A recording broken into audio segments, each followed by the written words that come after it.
There was no way out. Right, okay. Right. Yeah, I think there's like all the meetings of order. Town of Rochester. Meeting of 6:23. Everybody would stand for the pledge of allegiance. I pledge allegiance to the flag of the United States and to the republic for which it stands, one nation, under God, indivisible, with liberty and justice for all.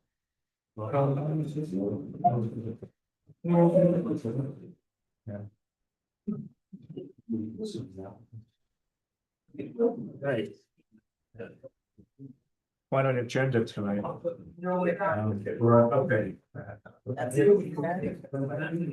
All the meetings were. Went back in time. Good, thank you. All right, so just want to get some administrative things out of the way first. Oh, wait a minute. Quarterly roll call.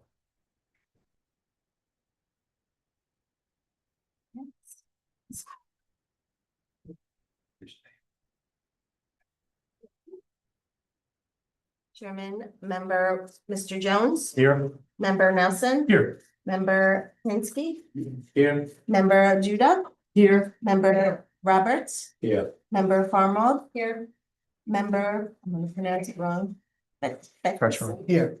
there we go.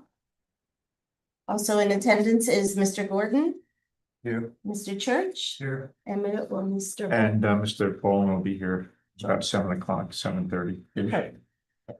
Okay, so I want to get through some administrative things first. One of them is Hans has been getting input from all of you on the changes that we want to make to the alternate code, the code that deals with the alternate. So he wants to summarize that and get a vote from you all so that we can send something to the town board to ask that they make the changes. We can't make them on our own. They have to change the code. And the second item is we have a set of 5 minutes that have been done, that have been absent. So perhaps you have a chance to look at them. I'd like to get an approval one by one of each one of these minutes. By the way, they're up as drafts right now. So I want to get the approval for the final minutes for those dates. Hans, you want to go through? Sure. So thank you very much for all your feedback. Really appreciate it. What I want to do, or what we decided to do, is to ask 4 questions. And please raise your hand if you agree. If you don't agree, just let it go. And Robin, if you please take the vote.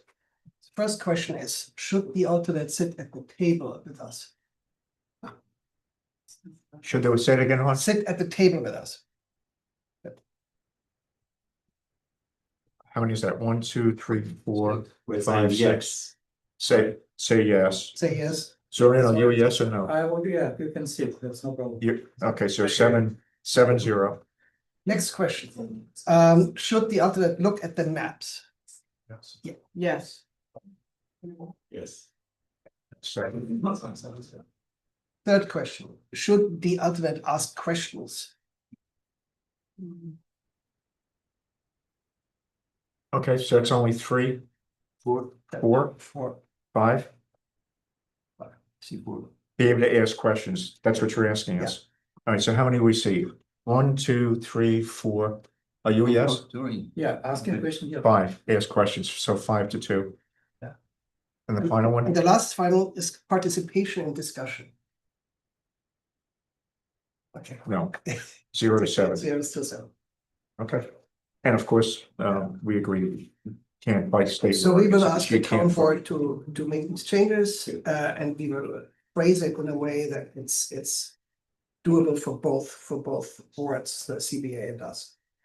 Right, I suppose when you, the first communique you should have is with the ZBA to see if they Absolutely. agree, all right? And then if they don't, I would still send it to the town board and try to let them sort through it. I have some way to phrase it. Okay, and I'm letting you, with whoever else, rewrite the code with redlining and all that, Red line. to be able to send it to the town board. It needs to go with the vote. Yeah. The resolution that says, here's the vote. I will tell you. All right, so just want to try to get that resolved. Perfect. Okay. Minutes. I'm gonna go backwards from the latest set of minutes, which would be the last meeting, June 9th. And do we have, yes, we have copies in case they're all out there on your Google Drive in the minutes section, but I made copies in case somebody wanted to look at it tonight. I look, Anybody down here want one? I looked at, You looked at, I'm Helen? putting it on you mine. got it online, great. If nobody wants them, just send them back, we'll recycle them. Okay, so the first one is 6-9. Does anybody have any comments they want to make on this particular one? And let me just, before I get an answer to that, Zorian gave me a bunch of comments. Zorian, would you remind me which ones they're from when we get there? I think it was March 31st that you made the comments. And I actually, this copy doesn't have those comments in there yet, but my originals do. And so there'll be some comments that Zorian gave me that I made some adjustments, and we can go through those when we get there. So 6-9, anybody have any comments? Okay, there being none, I'll entertain a motion to approve the minutes of 6-9. Robert, you got that? Peter makes the motion. A second. Dave seconds. Okay. The next one, the minutes of 5:20, We need to vote. sorry. We need to Wrong to vote.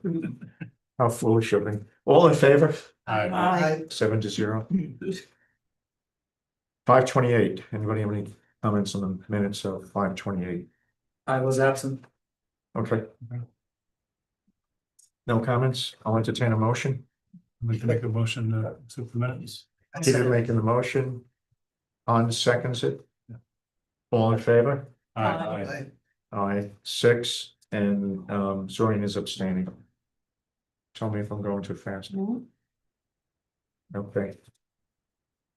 The next one of the minutes of 4:28.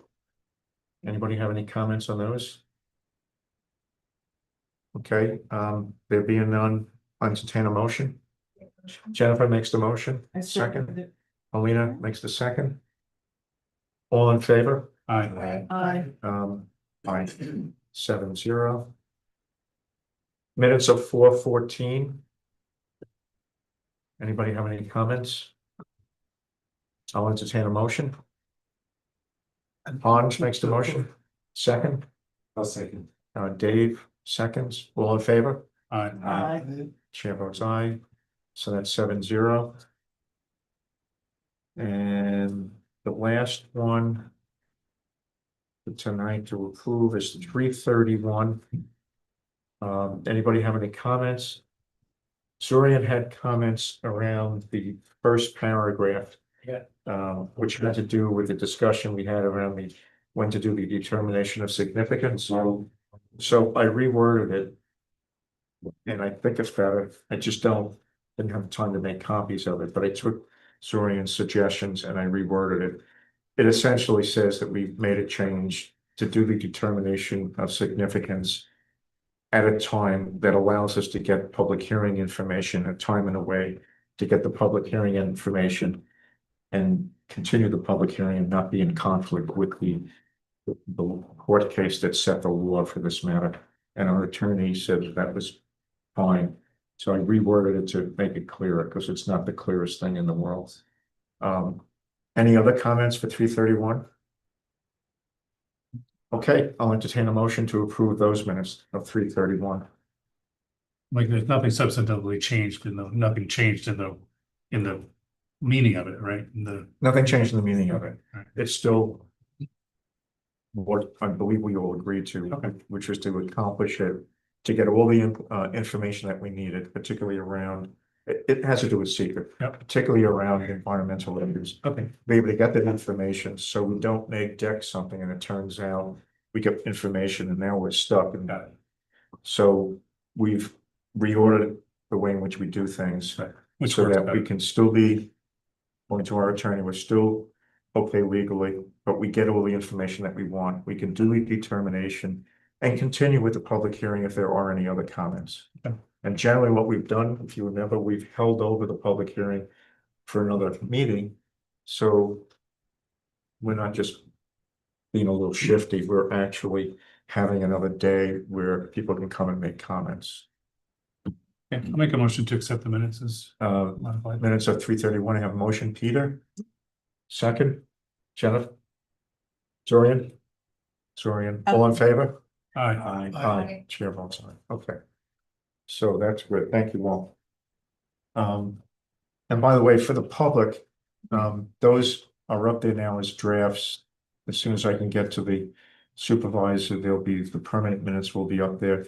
And there's also video associated. We were able to get, not me, somebody else was able to get the video for each one of those meetings up there, the YouTube video. And that's been frustrating for some members of the public and the members of the board to find those videos out in on YouTube, so they are also out there. So my hope is that, not my hope, but we're gonna keep up with these minutes now. Quick question. So they're gonna have a titles with the dates, or ones still have to dig in? Yes, I'm talking about the YouTube videos. The YouTube videos, if you remember the way the website is listed, you've got the date. The next column is the minutes. You click on it, you get the minutes. The next column, I think, is video. You can click and you get the video, and that's the YouTube video. But on YouTube, right now, they have just title, each of them have a title, you need to go in more in order to see the date. Is that going to remain as it is? If I found it easy to play with it today, I think you're asking, will it be easy to find it? I could find it. If I can find it, everybody else can find it. Okay. I will take care of it. Sorry, I will take responsibility. All right. And that's it by way, no, we'll wait till later on. I have some items I want to discuss about Verizon that have come up in the last couple of days, and we've seen some emails. They're not on the agenda. I told Scott Olson from Verizon that we were going to just generally discuss where we're at with it. And he said he wouldn't be able to make it, and he was gonna watch on YouTube if he could. We're making no decisions, and it's just some general discussion about where we're at, but we'll do that a little bit later. Let's jump into the projects. All right, so the first one on the agenda is Gary Gort and somebody, Mr. Houston, Colin Houston is here from Dawn Brewer Surveying. You have maps in front of you. This is a lot line change. Lot line improvement, but it's Lot line improvement. Don't worry, but it's an improvement. You want to describe it for the board? Sure. We've got a 7-acre parcel and a 0.325 acre parcel. The 0.325 has a house on it. The 7 acres is vacant. And the people with the 0.325 want to make their lot bigger, so they're taking about 4/10 of an acre from the vacant parcel. So it's improving the lot size, getting it closer to the compliance with the zoning. It's not the full compliance, but it is in compliance with your code in terms of qualifying for a lot line, for a lot improvement. Right, but that's important. If you had a chance to look at the file, the building inspector, the CEO rather, pointed out when he did his determination that while this lot line change doesn't get it up to the standard for that zone, it gets it closer. If he was going the other direction, that it was making it less. We had probably gone to wouldn't the get ZBA first you wouldn't or get- something. You wouldn't get the approval here. So it's getting better, still not 100%, but it is getting better. So does anybody have any questions for Mr. Houston? Everybody all right with this? Dave, in anticipation that it would be kind of a slam dunk. The decision did not get up onto because it was a late entry. So I made copies of the decision. And I didn't keep one for myself. So I'm not gonna read the whole decision, but I'm just gonna point out the salient points. Dave, catch me where I'm forgetting something important. It's the standards, it's a lot line improvement certification. It's between Gary Gort, who is the owner of parcel A, the bigger parcel, and Stephen and Kathleen Axelson, who are the current owners of B, and to be the proud new owners of a larger lot, which will be called B on a new map. It talks about how many acres are moving from one lot to another lot to the other lot, how much, what their new size is. It goes through some standard information that we've always put on a lot line, improvement, certification. And, it also references in number one at the bottom and on the flip side, that it's compliant with the town code 125-18, which, was exactly stated by Mr. Houston in terms of it doesn't get us to the proper zone, but it gets us to a better position. So it's good. Anybody have any questions or comments? I think I might have a comment. It doesn't look like the parcel numbers are on the maps, Correct. so maybe add those. to the I'm sorry, Jennifer, they're the not correct parcel numbers. The parcels are not identified. Yeah. on the map.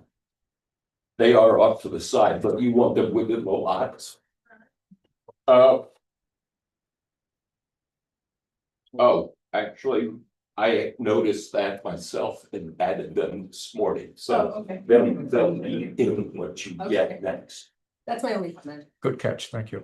So on the final map that you give me for me to sign, Yes, will be good. I also added the note about this small parcel existing as a separate building lot and the acknowledgement that this doesn't need official planning board approval. The language that The you have. verbiage that we give you that has to go on the map, you gotta Yeah. put that on the map, Yeah. on the new one. Yeah. Okay. All right, so just a reminder, we don't have to go through seeker, it's a type 2, so it's outside the seeker, it's just administrative. So I'll entertain a motion to approve this lot line improvement. Dave made the motion, I'll second it. Alina is seconding it, all in favor? Aye. Passed 7-0. How many copies do you need? That's the only thing I need to know. Why don't you give me 5 Five of them, and a Mylar? okay, great. And Can a I get a copy for whatever you just? Mylar, you heard that right? Yeah. And Mylar, yeah. Thank you. Thanks. Thank you. Okay, one down.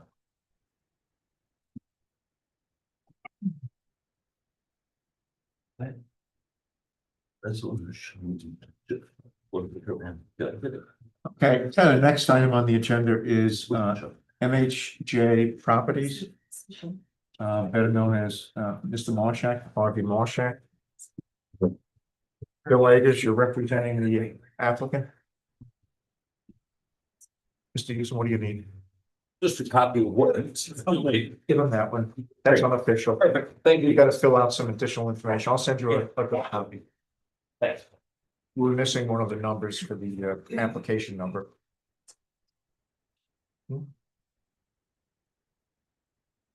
Oh, remind me that. Give it to him. Okay, Bill. You have maps here. You want to tell us what we're looking at? Hey, this And why property you're here? is located on Queenies Highway. We up there just before, that road. Sundale Road, just before Sundale Road, on the other side. Total area of 23.8 acres. There's an existing house on the property with various outbuildings. And they're proposing to do a 3-lot subdivision. This is in the R2 zone. So it's 2-acre minimum lot size. So proposing a building lot of 2.3 acres on Queens Highway. And also separating out a 3-acre parcel all the way in the back of the parcel, which is completely surrounded by stone walls, with an access over a shared driveway coming in. There's an existing shared driveway that comes in just a short section off of Queens Highway and then splits off and actually goes into another, separate parcel of land, so there's no, shared driveway in use here, and they'll come off of that into the rear lot.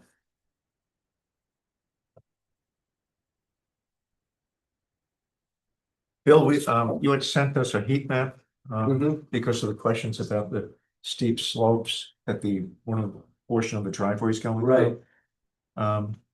The next maps that you bring in, the big maps, make sure that they have the heat map on it. For the board, the heat maps are on the, in the Google Drive. But we don't have the, I don't think we have the paper ones yet. No, Okay, that was and from the initial submission here. yeah, that's fine. So this is just an initial submission, as Bill said, so if anybody has any quick questions about interpretation of the map, fine. Dave wants you to do a write-up on this. What you usually do. And Bill, before we get into any questions, we need escrow. For a minor subdivision, the escrow ranges from $750 to $1,000, so. You already paid that. Do you pay the $750? Okay, I'll check that. Thank you. Anybody have any comments? Commission,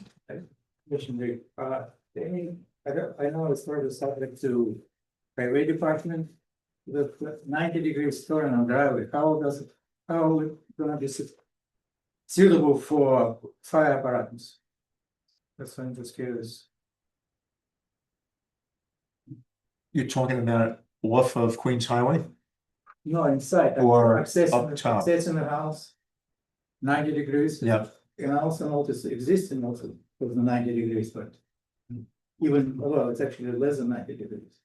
Peter, any of those angles Yeah, problematic? you're talking about the lot in the back, the 3.12. Right, and I also see Yeah. existing one, but it's already there. Yeah, it's already there. I mean, I think, that's really a determination of the fire inspector to the road grade. If they can get a, cement truck in there or whatever, they should be able to do this. It has to conform so that you can make the turn safely. So that's something that they'll have to be approved by the fire inspector and the building department. Okay, thank you. Oh, Bill, you may want to get ahead of the curve and soften those angles. But a lot of that depends upon the slope, which isn't showing on this one. And if I'm not mistaken, the slope over there is 25%. Yes, yeah, when it comes up that hill, the side slope is about that. Yeah, so that's gonna be something that the building department's gonna slope this up. Well, when Dave, so Bill, I want to understand the map you gave me, all of the slopes, I asked for the heat map, everything was in red.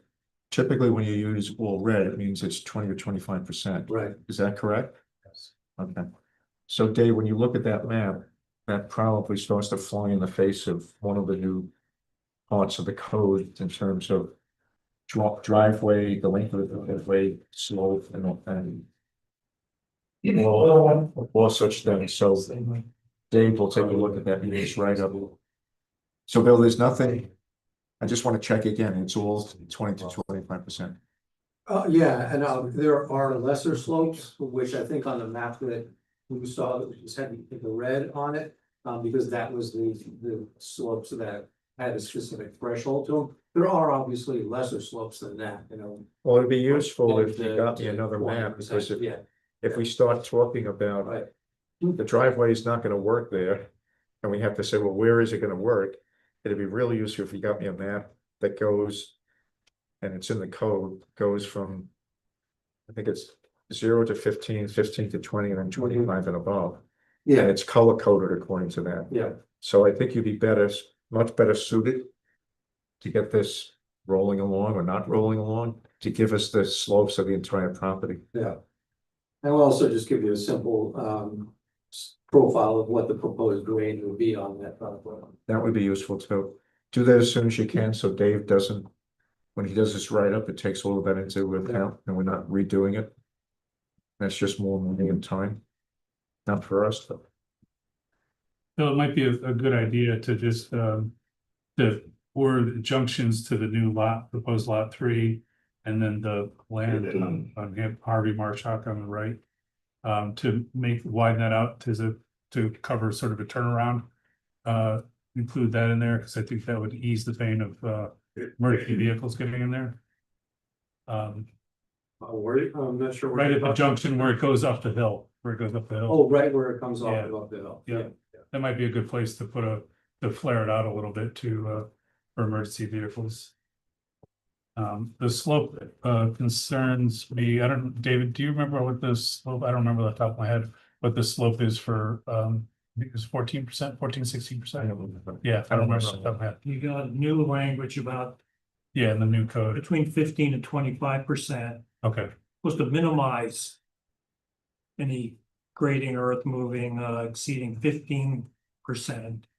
Between 15 and 25, no more than 15% of the slope area shall be disturbed. right. No disturbance allowed on slopes exceeding 25% grade. Right. With an Okay. exception if it's the only route you can get a driveway on. Okay. Then the only other note that I had was, it looks like the, proposed lot 2 is, farmland. Yep. So just I don't, we were looking at that when we had our workshop meeting. Yeah. I looked at the, at the mapping of it. yeah, And the label for that was a small portion of land on the other side of the road. It's kind of hard to make it out because of the way, as you zoom in and out, the Yeah. labels get kind of shifted around. But there was a large swath in there that was not prime.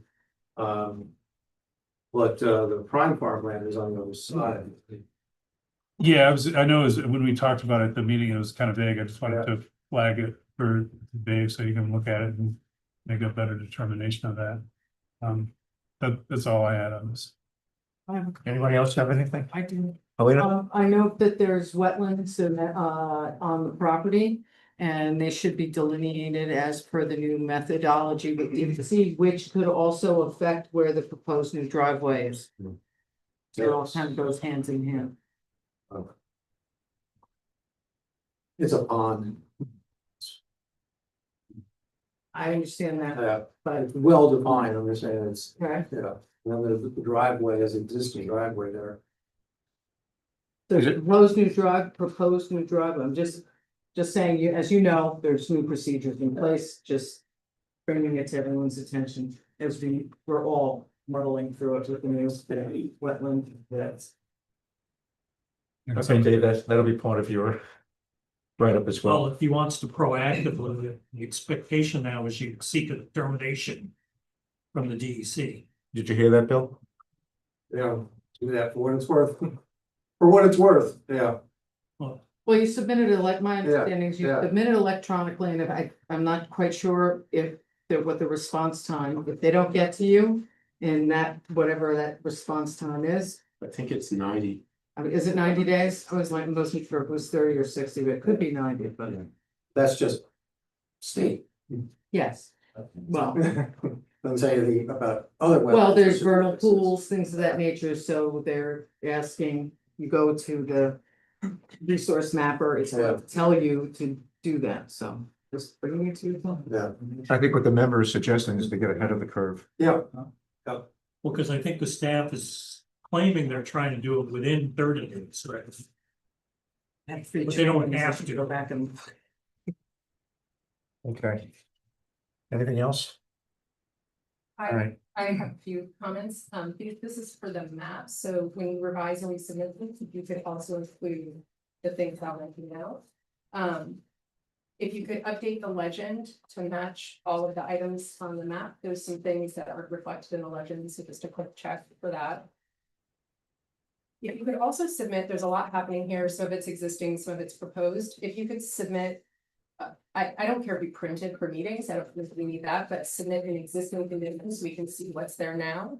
And then we can see what you're proposing as part of the subdivision, because there's like a home that's already here, but then there's some homes that are part of the subdivision. So that would be helpful to understand. okay. So essentially, you've got buildings on some parts of the maps, and then there's new things happening. So is there some way in which we can discern what's there Like what's. the versus what's being. Yeah, just a standard survey map of what's there, yeah. That's all. It just, usually don't need to do that on something like this, but, okay. Well, and Bill, I think we talked about this in the workshop. There was some suggestion that the owner was making changes while we speak, Yeah. exaggerating. Is that, I know that they were working on the house apparently. a new house or the old house? The existing house. Okay. Yeah. The contractor working on that, so we have a building permit for that, and I don't know if that. I was aware of the building permit for the existing house. You're Yeah. doing so fine.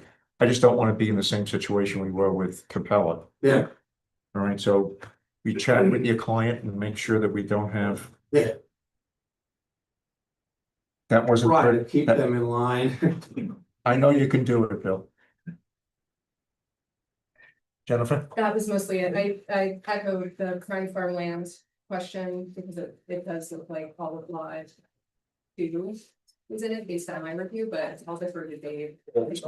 So, and there were a lot of the things. Right. Bill, we might be able to get you, the next meeting is in 3 weeks. If Dave's got a lot on his plate, Yeah, we might be able to get it July 14th. If not, I'll have to slip to the end of July, but I'll let you know. So stay tuned. Okay, all set then? thank you, Bill. Okay, thank you. Next up is Patty Brooks. How are you, Patty? Last now. And I'm sure everybody noticed that this is property right next to their previous property. What I'll say to the Southwest. southwest, okay. Patty, tell us what you're doing here. Sure, this is a 2-lot subdivision of 89.96 acres to create one new 10.09 acre building lot. It has a road frontage that is separate from the remaining 79.87 acres. It's a flag lot with about 50 feet of road frontage. We're proposing a house, well, and septic, and we put the boundary line along a stone wall. That topographically is separating the property from the remaining lands. The grade easterly of the boundary lines at about 11% grade. So it's pretty much a natural dividing line between this proposed new 10-acre lot and the remaining lands. Some changes that we made to the map that you have in front of you is we reviewed the 2020 New York State Uniform Fire Code as far as emergency vehicle access and driveways in excess of 500 lengths that are less than 20 feet in width shall be provided with turnouts along the driveway that are a minimum 20 feet in width for a length of 50 feet. The turnout should be placed at intervals not to exceed 500 feet along the driveway. So we have added a turnout where the driveway makes the bend to the left. Again, almost a 90-degree bend. We figured that would be a good location to put the turnout. And then also put another turnout at the end of the driveway. As I said, that what you will not see on this map, that is a change that we made since we presented these maps. We also added a note that portions of lot 2 contain core forest as per DEC resource mapper. And that portions of lots 1 and 2 contain soils that are of statewide importance for farmland, although none of this land is currently being farmed. Okay. Patty, the different colors, that doesn't designate slopes, right? That's just, The different color designates, the gray is the LiDAR topography and the brown is field topography, because in areas where we're proposing driveways and septic systems, we'd like to get a more accurate topographic representation of the land. So we show them in different colors to signify what parts of them are LiDAR, and that is in the list. which is also where you have the driveway, could you also do the heat map? Sure. That we just, I can do that as a separate map, because we can't file the heat map with the county, so. Right, that I know. But the map that we're gonna be working with here, You got with it. the driveways, want to be able to see that, what we found with the I'm not sure, oh, okay. If you can do that, because I can't discern necessarily, it looks like the driveway, when it makes the 90-degree turn, is going across relatively flat. Yeah, the only Right, but I steep part of can't it is tell. right before the house, Right, I can't tell because of the the small. size yeah, of, yeah. We talked about that, Yes, the 200-foot versus the 100-foot. So if you could use a heat map to inform us on that. That would be helpful. It would be good. I know you don't intend to do anything with the property to the back at this time, correct? correct. You know, get ahead of the game. If there's core forest back there, if you can do the overlay, that should be pretty easy to do. If anything was to be done in the back, we certainly need to talk about the slopes because they look as though they're extremely steep, but you're not disturbing anything back there, so and from my perspective, it doesn't matter at this point in time. Anybody have any comments or questions about the map as it is right now? Remember, it's just a preliminary map. Patty wanted to bring the new map she did. I said, no, we'll deal with this map. And there may be other changes that we're asking. Anybody? All right, so Dave, what I'd like you to do is a write-up on this whole project too. Patty, the escrow, $500. And we should vote on that. Make a motion. Peter, make the motion for 500. Let's have a second. Hans, all in favor? Aye. If you look at the chart, it's within the scope of the chart, that's been recently published, so we got that down. Patty, again, you heard me say, I don't know, depends on when you get everything done, when Dave gets his done. I'll get a better idea of whether it's a July 14th or end of July to come back. So it is premature to schedule a public hearing. Oh, yeah. I want to see the write-up. It looks cut and dry, but until we have a final map, not the final map, but until you get us that other map and Dave takes a look at that, it won't happen tonight. It's possible if we do July 14th, we might be able to set a public hearing, question mark. I don't see anything jumping out at me, but I don't know. All right, Very good. Thank you very much. Thanks, Patty.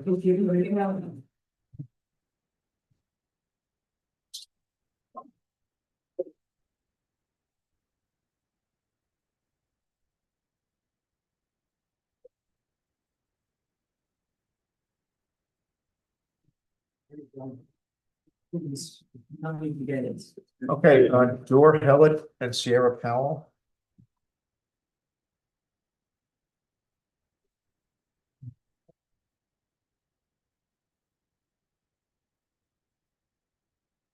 How are you? Good, how are you? Good, good. If the board remembers, I'm sure you do, this is the gentleman who's proposing to do to sell bread in a home occupation scenario, use. Close to Kaiseriki Road. Is that what it was? That's right. You say it better than I do. We've had him here at least once before. Couple of updates. We sent the entire file up to Ulster County Planning Board last week. We expect it to be on the agenda for July 2nd, which is next week. There's also a waiver in the file that Dor sent us. The waiver was a request to waive some of the provisions for the parking. We'll get to that tonight. We'll just wait till the next meeting. What I did want to do is declare ourselves lead agency. And Dave, I think it's safe to say you've looked at this, it's an unlisted action, uncoordinated. Oh, no, it's coordinated because we're sending it to the planning board, right? Does that count for coordinated? Or- Technically, they're not, that They're not review a- is subject to see Okay. Thank you. county's reviews and the. They're not involved agency Okay. because they're not giving, agencies that give approvals are involved. Involved agencies. Formally, the county's work is a recommendation, it's not an approval. Okay.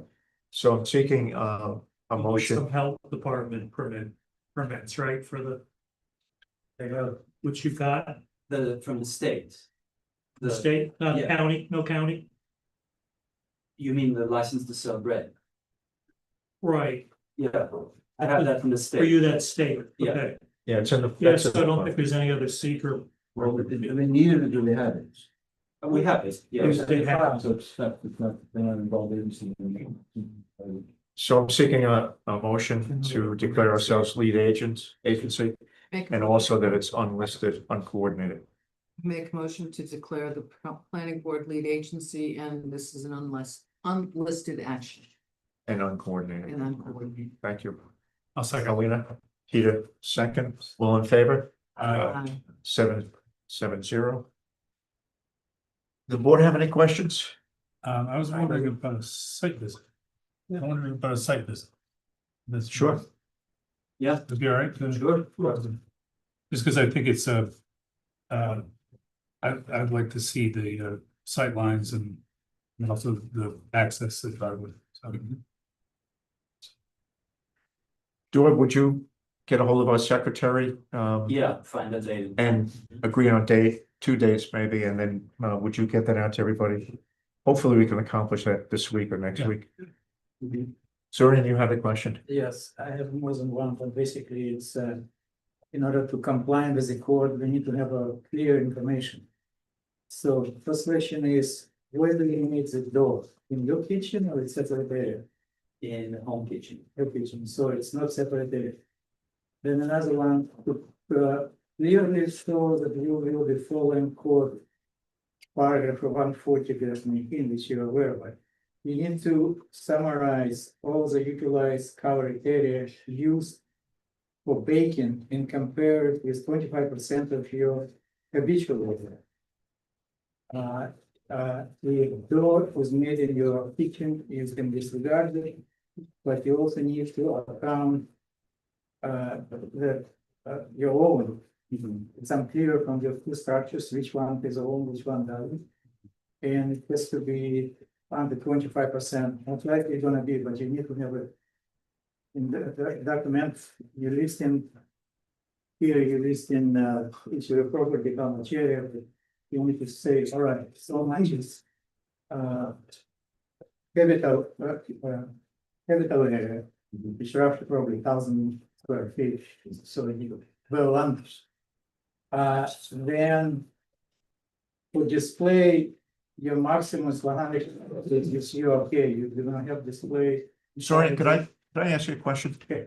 You're reading that from the list of provisions in occupancy number 3, right? Right, Home occupancy right. number 3. Okay. So you told me that you had concerns with that. And you asked that we put a provision in there that he complies with all these items, Not everything, not everything. not everything. You don't want him to comply with everything.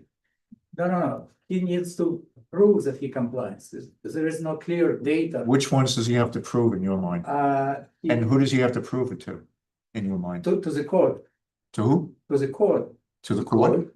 Code, that we follow in the code. That he has a 20, he has to be under 25% of the habitable area.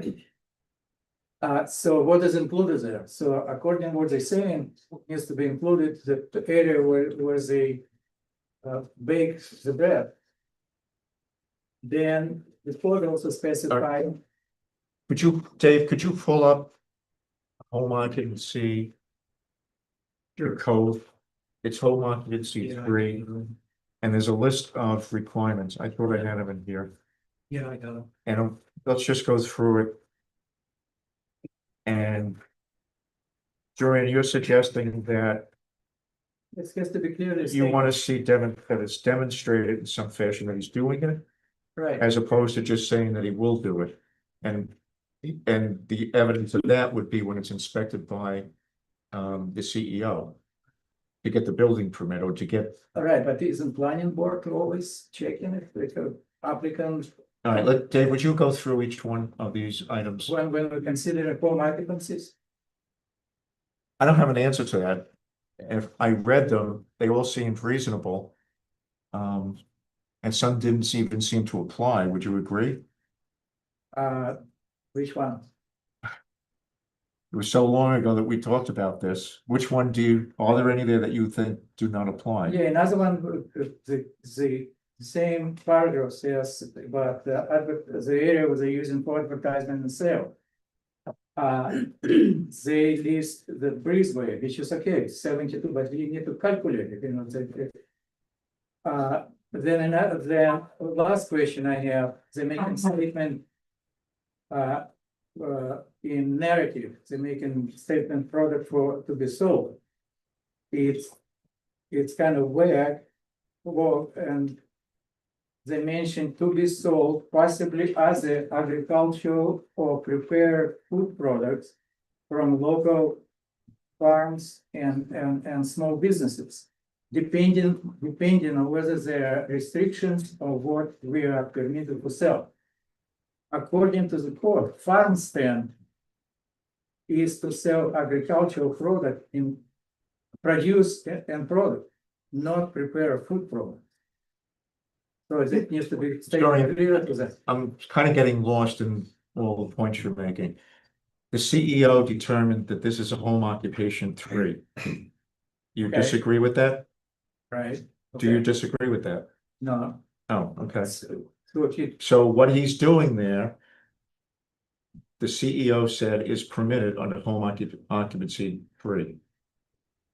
okay, so we. So you seem to be saying that he can't do what he's proposing to do because, Well, I'm just recording what we did in the past for home occupancy. We're always trying to compare what is the area that used for outside of home living. We always try to comply. I don't know, did CEO see this plan when they made the application? did who? CEO, CEO, code enforcement. Did he see the plan? yeah, He doesn't look at the plan. He takes a look at the use, right, based what applicant tells them. right? And after that, applicants needs to show that they. So come how in about- compliance. David, you got that section up? Yeah. Would you read through it for This the is how board? I understand the process. Would you read it through for the board? Each one of those items is The 8, bull- 9, the 10. bulleted, The bulleted things on the right-hand side, so it's class 3, home home occupation, occupation, home-based business. right? No more than 2 on-site employees, other than the family members residing. Okay, you agree to that? Yes. What I'm getting to, if we could say that he agrees to all these items, that should be good enough for us. But let's keep going. You No. agree to that? Yes. Okay. No more than 150 square feet of floor area used for display. Your display sale area of is retail 10 by goods. 10. Right. There you go. Not that display area. That display area is outside. I'm talking about the covered The breezeway. display area is the tent he's putting out. But they're also gonna use the breezeway in the winter time. The breezeway is for the winter time. that's Yeah. So it's a display area. Right. In the winter time, he's not gonna put the tent up, he's gonna use the breezeway. How big is the breezeway? We measured it for. Is it more than 150 square feet? No, it's 72. It's fine, but it's not. Okay, so then what he's gonna say, it's in the narrative. Stated. It's in the narrative. Right, what he's doing, so we're gonna have you, that's another one that you're going to agree. And we'll put it in the findings that you have to agree to all these items, right? The conditions. Conditions, rather. And I understand that 10 by Next. 10 by 10 is a farm stand. It's not a display. area. No, we need to regroup a little bit. He's getting a license from New York State Ag and Markets, which allows you to sell a limited amount of certain other products, right? So he's a different animal than, A pure occupation, home well, occupation. because of the uniqueness of the, in the ag district? No, it's a business. didn't look, but I don't think it is. he's got a license from New York State Ag and Markets to do this. That's not the same thing in ag district. The license, No. the thing we have from the state is to produce food in a home kitchen, to produce bread products in a home kitchen. It doesn't actually have to do with the sale on our property. It's just he's allowed to produce food in the home kitchen versus a commercial kitchen, Right. Okay, so, certain items. so. You have 2 areas of sales, one, when the weather is good, is gonna be a 10 by 10 tent, that's under 150. And the other one, the breezeway, is also under 150, you stated, Yes. and it's on the map, or it's on the survey. But in my mind, I give them leeway for the 10 by 10 because it's a farm stand. There is no. I don't- So what's your problem then? It's no problem. I'm saying Okay. that they need. So let's go to the they need next count. item. What's the next item? No stockpiling of inventory of a substantial nature. Good, we got agreement there. Next one. No equipment or process that creates noise, vibration, glare, fumes, odors, or electrical or electronic interference, You including interference with radio and television reception. Is Elon Musk gonna be Which I transmitting? experienced on the way here by It's on 209, so you know, like, Next list, no messing with shortwave radios. next one. Which next? No generation of any solid waste or sewage discharge in volume or type not normally associated with residential use. Next one. That's a no.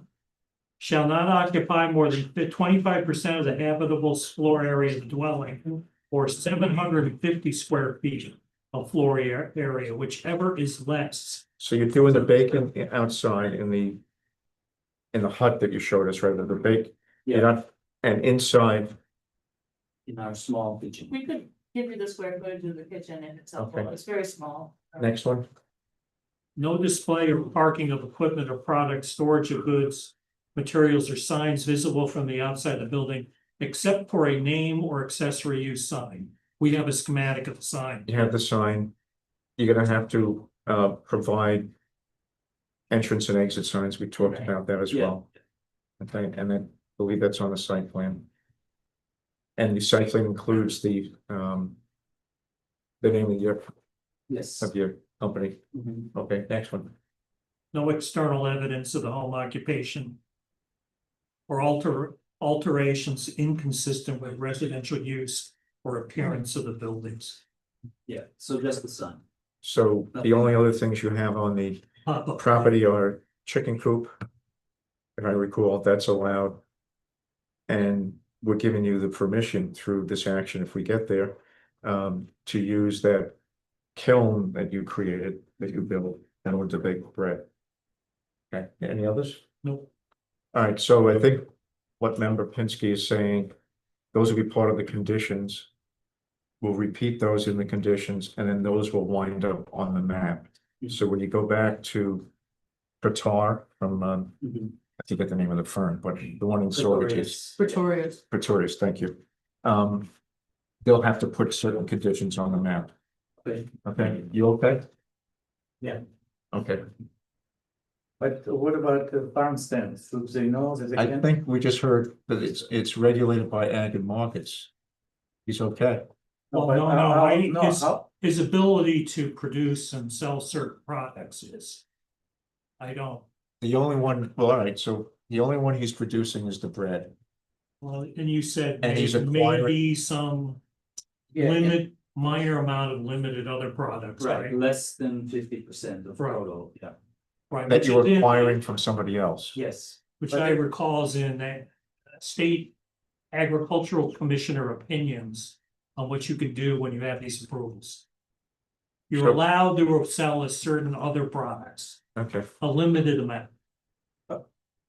Can I clarify that? Our code has definition for farm stand. And what I'm trying to point it out is that it doesn't allow to sell prepared food product, which they mention in narrative.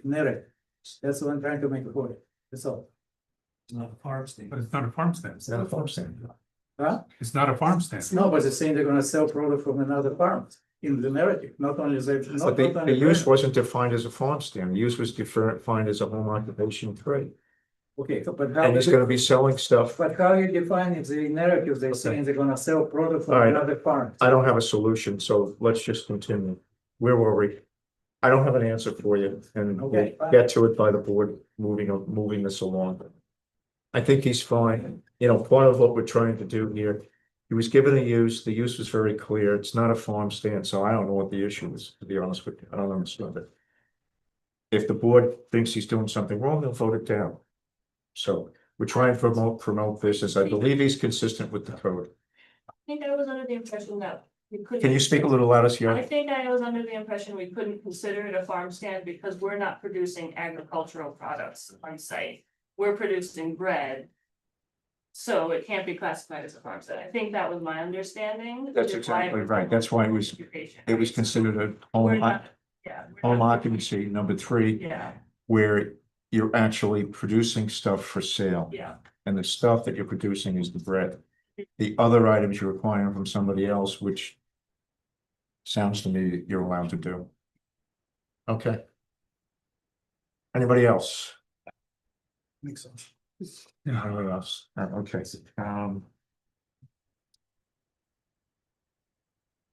all right, so we need to do, seeker. Dave, I think, Well, class 3, your code says needs site plan approval, so it's probably an unlisted action. The other 2 classes don't require that level of review. so I entertain That's my opinion. I'll accept it, you're the expert. I'll entertain a motion for the board to declare themselves lead agency and an unlisted, uncoordinated action.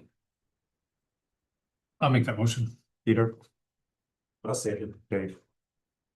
All in favor? Aye. Anybody opposed? Okay, I'd like to set the public hearing, and here's the only conundrum. The Ulster County Planning Board meets next Wednesday. So, hopefully they'll get to it, and we'll be able to get a report out and have it before the public hearing. So, and if we don't, assuming the board agrees to do a public hearing, we'll just extend the public hearing. But the public hearing, the next time that we meet is July 14th.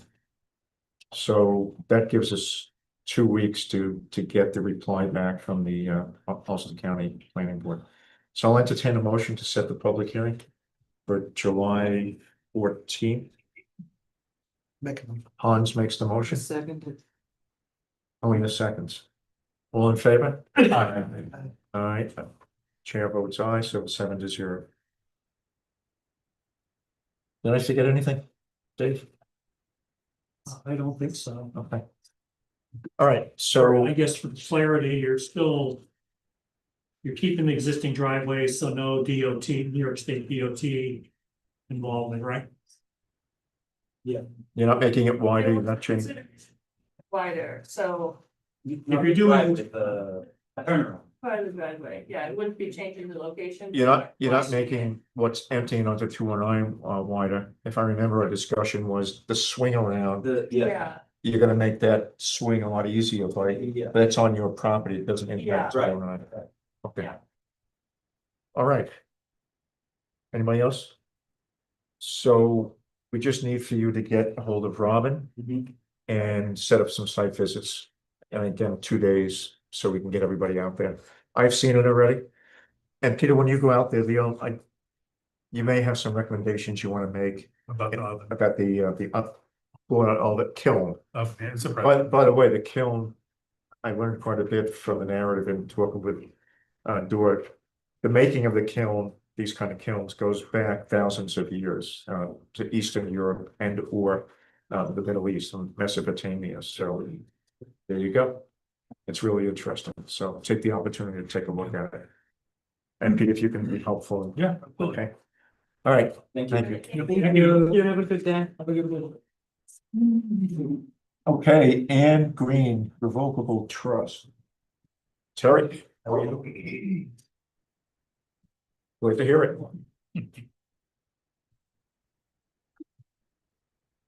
Evening. All right. I'm good. Enjoying this wonderful, cool weather. It's a small group. Okay, so Terry, last time you were here, we thought we were gonna do a public hearing. And we didn't, so we're gonna do it today. That'd be nice. We did, it would be, wouldn't it? We have done already the lead agency and declared ourselves lead agency and also unlisted on the board minute. Again, a reminder, Terry provided us with waivers to some of the provisions of the code having to do with prime farmlands. We approved that last time, which would have been June 9th. And so I believe that was it. before I go into the public hearing, does the board have any major comments on this? Okay, so I'm gonna open up the public hearing. And for the public, if there turns out to be anybody who wants to comment on this, I just ask you to if you have something in writing, happy to receive it. You can certainly read it if you would like. Like you to keep your comments short, and short is could be 5 minutes. In some cases, it might be longer than that, but and also to direct your comments to the board, not to the applicant. And it's not really a Q&A, although every once in a while there's an easy to answer question. We'll try to answer that. But we're really looking for information that the board missed in their review of the application. And there is a map up on this table, and there was a sign-in sheet up there. Anybody want to comment on the Green Revocable Trust 3-lot subdivision, which is located out on Wright Road? I got that right. Yes. R-I-G-H-T as opposed to W. Pond. What's that? I said park in the pond. Anybody from the public? Okay, if you remember our new way of doing determination of significance, we're gonna do a determination of significance now. Do you have those sheets? Yes. Just do one. So. No, that's fine. I'm not gonna read, well, I will read through them all. It's been a while since we had the joy of reading through this, so I'm gonna read through it. And just to refresh the memory of the board, my own memory, and for anybody from the public who is wondering what the heck we're doing. As part of the secret process, we're required to make a determination of significance.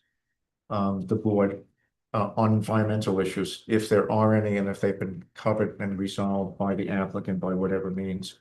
So there are a series of questions that we go through, 11 to be exact, and they range, the answers can be either notice or small impact or moderate to large impact. The board then assesses those and votes on whether or not the action is would be a negative declaration or we do a positive declaration. Negative declaration simply means that the applicant, there are no major problems, or if there were, there is some sort of a resolution. Pos deck is another whole ball of wax that we would have to go into. And then just, Terry, our new process is to get at the environmental issues first by opening up the public hearing, then doing the determination as opposed to the way we used to do it. And then we hold the public hearing open until the next meeting, at which time, hopefully, we're done. We close the public hearing and we render the decision. And we could also, since we held you up last time by mistake in posting, if the board agrees, we could also close the public hearing tonight after we do the determination. We could close it, and I have the decision here, and you have it in your computer. So we could also do that tonight rather than holding it over 3 weeks. So let's go through the determination first, and then you can tell me what you want to do. All right. Number one, will the proposed action create a material conflict with an adopted land use plan or zoning regulations? No or small impact. If there's anything here, why don't you want to, does anybody want a copy of this? Yes, please.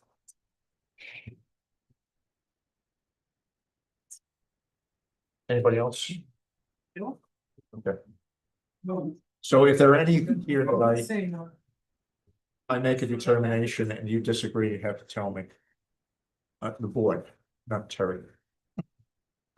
Number two, will the proposed action result in a change in the use or intensity of the land? No or small impact. Will the proposed action impair the character or quality of the existing community? No or small impact. And I do want to remind everybody, and for the public also, there's no houses being proposed at this time. They're on the map and they show where they would be. There's an envelope where they have to be if they eventually do building there. We also have a letter in the file from an engineer, stating that, there's adequate septic there. In fact, I think you did test work. Yeah, they did test holes.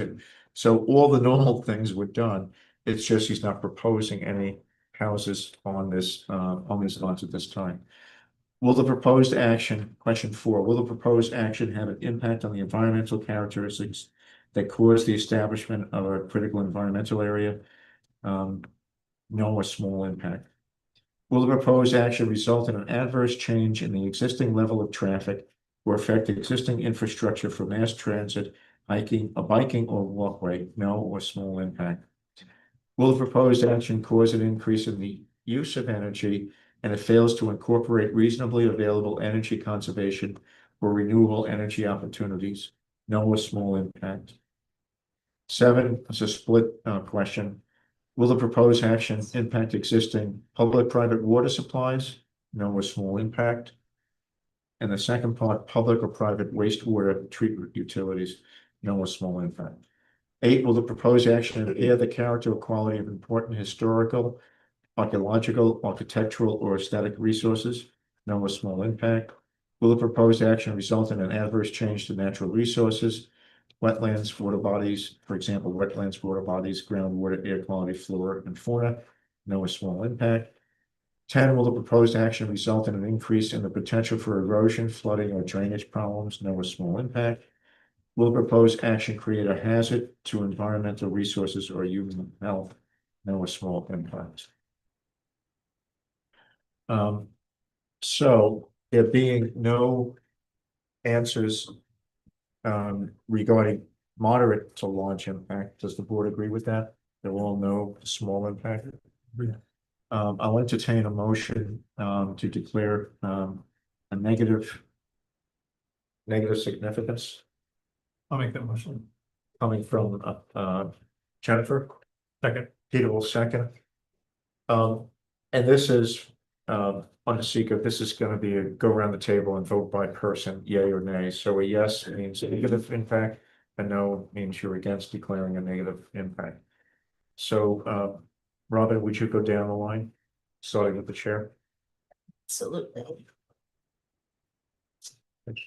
Mr. Jones? No. All right.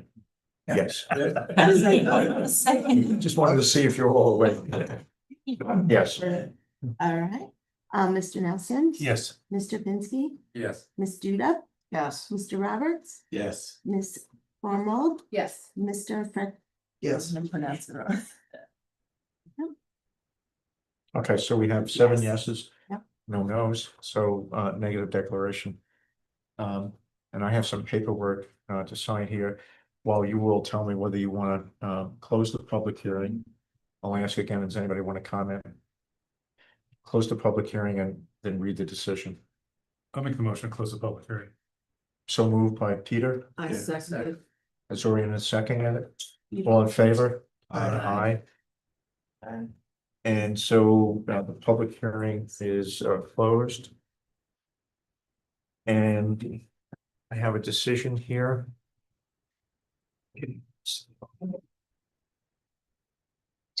Anybody need a copy? Or do you have You have it online. You have it up on your computer? Yeah. Would somebody just run one over to Terry, please? Thank you. Anybody up here? You're good? Okay. So as in the past with these decisions, I'm gonna go through the salient points. And not read through a lot of the whereases, to shorten it. Shorten what we're doing here. So this is a resolution by the planning board to declare a minor subdivision conditional approval for the applicant, who is Ann C. Green, a 2021 revocable trust. And this is a 3-lot subdivision located on Wright Road. Total acreage of the parcel is 42.5 acres, give or take. Each of the lots, the 3 lots, will be approximately 14 some odd acres. It's in the A3 zoning section. Zoning district, excuse me. Seeker was done. We declared lead agency, we declared unlisted. There was no need to go to the Ulster County Planning Board. And there are general conditions of approval, which you'll find on page 2 and 3. These are standard fare having to do with payment of all fees. And Terry, I think you paid all your fees, right? Okay. And I know we had escrow. And we have some money left over. Very good. All right, and we're, I like that. so it talks about the payment of all fees. It also talks about complying with all other applicable codes and state regulations and approvals from Army Corps of Engineers and New York State Department of Health, et cetera, et cetera. Again, since there are no homes being built here, there's very few other things that you have to do, if any. I'm going to go through the specific conditions of approval. There's only 4 of them. I'm going to read through those and then we'll move on. Just real quick, on Yeah. page 2. You got a whereas on June 9th, 2025 meeting, on public hearing was. Nothing, I believe you said it was open. It was just, yeah, open the public hearings. On June 9th, which we didn't do till tonight. Okay, yep. So Dave, We gotta fix the date on.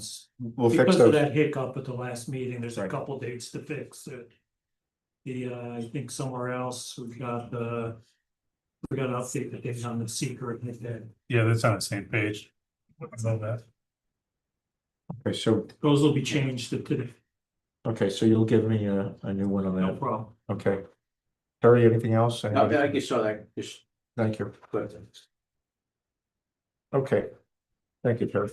Specific conditions of approval. 1, all surveyors and engineers' notes on final map submitted must be followed in the field. This application has been presented to satisfy the transfer of lands to heirs or revocable trust. Given only preliminary sketch documentation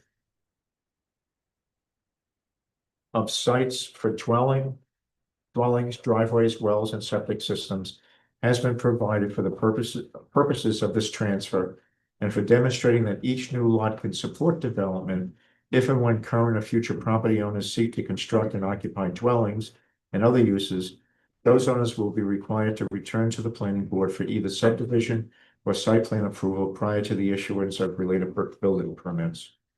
3, conditions 1 and 2 shall be noted on the final plat map submitted for signature.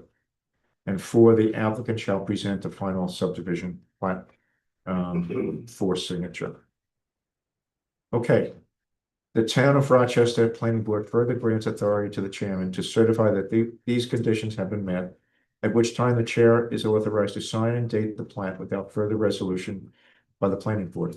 This final subdivision approval shall expire 180 days from this approval date, unless all conditions are satisfied and certified as completed. This period may be extended for 2 additional 90-day periods upon application to and approval of the Town of Rochester Planning Board. The effective approval, the owner shall file for signature and certification in the office of Ulster County Clerk. 6, and some of this has changed, Terry, as we see the need for additional copies of different things, so those changes are reflected in here.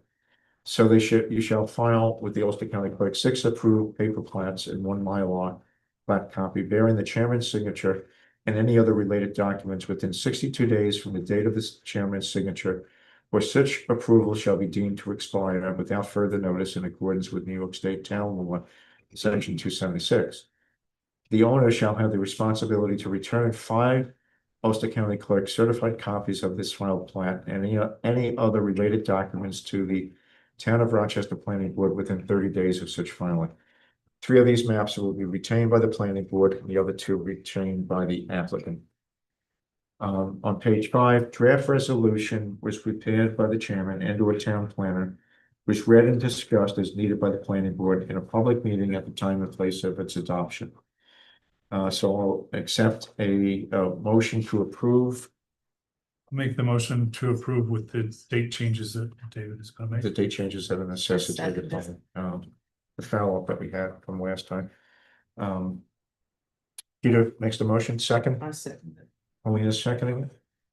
All in favor? Aye. Anybody opposed? Okay, so 7-0. And I'll sign the map as soon as Dave gets me a new map and we'll update with all the, okay. So Terry, you're done. except for the final maps. Yeah. Thank you. No fishing. Thank you, guys. No fishing. I'll be back. No worries, I'll see you at the next meeting. Okay. But, well, very nice to you, sir, it's nice to meet you. Yeah, Yeah.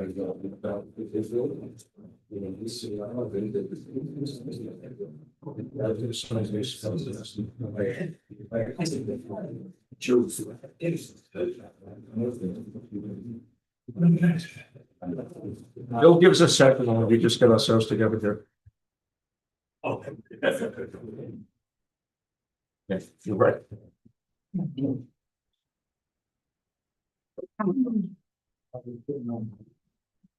Yes.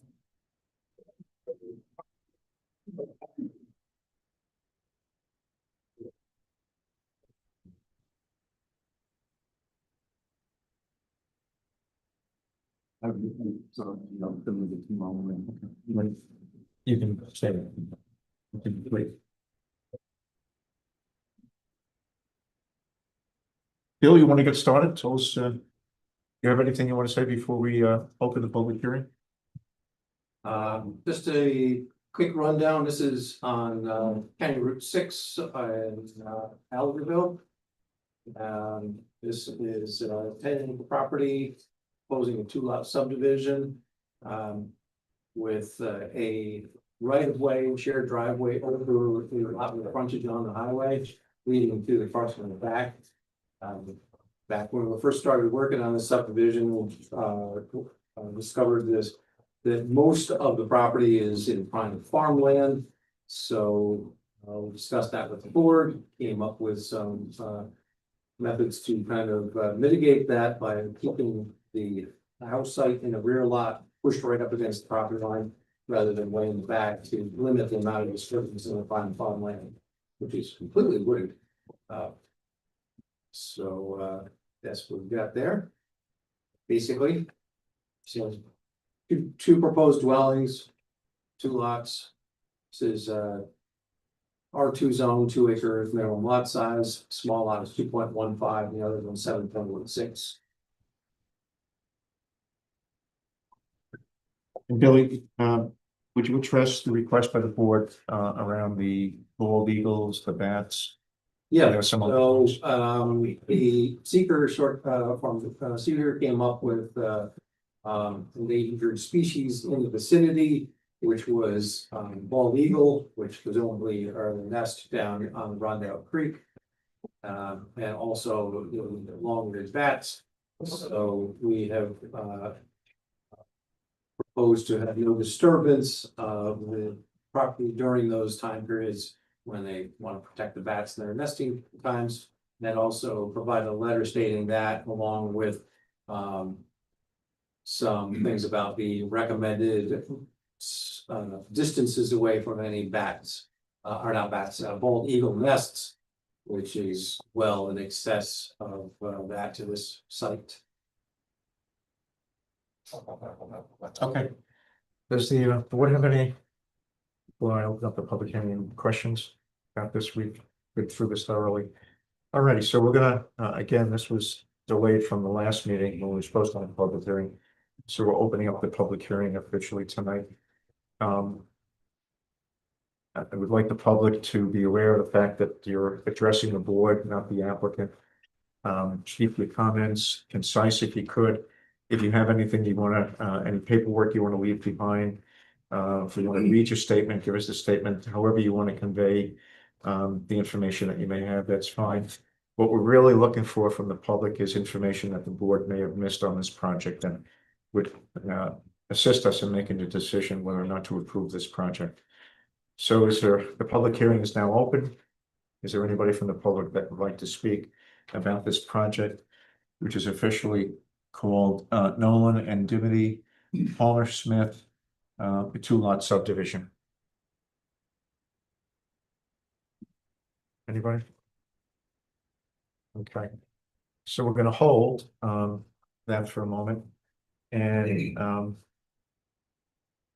determination of significance. We'll do that. And I'm not gonna pass out additional copies of this because we don't have any more copies. I gave them all out. But this one for them to read and you have more? All right, anybody want another one? Okay. And what I'm gonna do here, board, we've done this before. You all know what the questions are. If you have the one I passed out before in front of you, if you want to scour through it. And if there's anything in there that you believe, I'm gonna type everything or categorize everything as no or small impact. If you believe that it's anything other than that, any one of these items, let me know. I'll give you a few minutes. Hearing nobody, object to me finding that all 11 of these items are, have a small or no impact to the environment. I'm gonna entertain a motion to declare a negative impact in terms of significance. I'll entertain that motion. Make the motion. Dave makes the motion, second, Hans. And again, Robin, this is I'll go around the table Mhm.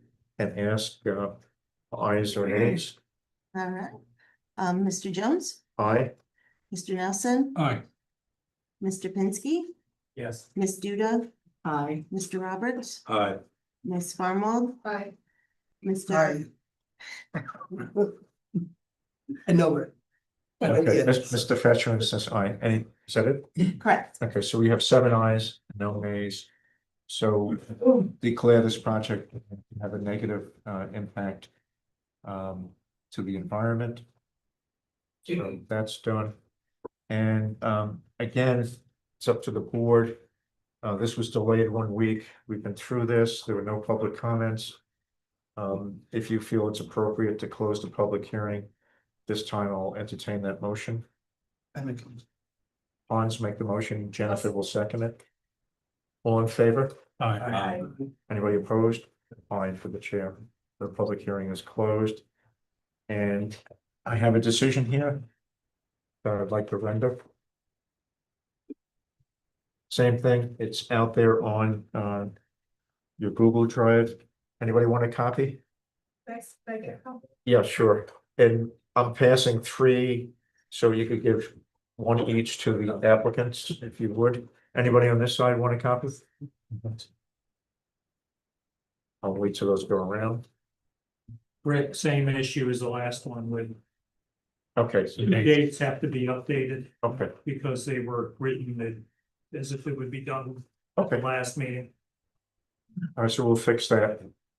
And I'm gonna do the same thing. I'll read a few items from it. I'll refer to a couple of very important items. But I'm not gonna go through all the boilerplate. So this is a resolution by the Town of Rochester Planning Board for a minor subdivision approval for a subdivision whose applicant is by the name of Nolan and Dimity Palmer Smith. It is on County Routes 764 County Route 6, also known as Clove Road.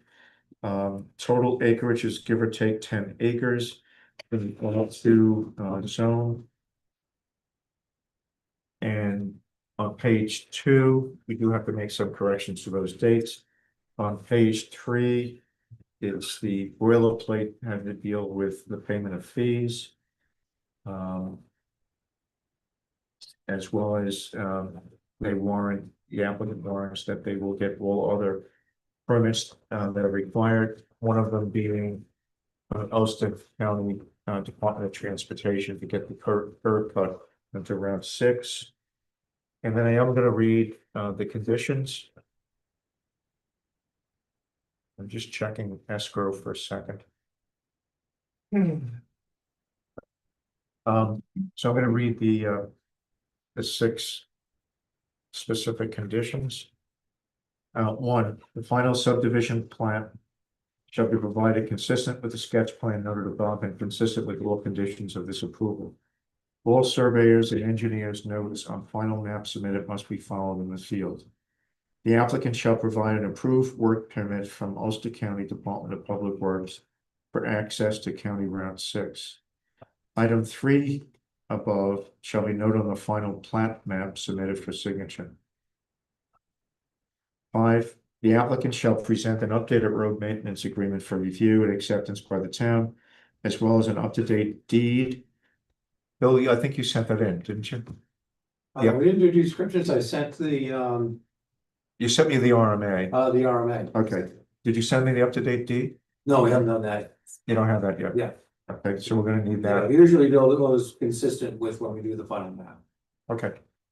And that's the evidence to transfer between the Gillette previous owner and the new owner. Oh, were you talking about the up-to-date deed for the property or deed descriptions of the new lots? Not the deed descriptions, the who owns the lot right Oh, now. yes, you have that. You did send it to Yes. us. Okay. And so that, and Ulster County Health Department permit for the new septic system prior to the planning board chair signing the final map. And our attorney tells us that he has read the RMA, he's preparing the response.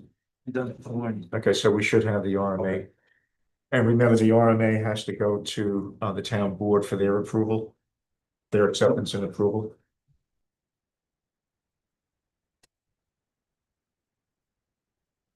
What other ones, pictures? So, let me just, hang on one second.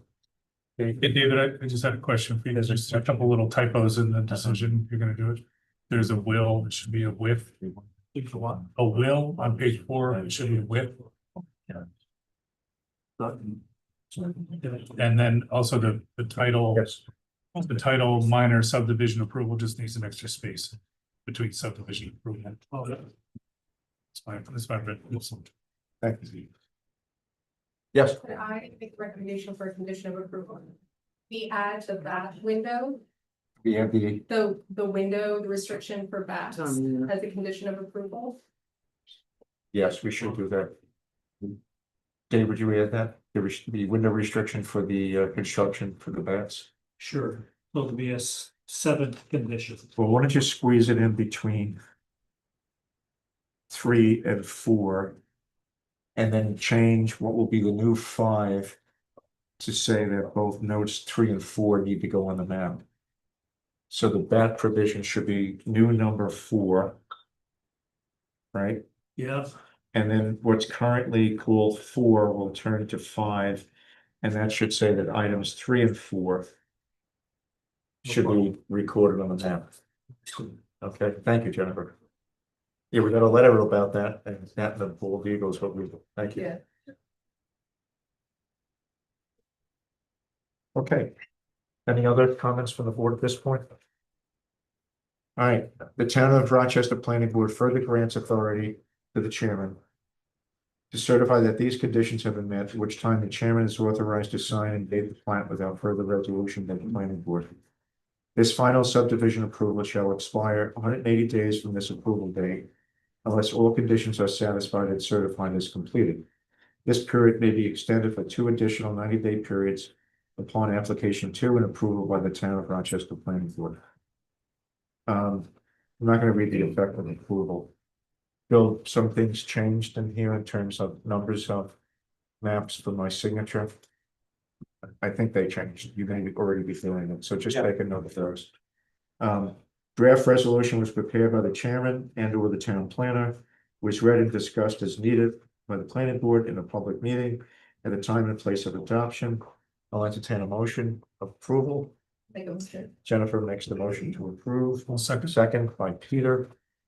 All in favor? Anybody opposed?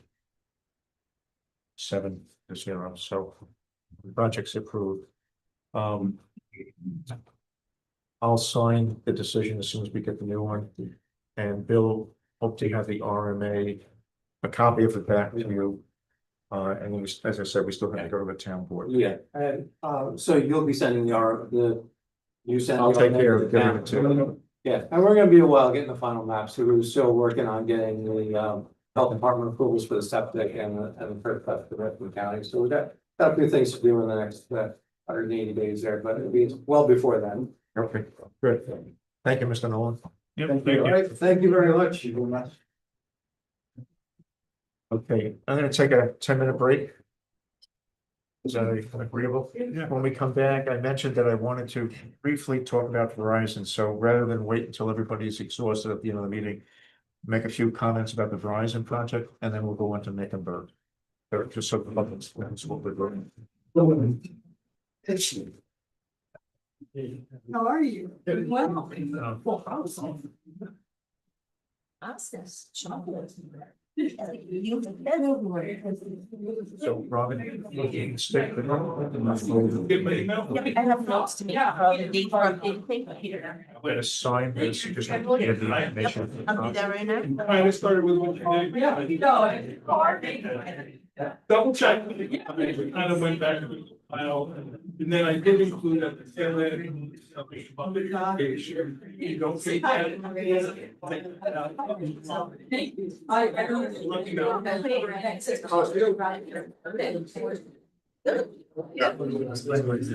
Thank you. Oh, yeah, no. Oh, almost not that. I was gonna really explain. Yes, I'm just doing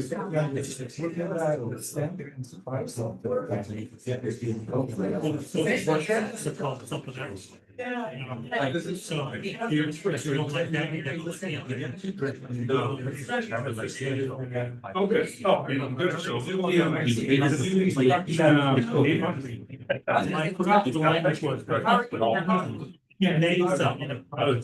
Yeah.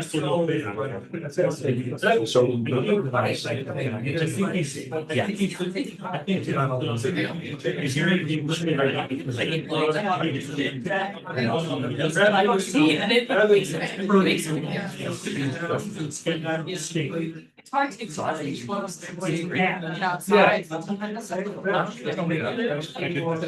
They allow. And he didn't. Sound like. That's for some penny. They're 10%. It's small. Thank you.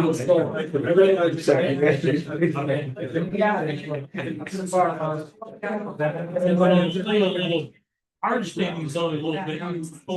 We can put a condition. I'm looking at, I mean, it's still a question. If you guys do a provision. Saying. If you want to put a bad in as a condition, that's something different, they can. So I told them. And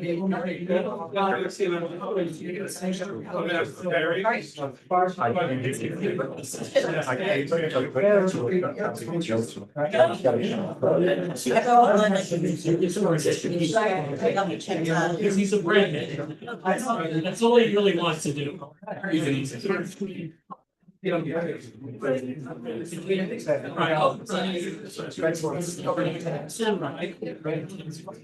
have my mom. And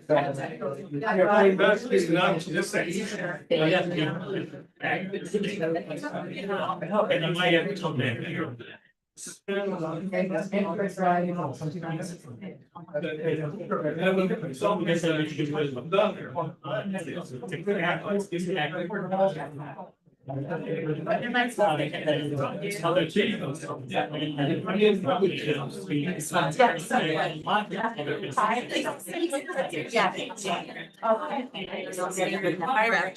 No problem.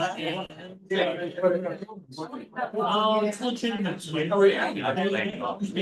That's what you're saying. I know.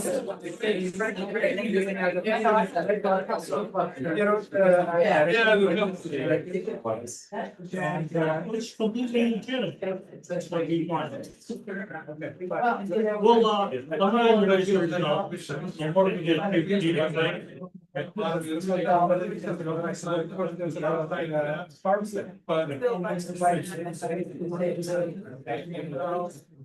Yeah, there's not a farm. Yes, yes. Right down the hallway to skills and race.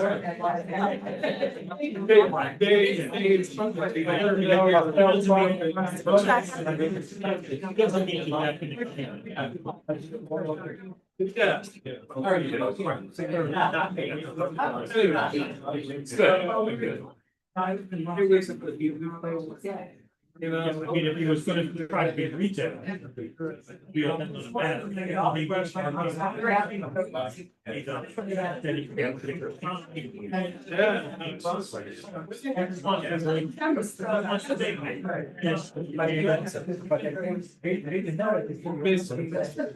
Changes process. You're right.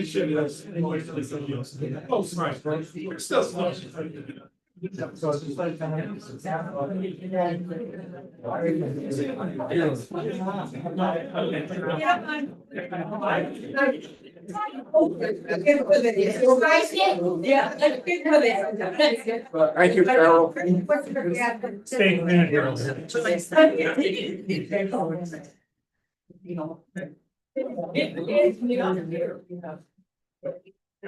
Thank you. Okay, let's come back to order.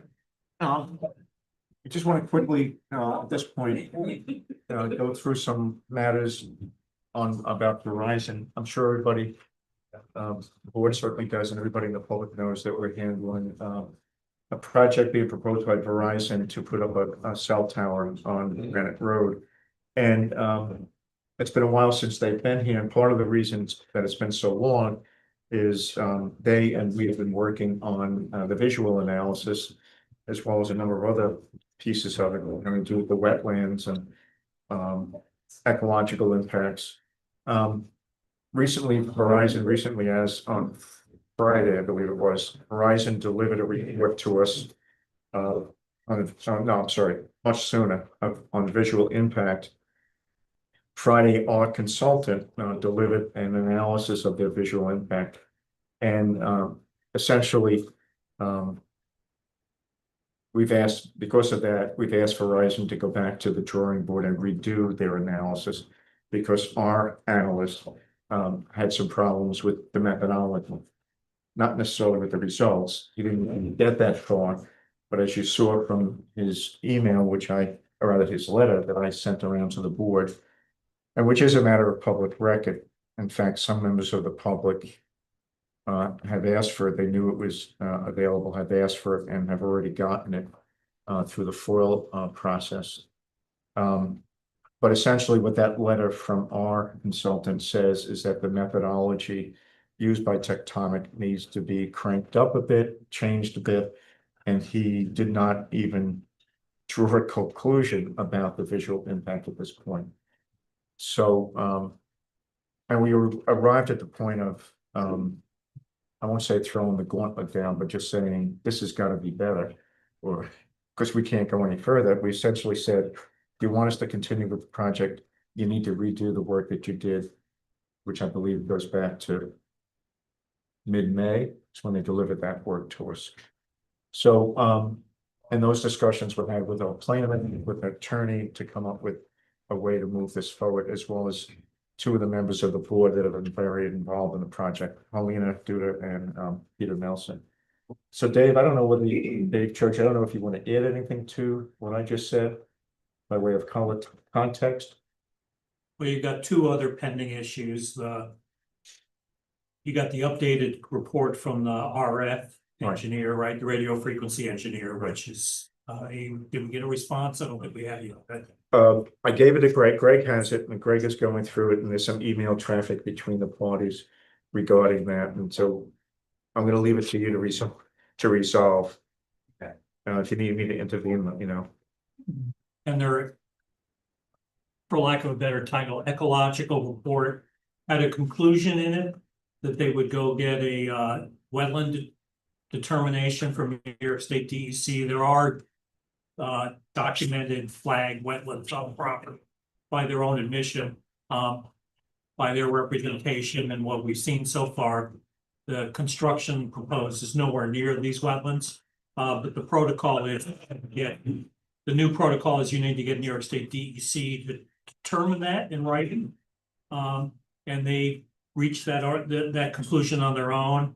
And we've inquired if they started that process yet or not. And again, I haven't heard anything. I don't know if anyone has. As far as I know, they're getting that started, but it's pending, and it's up to them to do it, and then we take a look at it. Right. Okay. Dave Gordon, do you have anything to add to my comments?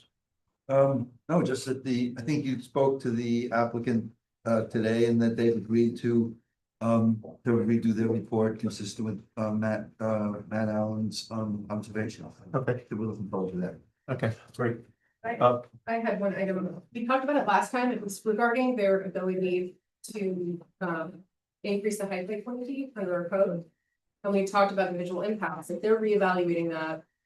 We had talked about whether they were gonna waive that, right? Did they waive it? They haven't waived it yet. If I remember what happened, I told them that they had to waive the right for the 20 feet. And the suggestion being, if you don't waive it, then you're not gonna get 145 feet.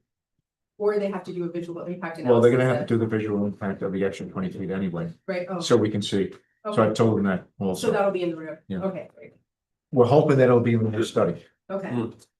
Okay, and the only other comment I want to make is, this is quite a large project with lots of documents. And the challenge for the board has been responding to FOIL requests, which have been numerous.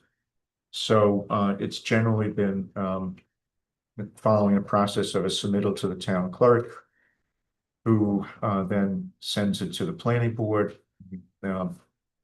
Following the law, we have X amount of time to get it to the applicant, so we've done that, but it's been quite manual by either myself or by the secretary. So what we did just recently, Peter accomplished it along with help from Helena and town supervisor. And Larry, is Larry here? Larry Friedman?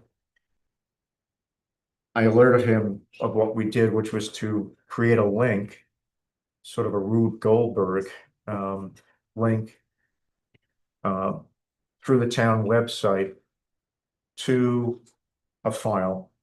And I'm a bit of a troglodyte, so I'm not even going to give a name to the file, but a way of getting into the information that is foilable. And last night we actually reloaded a whole bunch of documents. Peter loaded them for me. So is that working? It works. Lunar landed has landed, good. All right, so that works, so, and what the town is also doing shortly, I believe sometime next week, they're launching a new system which will require the applicant to upload all the information themselves. It's probably a good thing, but upload it to this system. There'll be requirements in terms of making certain timeframes in order to get on a meeting, and still the same completion requirements to get onto the agenda. But the nice thing about it is that the public will be able to at any time get into the system themselves and get into and print out, review, whatever, all the information that is foilable. There'll be some sections for information that is not foilable and is confidential under the appropriate laws. And they won't be able to access personal information submitted by the applicant, but the word is that that's going to be launched sometime next week. All right, so that should make things even easier. There'll be a conversion process where all 22 projects that are in some stage of review by this board will be converted over to that system. So that could be done in a few days. It could be a couple of weeks. I'm not quite sure. But anyway, so that's news for the board. And I will be very happy, as will Peter and Helena. And the town, because. And the town, and the public hopefully will be happier with the access to information, which is always a bear. Okay. Any comments by the board? Questions? All right, so the next project on the agenda. Rick, just one thing is the Sure. Verizon project will not be the Munich lab. I mean, initially. Initially, it will not go onto Muni Collab. Okay, We're going to continue to use, this, Right. because it's too bulky. but it's way over 150 megabytes at this point. I think it's bumping up against 200 megabytes. And I think, well, anyway. I just want. The next project is Mickenberg. Is Matt Town here? Yes.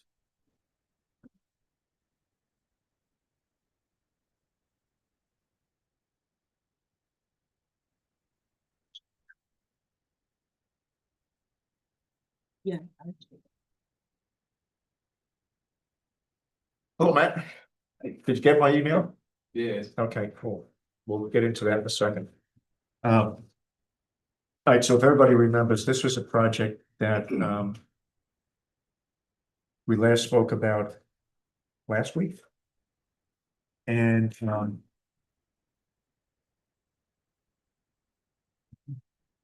we left the public hearing open at that time. We did do a determination of significance of this for this project last week. So we did a neg deck. The public hearing is still open. I think I said that already. We had done the lead agency and the typing of this project back in January, actually. And on March 31st was when this public hearing was open. And there were a considerable number of residents who came to the public hearing on March 31st who were objecting to it, to the project, because of the impact they believe it would have on their wells. The board at that time put together a small subcommittee. Dave Church headed it up, and that subcommittee was consisted of, check me if on this, Jennifer, Alina, Zorian. And they took a look at what well log information was available for other houses in the area to get a sense for how deep do you have to go for water, or how shallow do you have to go for water, so on and so forth. And Dave Church and the group reported on the last meeting, June 9th, that they had no conclusions except that, well, they did have conclusions. They didn't do a hydrological study. They did a survey of the available information. One of their conclusions was that you could have a deep well with a lot of water, or you could have a shallow well in this area with not so much water, as measured by gallons per minute. They reported well log information. What the group also reported out to us was that any number of studies, this has been noted in the past as being a low well yield area because of the nature of the bedrock, that it is granitic, I think was what you reported, bedrock. And finding that the fractures is a somewhat of a hit and miss event. So based on that, and we had no other comment from the public at that meeting of 6/9. Based on that information and no more public comment, we made a determination we did a negative declaration of significance. Since that time, we've gotten a lot more information. We've gotten some letters from an attorney who's also a resident of that area, challenging that decision, and also challenging the process. So we have two issues. One is the facts on the table in terms of the decision, the board's assessment of the negative impact based upon the available information. And the other one is more procedural. The attorney indicated that we did not comply with the open meetings law on a number of counts, one being the lack of availability of minutes from the meeting in which we had the public hearings, the meeting of 3/31. Guilty as charged. They weren't available. They weren't available until Sunday of yesterday. And the second item had to do with the availability of information to the public.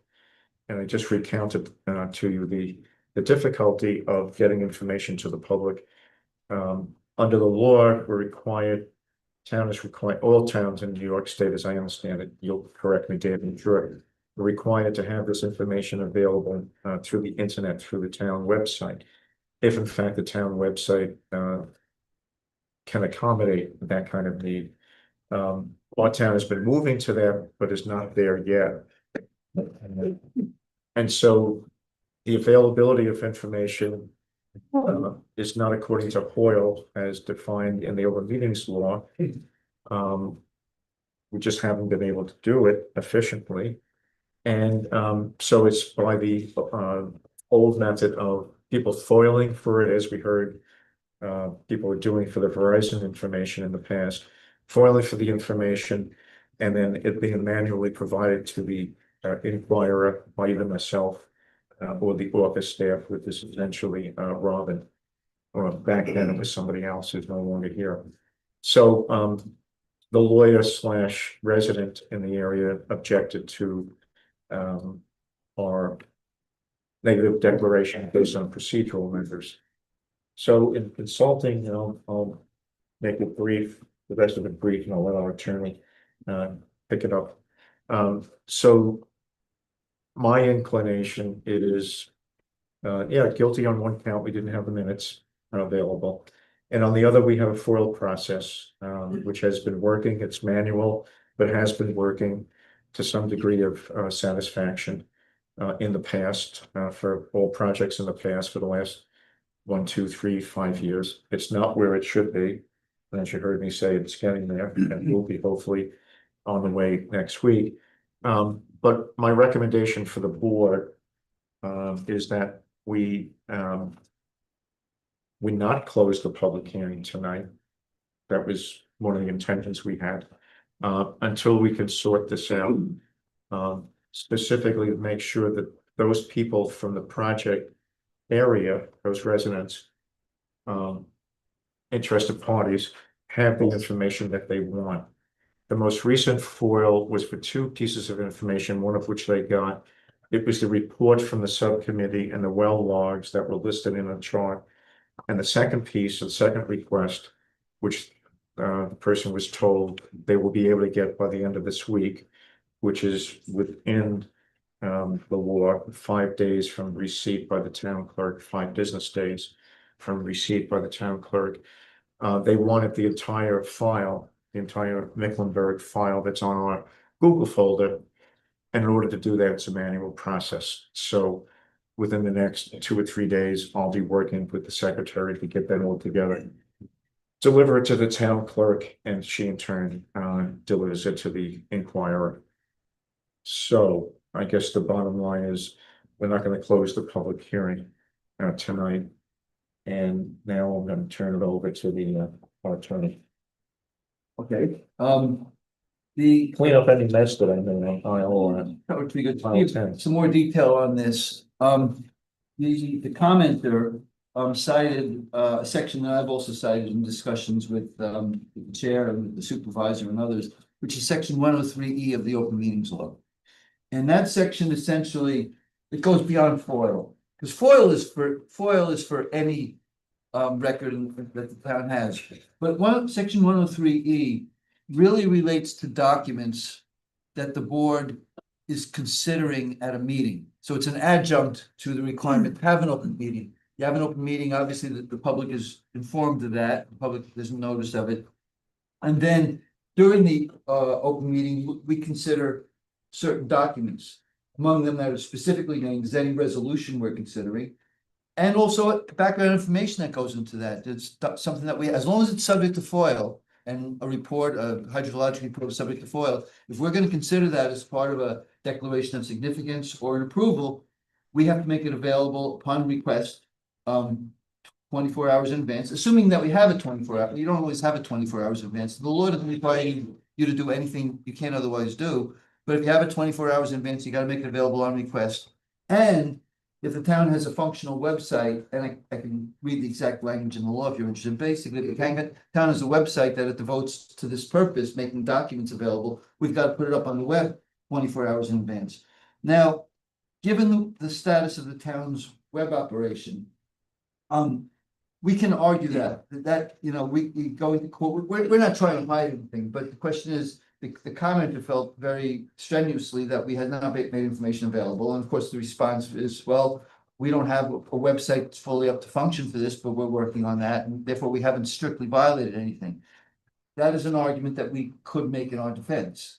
But the 2 points are is, one, I don't want to make that argument. Nobody wants to be in front of a judge saying, it wasn't illegal because we are functional well enough as other towns in the area. And the people have a right to, people expect that in this day and age, we have a functional website that they can go onto and look for documents. So you don't want to make that argument. Number two, you want to provide information to the public. It's their right to see this stuff before we look at it. And, the town is going to get better and we're working on that. And so the proposition before the board is to extend the public hearing so that we can get them the information that they've asked for with enough time to comment. They can, once they get this information, which largely is going to be hydrologic in the hydrogeologic in this case, they can hire a hydrogeologist and comment on it or not, whatever they want to do with it, but it gives them, the law gives them, it requires it 24 hours, but as a courtesy to people in the town, you give it to them a week or 2 or 3 in advance, they can then work with it honestly. So again, I can't tell you whether if this went before a judge, whether we win or lose, we'd certainly defend vigorously in the town, because the town's not trying to hide anything, but we're still working on getting the functionality up, so it's not going to take an army of people every time a critical document comes in. But that's the idea, is that they've demanded to have the information before public hearing closes, and certainly before we make a decision, and that's what's before us tonight. So, that's the reason why I'm not gonna close the public hearing. We'll get the information that they require by the, by Friday, if not.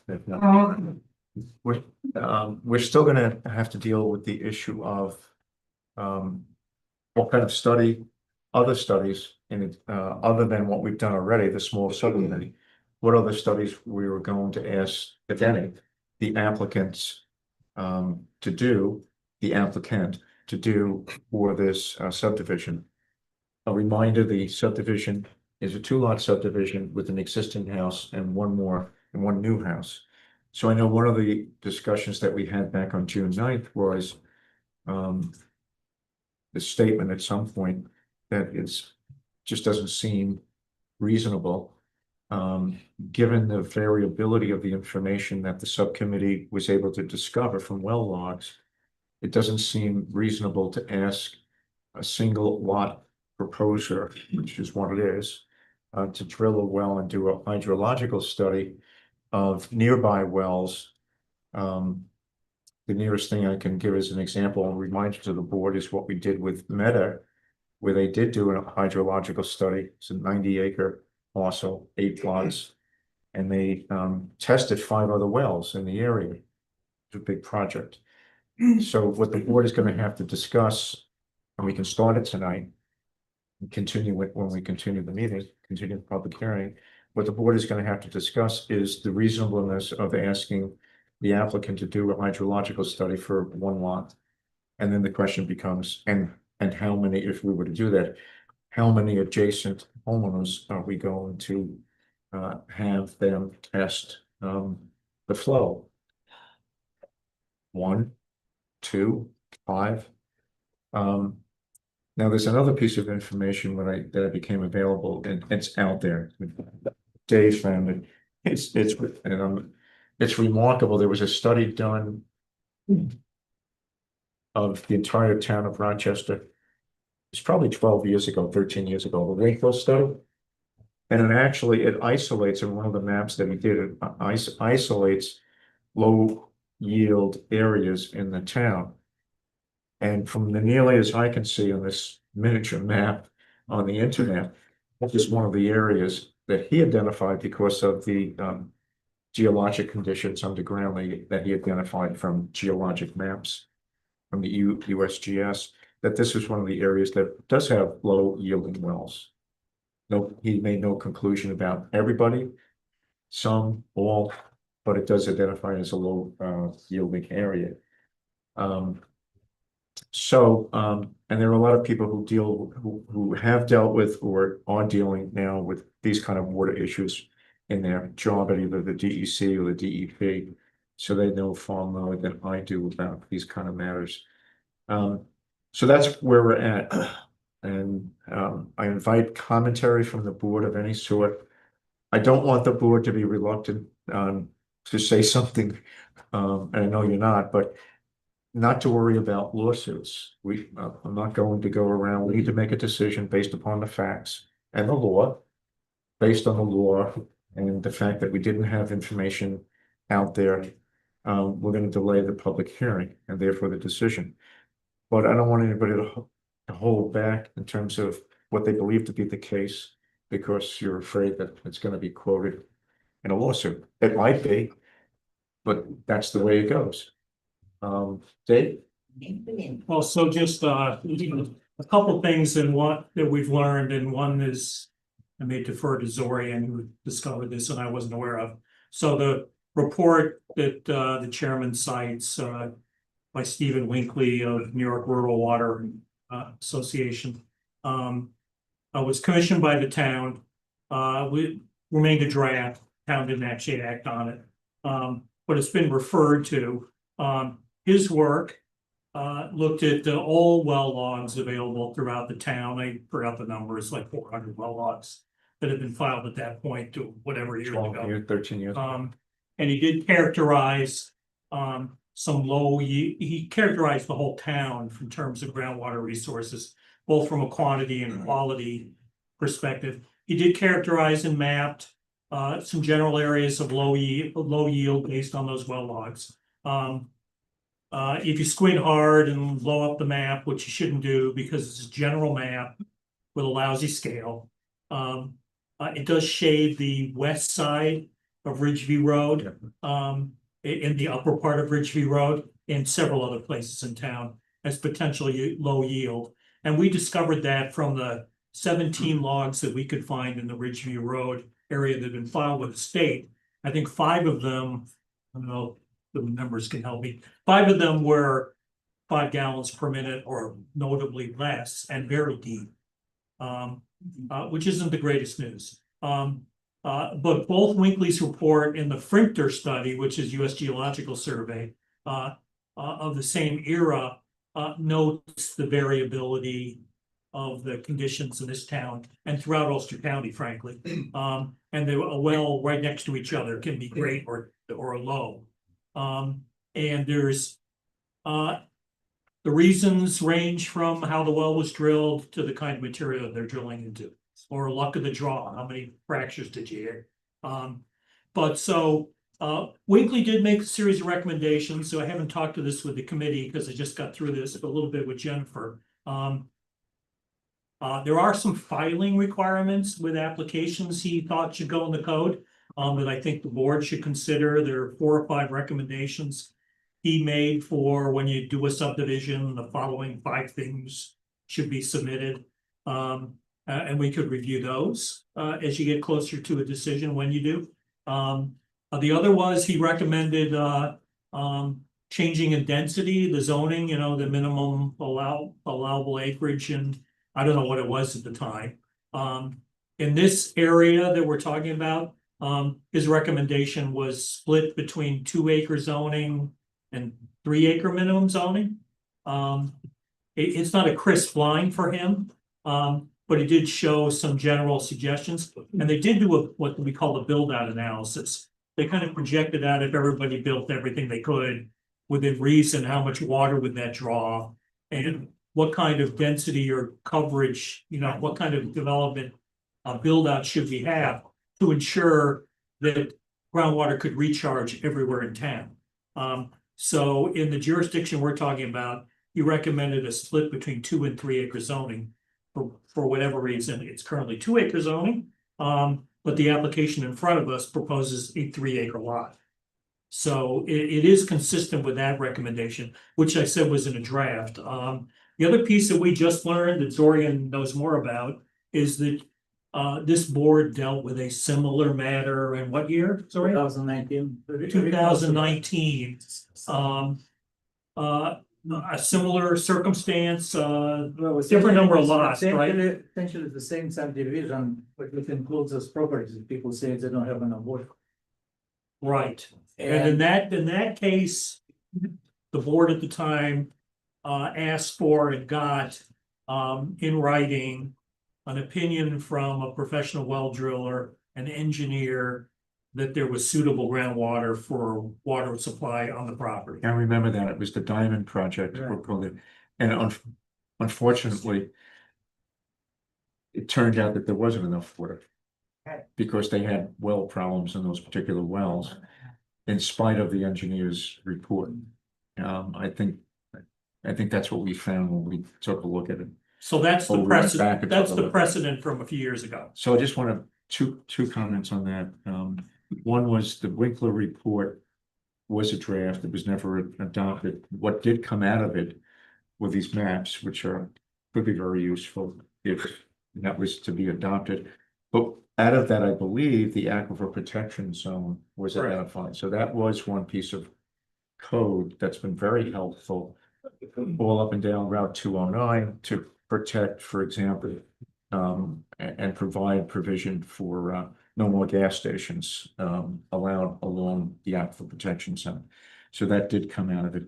And the other piece of information, if the board remembers from the report that we went through on the 9th, was the we report back that the way that the Department of Health looks at this is that people have a right to the water available under their house, and they have certain standards that are used where there is low yield, where they require or they count the amount of water that might be in the wellhead, which can be considerable. And 300 feet of wellhead at 6 inches, you have quite a bit of water in there. They may require holding tanks, they may require fracturing, other items. So when the group, correct me if I'm wrong, talked to them, they were of the opinion that for a single house, they would approve something like that, assuming that they could meet their standards. And as an aside, which we didn't get into back on the 9th, today, people could be going into the building department with a single house on a lot somewhere in that area. I'm not saying they are or they aren't, but the building department simply asked them to come in with a septic approval and approval from the Department of Health to draw water. So there could be 1, 2, 3, 4, 5 other houses going up as we speak in and around that area or any area in the town, which do not go through the more rigorous look-see that the planning board goes through. And that's the way it works. Subdivisions have a different level of approval. Single family homes has a different, I believe by state code, a different level of approval, and it's you go to the building department to get your approvals. So having said that, anybody else? So I'm interested, I was actually gonna ask the subcommittee if, what the next level of investigation would be, but Dave, you said that there's these 5 steps that are in is it Winkler or is it Winkler? Winkley. In his Stephen report Winkley. that he suggested.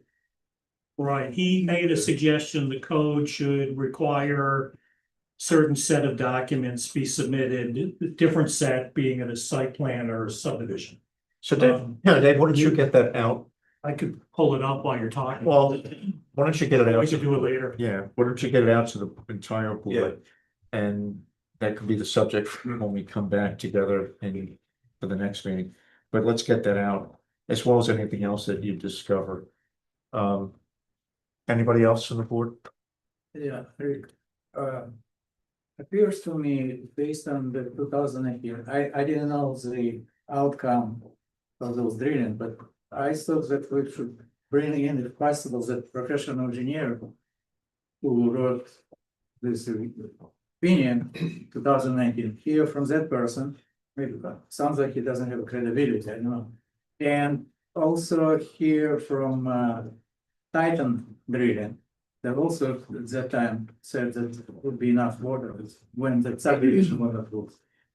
But at the same time, the people who saying they don't have enough water, they have to bring some technical opinion that they done everything possible to correct that they cannot get more water.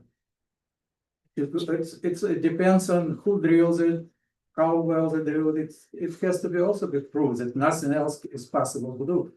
Yeah, and I want to go back to, and you and I were the ones that found Right. report from back in 2019. It occurred to me when I went back that some of the people who spoke at some point, some of those houses that were having problems were some of the houses that were put up by that Right, and that's by that contract. And Yeah, it's- all in the spreadsheet that the committee, that we did with available well logs in the general neighborhood. All the Catskill farms, all listed Catskill Farm as owner of the well logs were Titan Drilling. and those were all under 5 gallons, Only one, only one, okay. 3. Well, So I don't know what there, I don't know what's to be gained by going to the engineer and asking him, what did he mean by this, or to tighten well drilling? They're gonna say what they were gonna say in order to keep their business going. Okay, the other alternative to hire, It's a good idea, but I don't know what that lends to the, well, at least we can hear because it's supposed to, he wrote back then, I don't know, again. Yeah. It's something. I am not a god, but I can certainly, certainly say more well can be drilled. With anywhere. It's handwritten, it's hard to interpret it, but that's what he said. And he put his stamp as a professional engineer. Well, as a professional engineer who didn't do a hydrological study, he based it upon probably his experience in the area. And Yeah, and he listed, by the way, he listed 3 properties, 3 houses, which one of them I couldn't find because the coding for the lot is unclear. It combines several properties. But he listed as an upwater 270 Ridge Road, which is Mockingbird right now living, or that time we're living. And he lists 17 Victoria Lane, which last name is Birch. But our log showing it's a deep well, but there is no output in the day. okay, yeah, the state's got that logged in at 578 feet deep. and how many But gallons? They It didn't. doesn't do. The problem with these well logs, I don't know. I mean, I've stood next to drilling rigs before, as has Selena, many a time, as has Greg. These are people that are doing this because they have to. So a lot of times the logs aren't completely filled out. The addressing is way off. The DEC even admitted to me when I talked to the data specialist there, because I found logs whose geography was listed is in this neighborhood. When you read them, we're nowhere near here. So it's there's some glitches with the data, but that log he's talking about, they didn't give a gallons per minute in the reporting, so we don't know. Any other comments from the board? I have something I'd like to add, if that's okay. I don't think that we can solve this problem on a 2-lot subdivision. I think this is the concerns that are, regardless of which way the vote goes on this, it's not gonna be solved. I would love to see the town undertake a study to try and wrap their arms around the issue in this area. It was obviously flagged previously. And the recommendation was 2 or 3 acres, which is what it's now zoned. Yeah. And there's still concerns. I think as a planning board and the subcommittee, we could probably make recommendations to the board for what that study might look like and how they could try and understand the issue. So that's kind of where I'm at. So we had talked about on the 9th to do that anyway. I talked to Dave at that meeting to put something together based on the board's work, the committee's work, to the town board to let them know what we're dealing with, what the work that we've done. So perhaps we can crank that up a bit as we learn more and more and more from the available studies and even make recommendations. I like Zorian's recommendation that says, okay, you have no water. What have you done to deal with it yourself? If the house is never built, what are you doing about it? And the other thing is, we have no way of controlling this right now. I don't know about the future, but no way of controlling somebody who comes in for a building permit on a 3 acre, 5 acre lot and puts up a house and. Rick, especially if we look at that lot next to them, there's a water. Yes. So. The lot next to them has water, and a lot of water, if I remember. Well, they all have to get health department approval. Yeah. The question, and you've deferred to the health department on many of these matters previously. Yeah. The question is, are you still willing to defer? Well, I don't remember, but I do remember what happened in 2019. It was quite a back and forth, and we eventually accepted the engineer's report and the Board of Health saying they got water. Yeah, they may have to do some things, holding tank, whatever, but they have enough water under their regulations. And at the same time, we're dealing with seeker, which, has a different level of, I'll let you comment, Dave, if I get far away from. Well, we said we did but it se- reject on this. But we did it at that already. No more secret. Okay, That's why I've recommended that we try to accumulate as much environmental knowledge before we do the neg deck, because after you do the neg deck, no secret. well, we did. We had public hearings and nobody, people came back. No, Well, wait, let me make sure that the public understands. We had the group do what they did for a couple of weeks. They came back with the report. We considered the report on the 9th. We asked, the public hearing was still open. We asked for input from the public. Nobody turned up on the 9th. So the board was saddled with, what do we do with this information? And based upon our best reading of the information, we decided to do the neg deck. So we am where we am with that. And I will note the Hinckley report, the New York Rural Water report, which perhaps you could have Greg review as well as an engineer. I don't think you can do better than that report. I mean, that was the blue ribbon kind of studies. They were underwritten by EPA. So often the towns, when they did these for towns like yours, it was a modest matching funds you had to put in. I mean, he was a qualified hydrogeologist. He did build out analysis. He looked at every well log available at the time. I will note, perhaps the committee could tease out his recommendations. And you could either see which ones fit into a small approval like this and which ones are really things that either need more research or could be recommended to the town board So, as actions they need to take. so why don't you work on that in the context of, I want to see something go to the town board. But why doesn't the little subcommittee get back and based upon all the new information we're learning, see if we can tease out some sort of a ultimately a decision one way or the other for the applicant. I'm reluctant to have Greg do anything, not because Greg couldn't do it, but the question becomes who's going to pay for it. Doing charge to the applicant for whatever work he's going to do to come up with an analysis, or is that something that's better done by the town board that authorizes a larger study to be done of water in this area? Because that could really bring up the bill pretty quick for a single lot. You, on the other hand, are sort of on the budget, on the town budget as a town planner, so it's part of what you're doing more than that. So I'm not often asking you to do this work at this point. All right, so the public hearing is still open.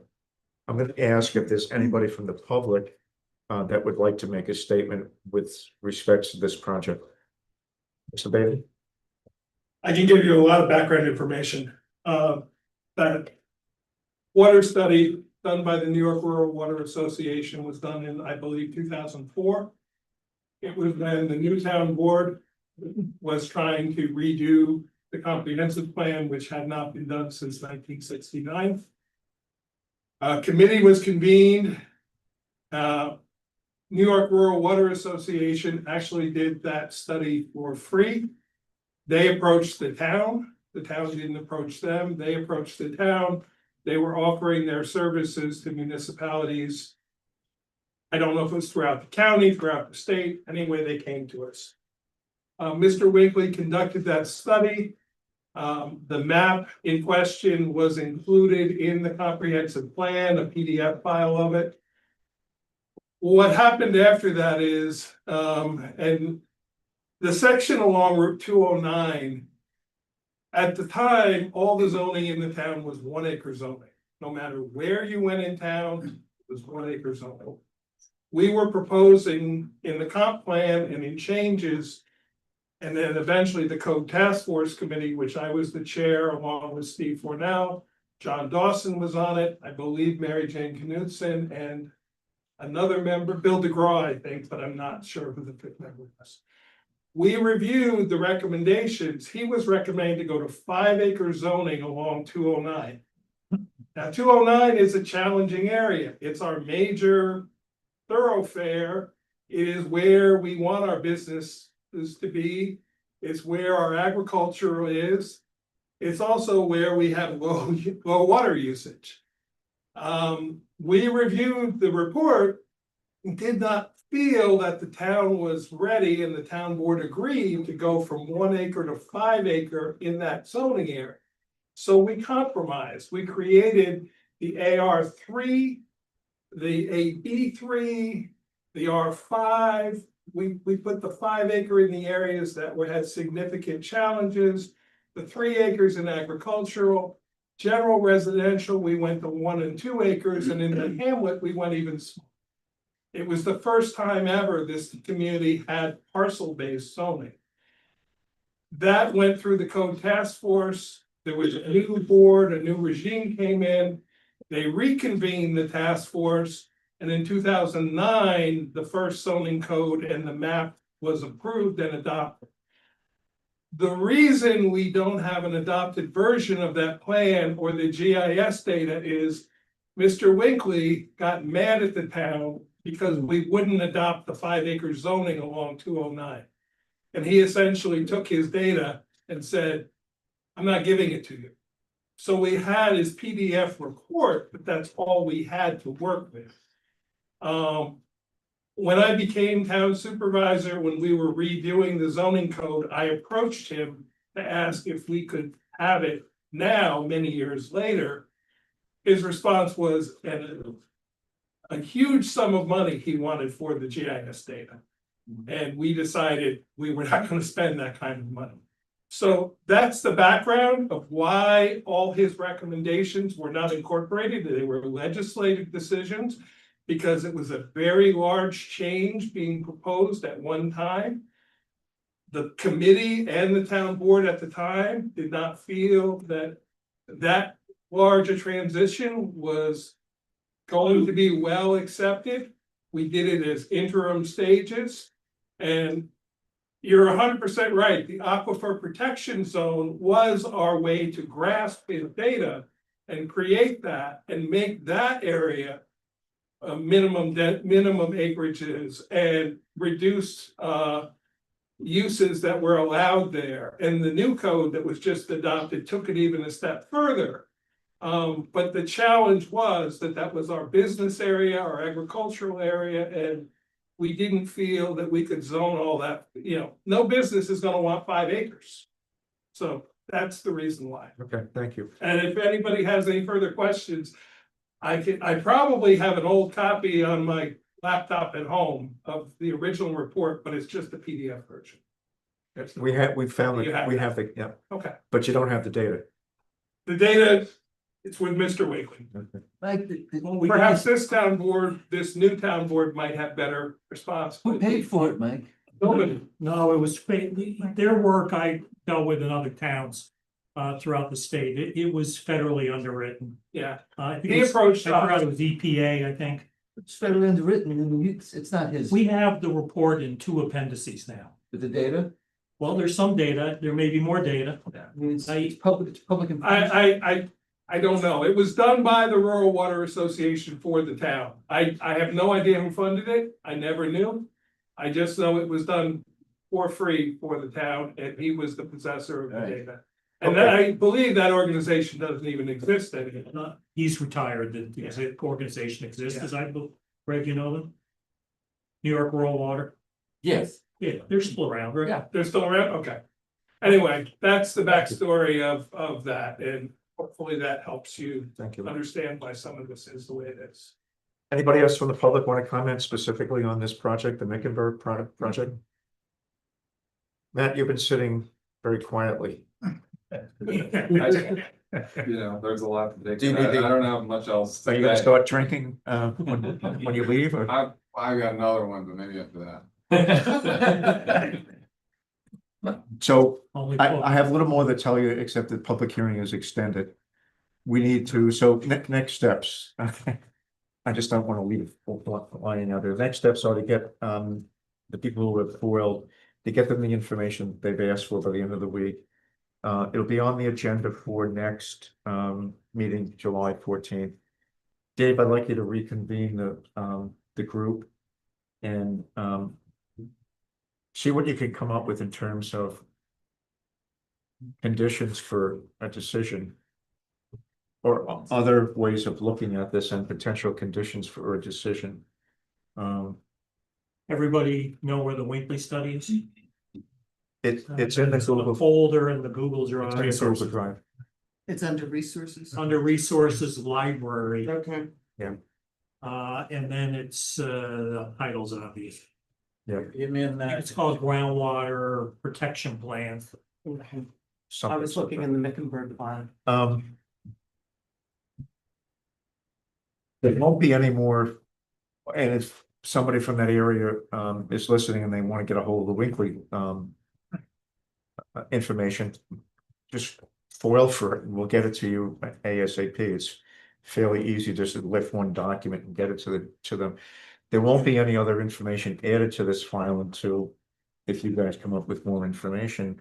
And I think we're on safe ground to just say, if we generate anything else, we're just going to get that information out to the people who have already asked for or foiled us. We'll get that information out without requiring them to go through the foil. I don't see a legal problem with that. Thank you. Hopefully by next week, we're gonna have bits and pieces of the Muni Collab up and running. It'll make it a lot easier for the public to get information.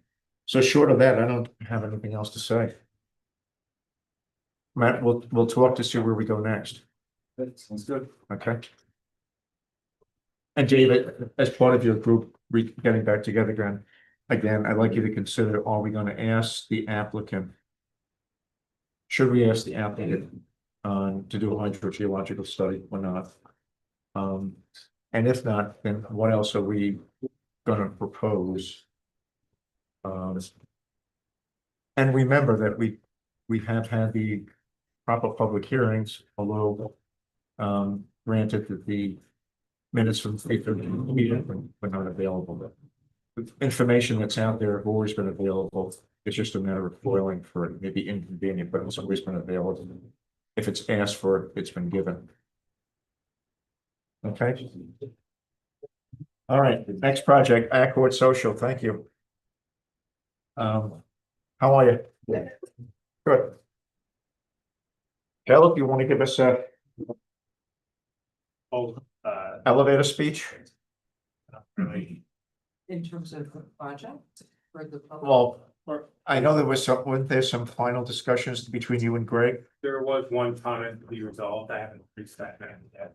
Resolved it, but Which was that having to do with the water quality? yeah, it was a map situation. That was a pre-existing condition. It was just a little unclear and what all the impervious cover was. Okay. All right, and Michelle, you and I have talked by email about, I did submit the bond request, the letter of credit to the town board. And on the advice of the council, they want to wait until after the public hearing is closed. We still haven't opened the public hearing. That was supposed to be last week. We're going to do it this week.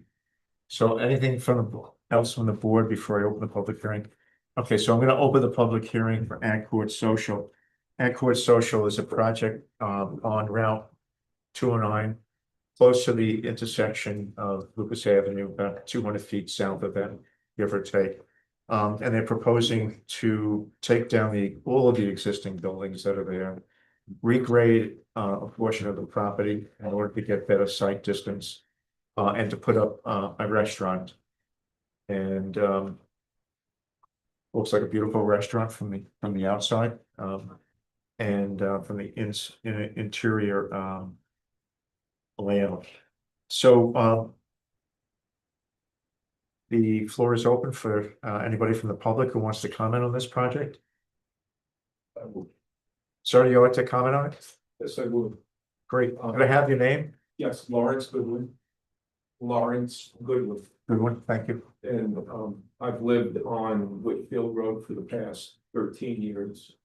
I'm very familiar with the options that people have for restaurants. And from what I understand about Backboard Social, it's going to be a really nice addition.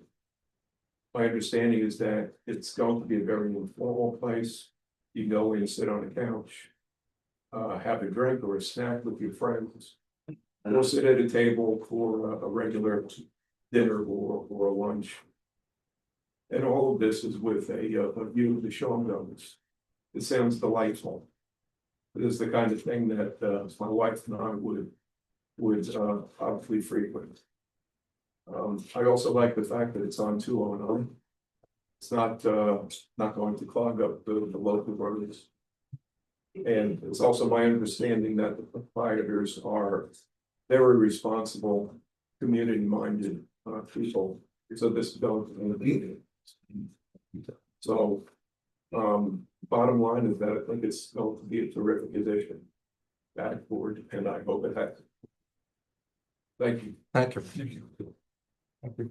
I just want to add that the applicants have been very responsible and have gone, there was a lot of work to be done on this site. It's a 1.88 acre site.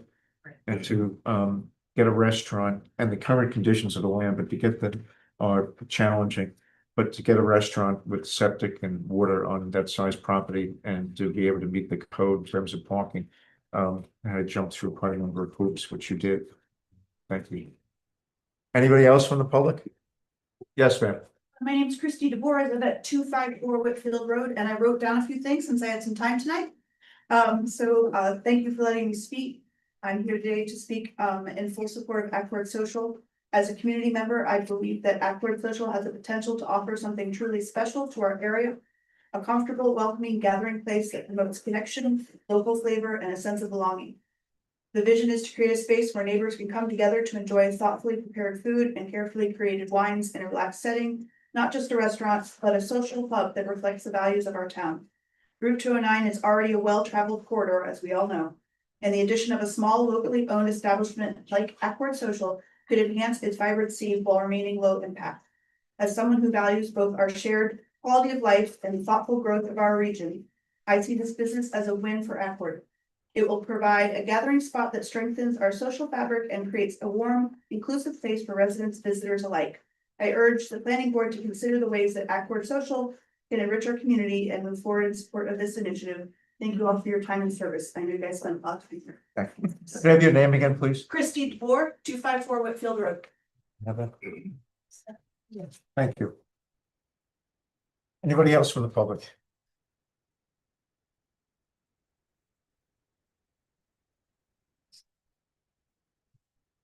Okay, there being nobody else, why don't we do a determination of significance? You have a blank sheet? Does everybody have a blank sheet? Yeah. And again, I'm going to not read through it all. I'm simply going to ask you all to quickly look at the 11 items. And I'm going to check well for each one of the 11, no or small impact.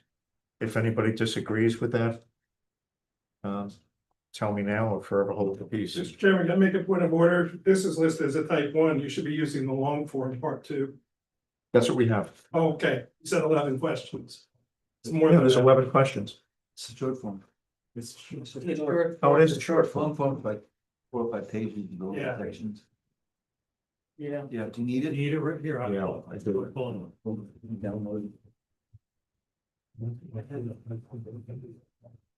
When you do it. Bet you look by. That's it. Yeah. Well, she has.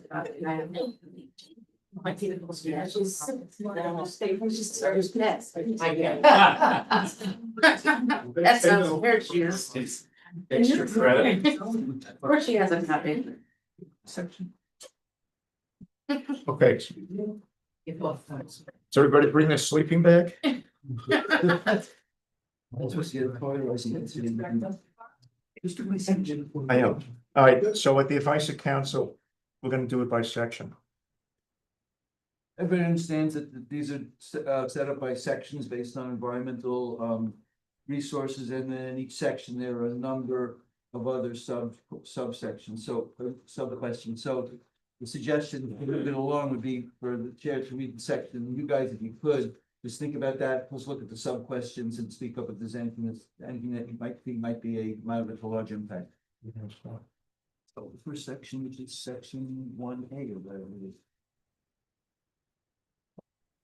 You got it. Planes, some name. Oh, yes. Okay.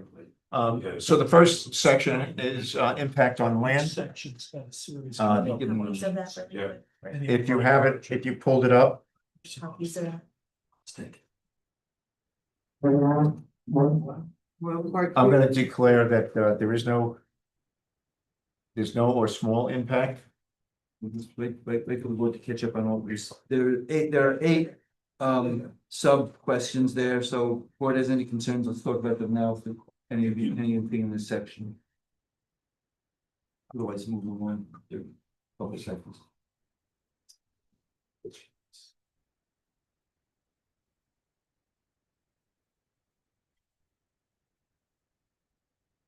Are you all right with me saying no to this section? Yes. Okay, that's section 1. Second section, impact on geologic features. Let me read the summary. The proposed action may result in the modification or destruction of or inhibit access to any unique or unusual landforms on the site, such as cliffs, dunes, minerals, fossils, or caves. No? Or a small impact? Are we okay with that? Yes. Okay. Section 3, impact on surface water. Proposed action may affect one or more wetlands or other surface water bodies. There's no water bodies there. Streams, Rivers, ponds, or lakes. Everybody okay with no to that? Yes. Okay, section 4, impact on groundwater. Proposed action may result in new or additional use of groundwater or may have the potential to introduce contaminants to groundwater or an aquifer. No. No or small impact, so it's no. Impact on flooding. The proposed action may result in development on land subject to flooding. No or small impact. No. Impact on air. The proposed action may include a state regulated air emission source. No. No. Next one, impact on plants and animals. No. The proposed action may result in the loss of flora or fauna. No or small impact. Impact on ag resources. No. Proposed action may impact agricultural resources. No or small impact. Impact on aesthetic resources. It will, the land use of the proposed action are obviously different from or in sharp contrast to current land use patterns between the proposed project and a scenic or aesthetic resource. No. No or small impact. Impact on historic and archaeological resources. The proposed action may occur in or adjacent to a historic or archaeological resource. No or small impact. Okay. Okay. Number 11, impact on open space and recreation. No or small impact. Number 12, impact on critical environmental area. No or small impact. 13, impact on transportation. The proposed action may result in a change to existing transportation systems. No or small impact. Impact on energy. The proposed action may cause an increase in the use of any form of energy. No or small impact.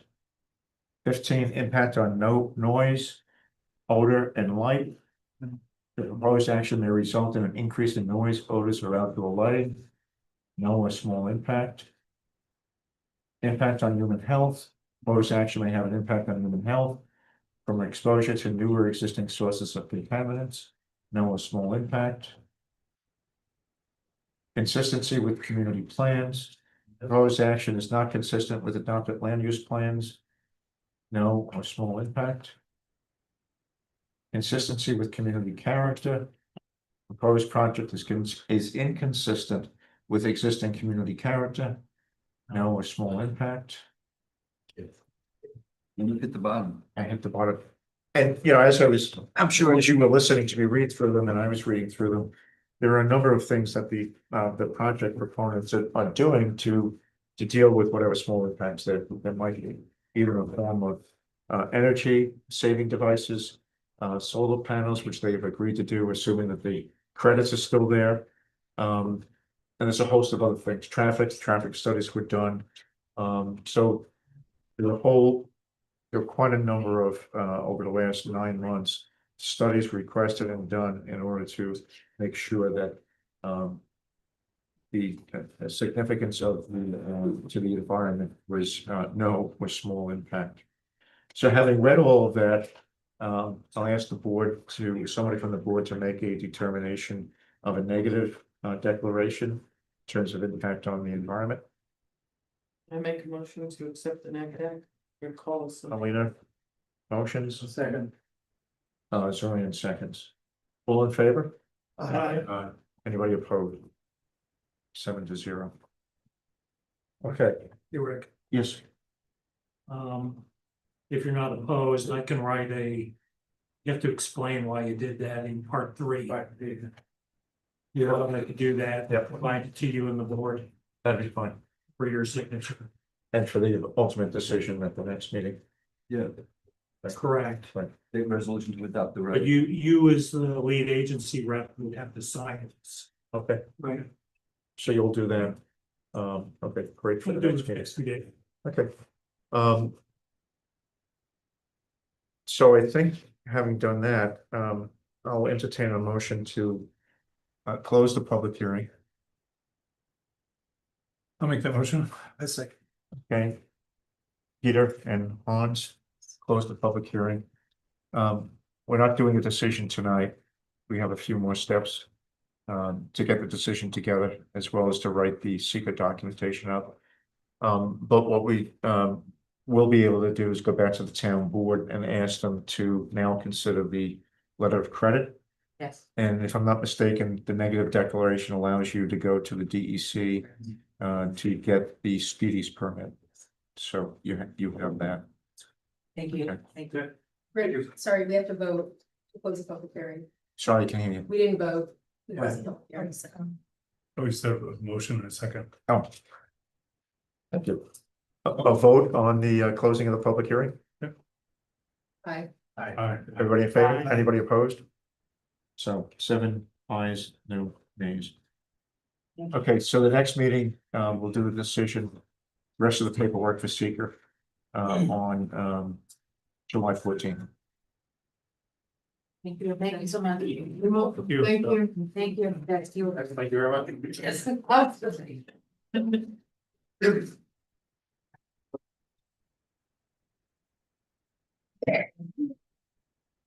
Very much. Yeah, thank you. I'm excited. But it's no Saturday. It's in the aquifer overlay. Thank you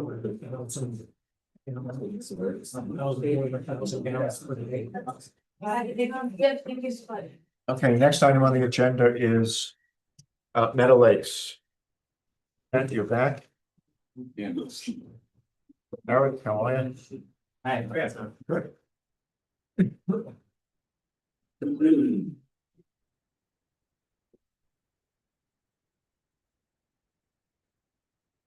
Okay, so we had the start of the public hearing last week.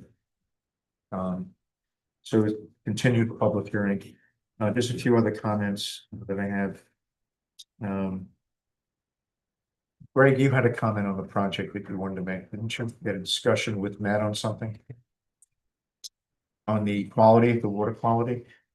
Yes, they did the hydrogeologic report, and that showed that they had water quality. There was some items that they need to still do the final flushing of the well. I think they had maybe getting mixed up, but I think you still had a bacteriological hit, but the that's, yeah, it's just a matter of getting the well flushed and everything and disinfected as part of the protocol, and that should be no issue. So with that done, you're satisfied? Yep. with- okay. With the hydrogeologic, I'm satisfied, yes. Okay. The HOA document, our attorney has it. He'll be reading it. Not sure how long. This week. This week. Okay. We'll need an RMA, and Matt, you have a lot of samples of RMAs. If you can, we could prepare that so our attorney can review that as well. That might be a little bit more complex than the ones we've done in the past. I don't know. So let's do that. And the board have any questions? The public hearing is still open, so at this point, I'll entertain any comments from the public. Mike? I can give you more background. 2014, this property was identified under the New York Rising program for flood remediation. When I became supervisor, nothing much happened except they did start, it was the first project they started working on. But when I became supervisor in 2016, the owners of that parcel were not reachable. They lived out of the country. I think it's been sold at least once, if not twice since then. So we had, the problem with New York Rising is you couldn't remediate or fix problems, you could only remove them. So there is, and I don't know if it still exists, because I haven't looked at the plans, there was a large pond and a very small berm between that and the creek, and I don't remember which creek it is off the top of my head, but I'm sure somebody else knows. Anyway, the study was done that if that berm were to be eroded away in a flood event, the addition of all the water from that pond in a one-time occurrence would cause significant flooding downstream, in that the campground that is on Medicahans would be underwater. The manufactured housing park that's there on Medicahans would be underwater, and part of Accord would be underwater. We went as far as we could. In order for us to remediate the problem, we had to get permission from the owners to basically go on their land and drain the pond. We never could make contact with them. I did eventually get contact with the caretaker of the property, who I located completely by accident. I went there personally and stood on the berm, and as he said to me, be careful where you step or you're going into the creek. There's a significant portion of that berm is eroded away. I know this is just a subdivision approval and not a construction project, but I would just ask, and to let you know too, all the documentation for the studies that were done is in the town supervisor's office and potentially in the town supervisor's laptop. I believe I had downloaded an awful lot of it when I left office last year. So the information is available into the town records, but it appears that this board did not have knowledge of this issue, and I just wanted to make you aware of it. We're well aware of it. Okay. And we've covered it. Okay. And I'm not gonna go into how we've covered. That's fine. I just wanted to be sure, Okay. 23 Anybody- years of knowledge up here, so. Anybody else? Barbara? Now. Before I start, Barbara, could you possibly, if it's all right, remove your mask so we can hear you? I've been wearing that for 6 years, every day, and never been sick. First of all, I just wanted to say that I did FOIL request the 90-page hydrological study, because I don't use the computer. So are you telling me now that I will not be able to fill out the form that says I want to pick it up in the office, because I don't use a computer? So I didn't understand. You did FOIL or you want to FOIL? FOIL did. When did you do that? When did I do that? June 10th. And did you get a response from the office? Yes, 90-page document? Okay, So my question to the board is will I be able to still, because I don't use the computer, access information not using. For you, Barbara, yes. Okay. That's what I wanted to understand. So first of all, being a school teacher and always accentuating the positive first. First of all, the report states that they dug a well near the burial site. And no water contamination was found. Thank you very much. That relieved my concern. Removed a proposed house site near that burial, because it was originally, so thank you very much. That relieved that concern. I would not want anybody to be living in a place that possibly they're getting water and now they have babies with 3 heads. Answer, so that has been removed. They also entered into a conservation proposal that you guys suggested, so I give them credit for that. So you said I can't ask questions, so I can't ask Matt questions about the study, so I'm gonna ask you questions, whether you can answer me or tell me how to get the information. First of all, number 1 was, has the town engineer reviewed this proposal? He just spoke, he said he did. I can't hear you, Barbara. He said he did. Okay. He reviewed. The well was hydrofracked. It was hydrofracked down 800 feet. All our neighboring wells are 300 and 400 feet. So I wanted to know, why do they need to hydrofrack? And why did they need to go 800 feet? And since you were over the water aquifer, I want to know, is there any correlation between the information they got of the 800 feet stating the state of our water aquifer? That they had to go 800 feet in hydrofrack. I know that when I built my house there, they told me, do not get a well driller. The ground you have needs a pounder. You need a pounder to pound those veins open. We couldn't find anybody. They went and sealed the vein, and I had no water. I don't know if you believe in a dowser, but Gus Lindgren was living at that time. He doused water from 2 other veins to my property and filled my well. You don't know what that feeling is like when you turn on that faucet. It happened last October and only air comes out. I'm 357 feet down and I had no water. So that's why I became alarmed with this project in my neighborhood and the water issue. I'm surprised they hit water. Because my belief was, no way they're gonna hit water. Did they hit it because they hydrofracked 800 feet? My other question is, are all the 8 houses gonna be hydrofracked down 8 feet? Get their water is a question. And also, thank you, Mr. Baden, for being here, because I was going to state the study that was done back then when they showed that we have low water areas that caused our town to change our zoning from 1 acre, because they said we will not sustain it, to 3 and 5 acre zoning. So thank you, Mike, for bringing that up.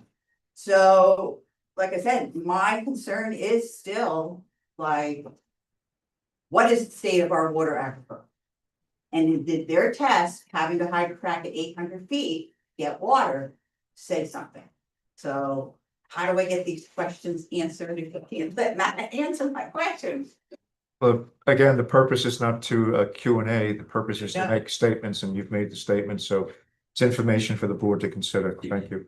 And how do I get the answers to these questions? Contact him personally? And if he wishes to answer those questions, fine, it's up to him. Okay. Thank you. Okay. Any other comments from the public?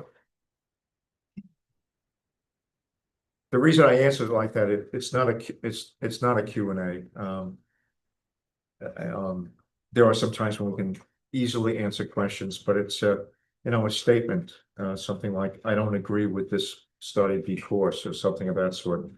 On the subject of the water, this is one of those projects, again, similar to the one that was here before, where the applicant was asked and did, because of the code, had to do a hydrological study, and he readily accepted that. And they tested 5 other wells in the area to make sure that there were no impacts. And the water, the report from the hydrogeologist firm by the name of Labella was that there's no impact on those 5 wells and there's enough water in the area to substantiate the number of houses that are gonna be built there, so much more than that, it's not the board's, and the board had, Greg Bolner, our engineer, review the data from Labella, and he's in agreement with it, so at this point, I believe the board, we have at least 2 people here who know quite a bit about water, and they were intimately involved in those studies with Greg and Matt and Labella from the point of view of what criteria were being used, how many other wells were being tested, so on and so forth. So Can I just make another? anything else? Go ahead. What Mike said about the berm, you used to be able to drive a car between the edge of the berm and that lake. Can't safely walk there, exactly what he said, because I walked it. Well, I've walked it too, and No, I found it safe. But I've also hiked places where maybe I shouldn't have been hiking. And on the berm, you know, what we're gonna go by, and I entered this into the record the last time, is the New York State DEC evaluation of that dam, and they have it evaluated as low risk, low hazard of collapsing. So anything can happen, But it's not. and sometimes it does, but that's all. You're mixing apples and oranges. Thank you, Bob. So we're gonna go by that report from the DEC in terms of the viability of that lake. And I'll also remind the board and the public to reassure you that we did quite an analysis of this. We took a look at the drainage patterns, did a SWIP for the property. And the board is satisfied with the conclusions is that under any number of different circumstances, including 100-year floods, that lake is solid and is not getting the amount of water that would cause any kind of problems. In fact, I think you termed it 1/3 of an inch of additional water. Height? Yeah, Yeah. additional water. Yeah, it's less than that. So, and that was reviewed by our engineer. And I know everybody can have opinions, but we've got to go with the facts and the engineering facts from the engineers, and that's what we're going to go by. Okay, anybody else? But I thank everybody for their continued interest and input. Thank you. All righty, board have any comments or questions? So it's time to do a determination of significance. And this is also a type 1. Right. So we're gonna go through the type 1. I'm gonna get you to the type 1 again. Well, you want that? Let's go all the way back to the beginning of the, by heart. I don't know that one by heart. I know the other one by heart.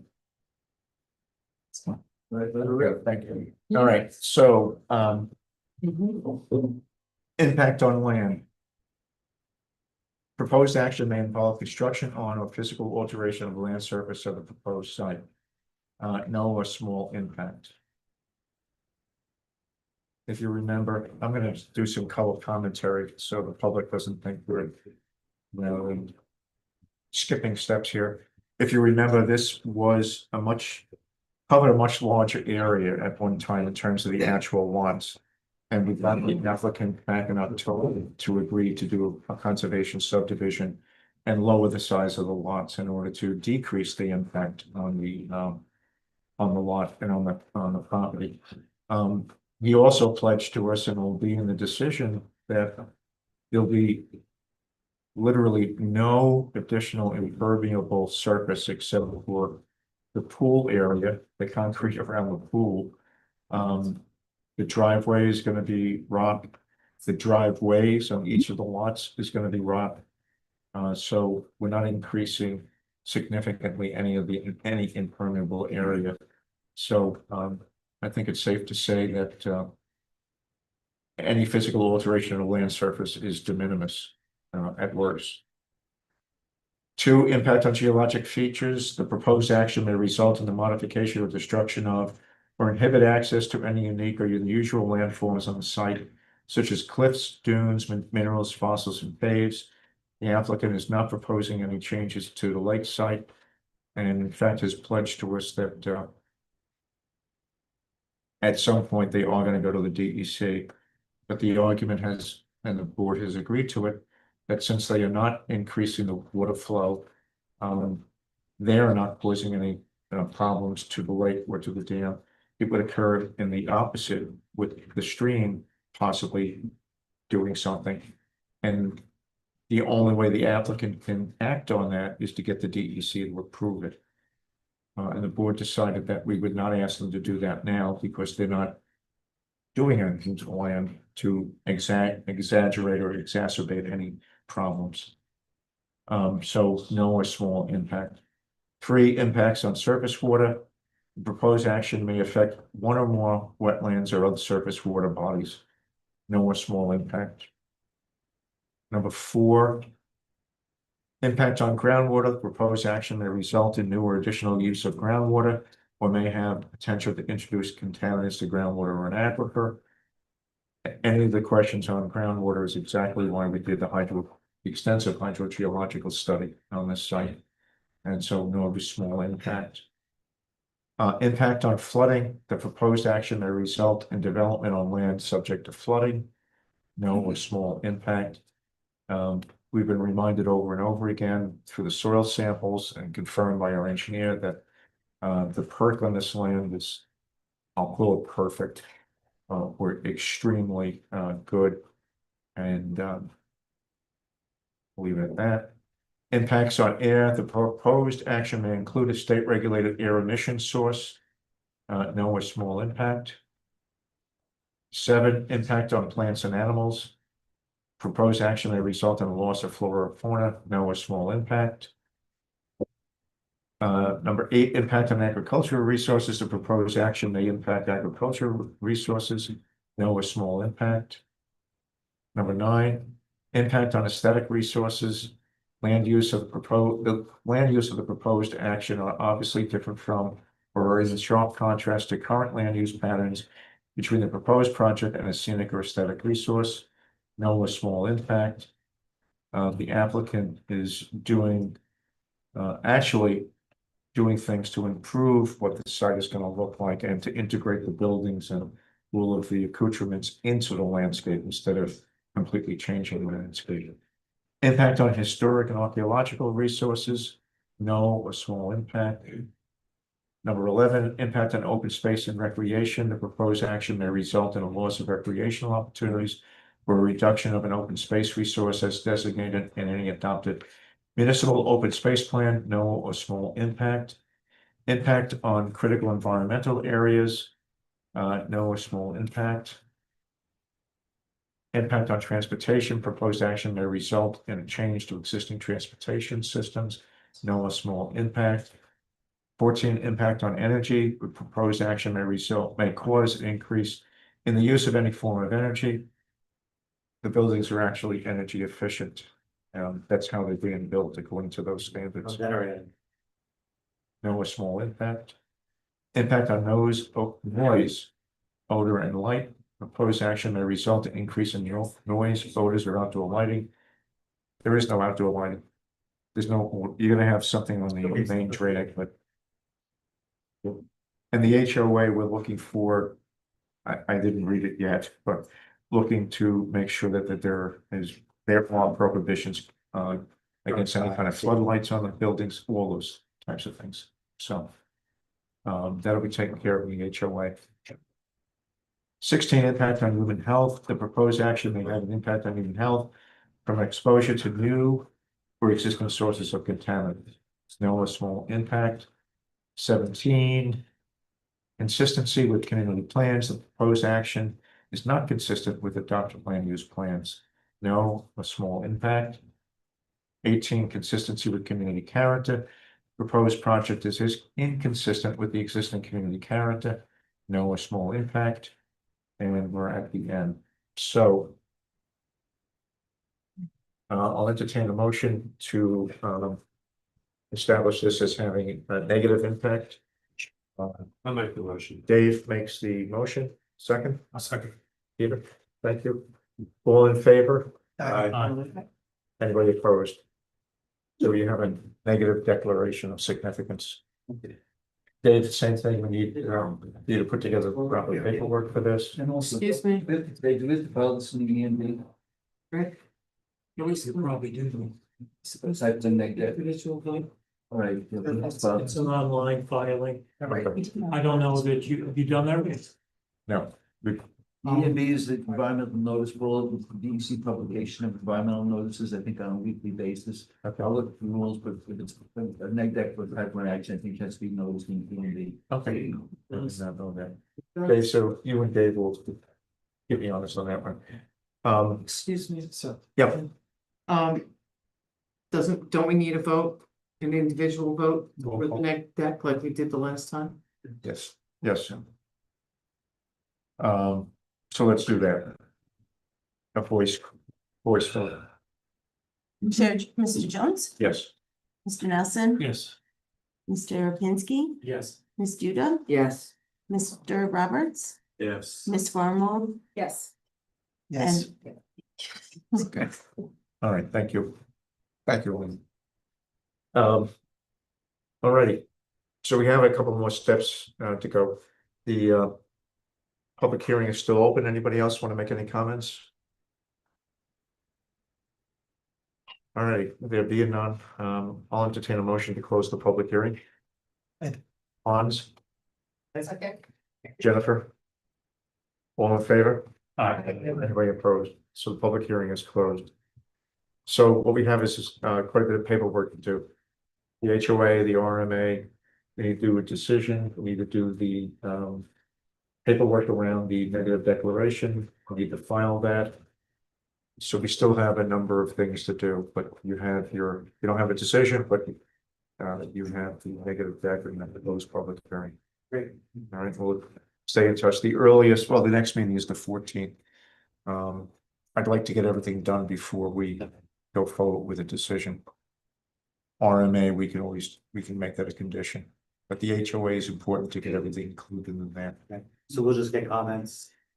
We'll stay in touch. Okay, great. Okay. Thank you. All right. Thank you.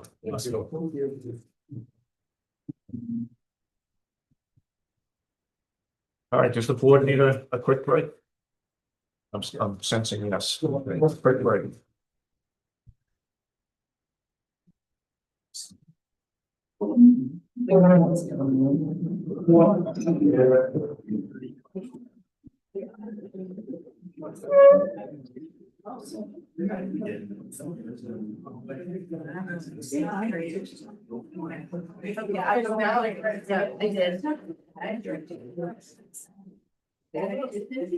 You know,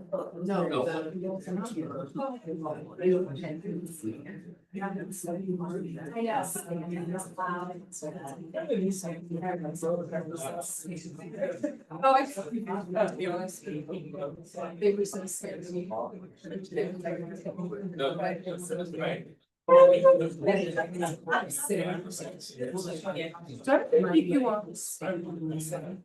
What? You have to keep me honest. Also. Obviously, but it's feel like. We hold on. It's not start saying I gave you. I should do that on here for Richard. Yeah. I have to. Okay. Thank you for coming.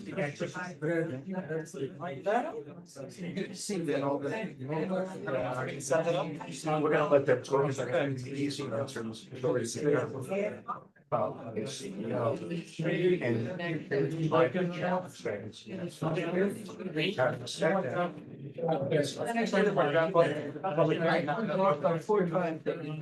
I'm gonna let them.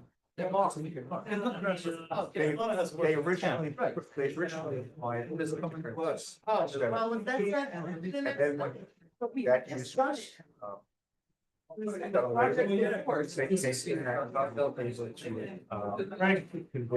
to spreadsheet.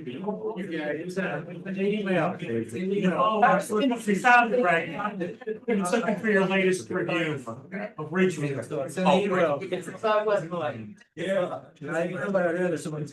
He found it as like. It's a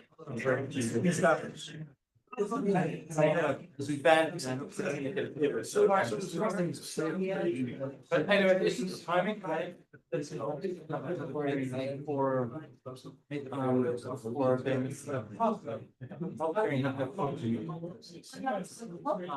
figure out what they're going to do done, right? It sounds like maybe they're doing something they're going to do. application. They have replicated.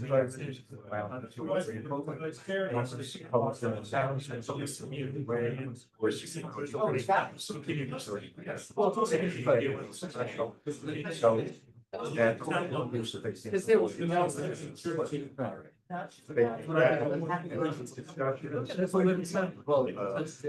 Here, yeah, it was flat, there was no range.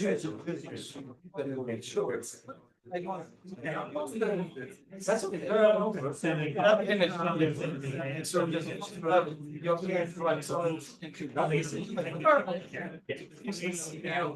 Actually, that's the. Coding force.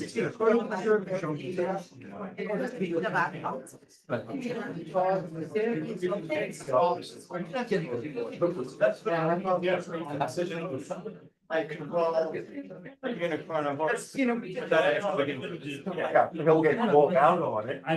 Presumably by somebody, and there's a period of time that people can balance it through what's called Article 7A, or rather they can go to zoning field and get challenged. Oh, yeah, I can't put Does everything tonight. They can't give you any advice because it's not like now, it's like there's no big wait on. Yeah, exactly. Two intermissions. So really great when we get there, wasn't great. It's gonna be, yeah, Right. yeah, so that's why I'm grateful for this. I don't want to. Everything's late. And then only that, our engineer tells me that something PDF is not the right map, it's not a new map, it's a map of Yeah, I'll let him explain, yeah. Well, they were Yeah, right. it's big. Have you read? I started. Well, it would be very interesting, but then I started it, then I've got. Yes.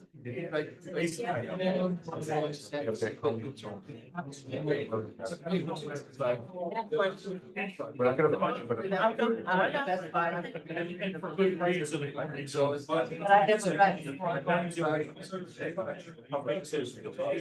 yeah, I got it right. And I read the review.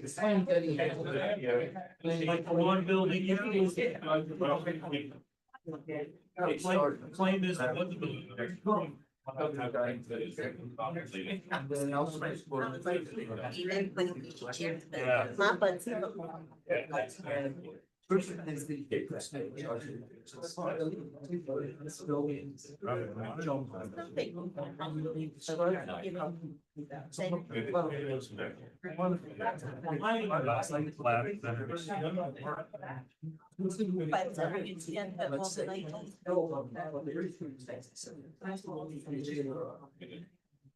Permission. I mean, we could, this board, we prefer to use it there.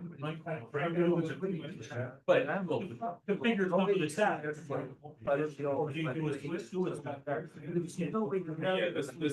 Right, because it's most. Right, until it's. The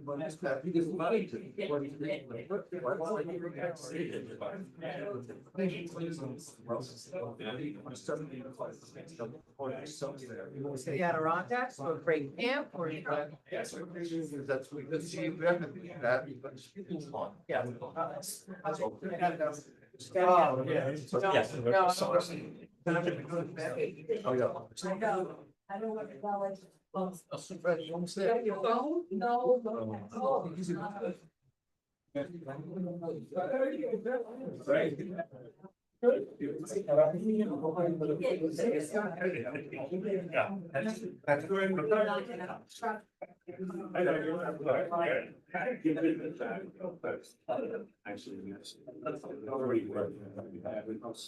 Home stretch, right? Okay, buckle up. Really? Yeah.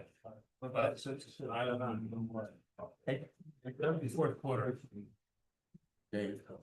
We haven't did lead agency on this. Probably not, no. You know, I just realized. Many other involved agencies? We don't look. No. We usually did the minutes for like 5 meetings. Oh, there were any involved agencies, so we didn't do a lead agency. Let's cover that. No, they're involved agencies. The unknown are all these Alinas, and they need 6 different EC permits. You got bulk store, I don't know, how this. There's a bulk storage permit, you can see seeker. You know, it's involved if it's a seeker bulk. Well, we have to start really soon, baby. Otherwise, don't kind of circulate for lead agencies. There'll be some DCA.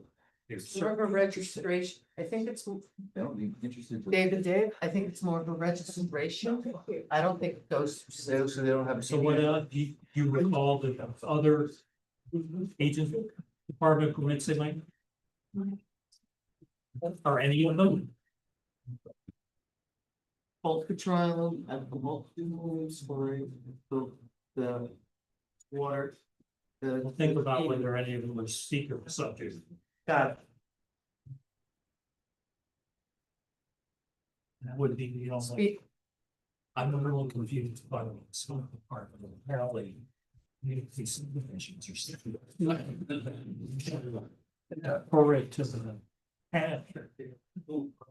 So that's not this case. I don't think it is. Just see it here. This is not subdivision. Right. Steve sequence. I don't think anymore, it's react. I don't know. You're the professor on this. There's no other involved agency, we declare ourselves lead, so as involved agency, we gotta say. I'm gonna, there's no other good place, there's no other agency. They get permits, well, that's different. No, it's not different, that's the same, that's it. The agency's got to give a permit, that's a, and there's almost discretionary, that's something You're right. involved agency. Read the list, Jeff. No, this is.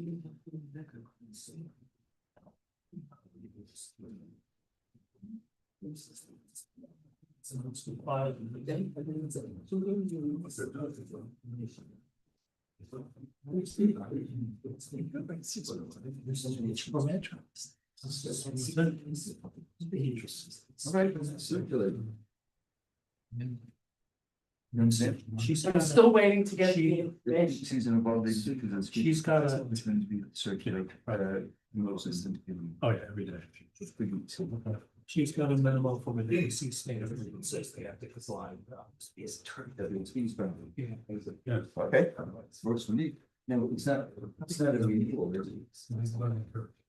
Just read the whole thing. She's a deputy permit administrator. No, she, Do they need, is it a renewal? No, who wrote the need to comply with SHPO, ETS and freshwater wetlands? Freshwater wetlands. That's what she said there. All right. Whether it's there, that was, it's a standard. Let's circulate, Okay, there you go. it's too much to do. Okay. Could you, Yeah, so, you know what we've just been discussing? no, We never declared for lead agency. But the way this works is, if there's another involved agency, we can't just declare, we have to circulate what's called a notice of intent to be lead, which basically sets that process back. We have to give the other involved agency 30 days. Helena has just identified a couple of permits that DEC would have to give. These are discretionary permits. That makes them an involved agency. That means we've got to circulate. We'll pass that resolution. And then what happens, for those of you who don't know, is that the other agency has 30 days to object. Usually they don't. Usually the planning board becomes the lead agency, but we have to give them that chance. They can send us back a letter in 2 days and say, we don't object, and we have that, and that would close that loop, but we have to give them 30 days to do that, so. That's where we're at.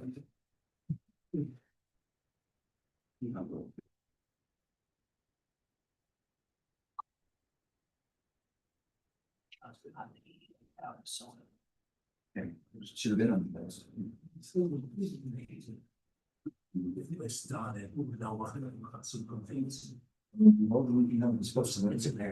Okay.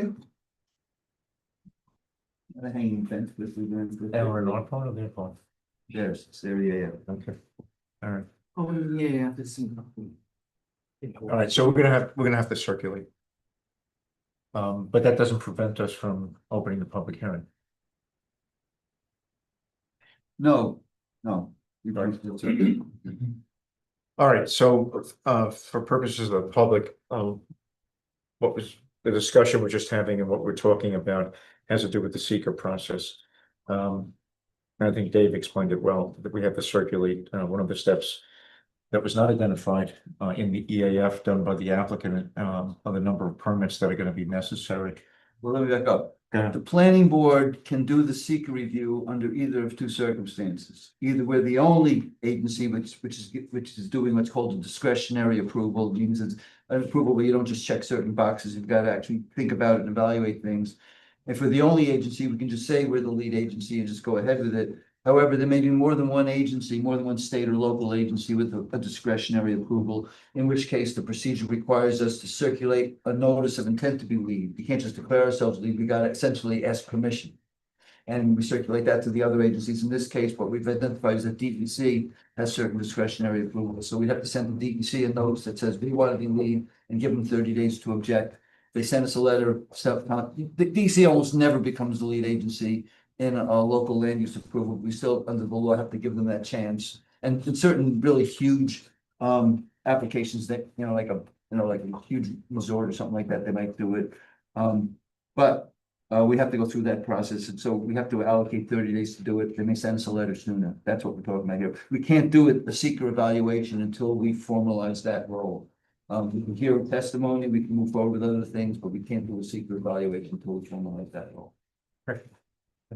Good, so I'm gonna open up the public hearing for Ridgeview Realty, which is a proposed, the users a proposed camp under religious auspices. So I guess the best way of putting it is a camp for religious studies.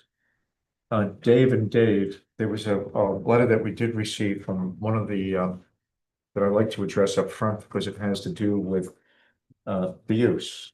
There was a letter that was sent to us by a resident asking why, since camps are no longer allowed in this particular zone, how is it that essentially a camp, as the inquirer put it, is being allowed to be considered through this application? And if you remember, this originally was just a camp, and then at the time when the zoning changed back in November, there was some changes to that which made a strict overnight camp not viable in this area. And the applicant came back with a different use, a religious use, or a camp under religious auspices. And that was what our CEO, the code enforcement officer, along with advice from the town attorney, not this attorney, but the town's attorney, agreed with, that it could go forward under this different use. So, since I don't have a law degree, Let me explain. I'm gonna let Dave explain more. There are two good answers to this. One is that the determination by the CEO is correct and that and it can move forward. But I want to make something clear to everybody who's interested in what goes before this board. There is a process essentially under state law by which these questions get determined. And basically, the really short comment is that this board does not have jurisdiction to determine whether a proposed use is the correct zoning use in this area. That is the CEO's determination, which is why a project goes to the CEO, the building inspector, first for that determination before it gets to this board. There are cases that say we do not make a zoning determination. And so even if you think that this is horribly wrong, that people would be here on a particular use and it's not zoned out or whatever, you do not take that objection to this board because we don't have jurisdiction over it. We have jurisdiction over the nuts and bolts and a lot of other things. But if you don't like the building inspector's determination of zoning, the correct procedure is to appeal that determination to the ZBA. And the ZBA has authority on appeal to take a look at what the building inspector did. And if the appeal is timely, under most town codes, I think this one is 60 days, most are 60 days, sometimes they're 30 days. So pay attention to how long you have. You have that amount of time to go to the ZBA, bring an appeal to the ZBA. They will determine the zoning, and then this board will get the project once the zoning has been cleared away. And that could include getting a variance from the ZBA if there's something wrong with the zoning here, but we do not determine the zoning use, whether it's correct or not. And that is the best answer to that particular commenter. If they still have time, they can go to the ZBA and appeal it. If the time is gone, then that's the way it works. Okay. Thank you, Dennis. It works. All right, I'm gonna open the public hearing. And as I've mentioned in the other public hearings, the purpose is to get comments from the public on the project, things that they may know that the board is not aware of. Try to make the comments succinct and to the point, direct them to the board, not to the applicant. And let's get started. Anybody from the public want to comment? Mr. Baden? Yeah, just one quick comment, and I don't know the answer to this, but if this property is within 500 feet of an agricultural district and a working farm, which it may be, because I know up in that area on Upper Cherrytown, there are some farms. This is required to be referred to the county planning board. It's one of the referral steps that people often forget, which is why I bring it up. It's not just a county road, it should just be checked. If it's not, then that's fine. If it is, it should go to the county. Dave, will you check that? I think I did, but I won't write it down. Okay. So it's 500 feet of an ag district? Farm operation with a working farm operation. So if it's just in the ag district and the farm is not working, then it's not. But I know they're haying many of those fields. That counts as a working farm. Okay. Okay. Thank you, Mike. Anybody else? Yes, Lee? I would like to know, this is Veritas Villa, correct, that we are talking about, the former Veritas Yes. Villa? Yes. I just wanted to clarify that for everyone here. Is the plan to make the whole building a place of worship? And if it's a place of worship, is it a camp to instruct in worship? And did I not just hear you say that a camp would not be allowed? I'm gonna let the applicant, Jeff, address, you've addressed it before in your narrative as to what the purpose of this facility is gonna be.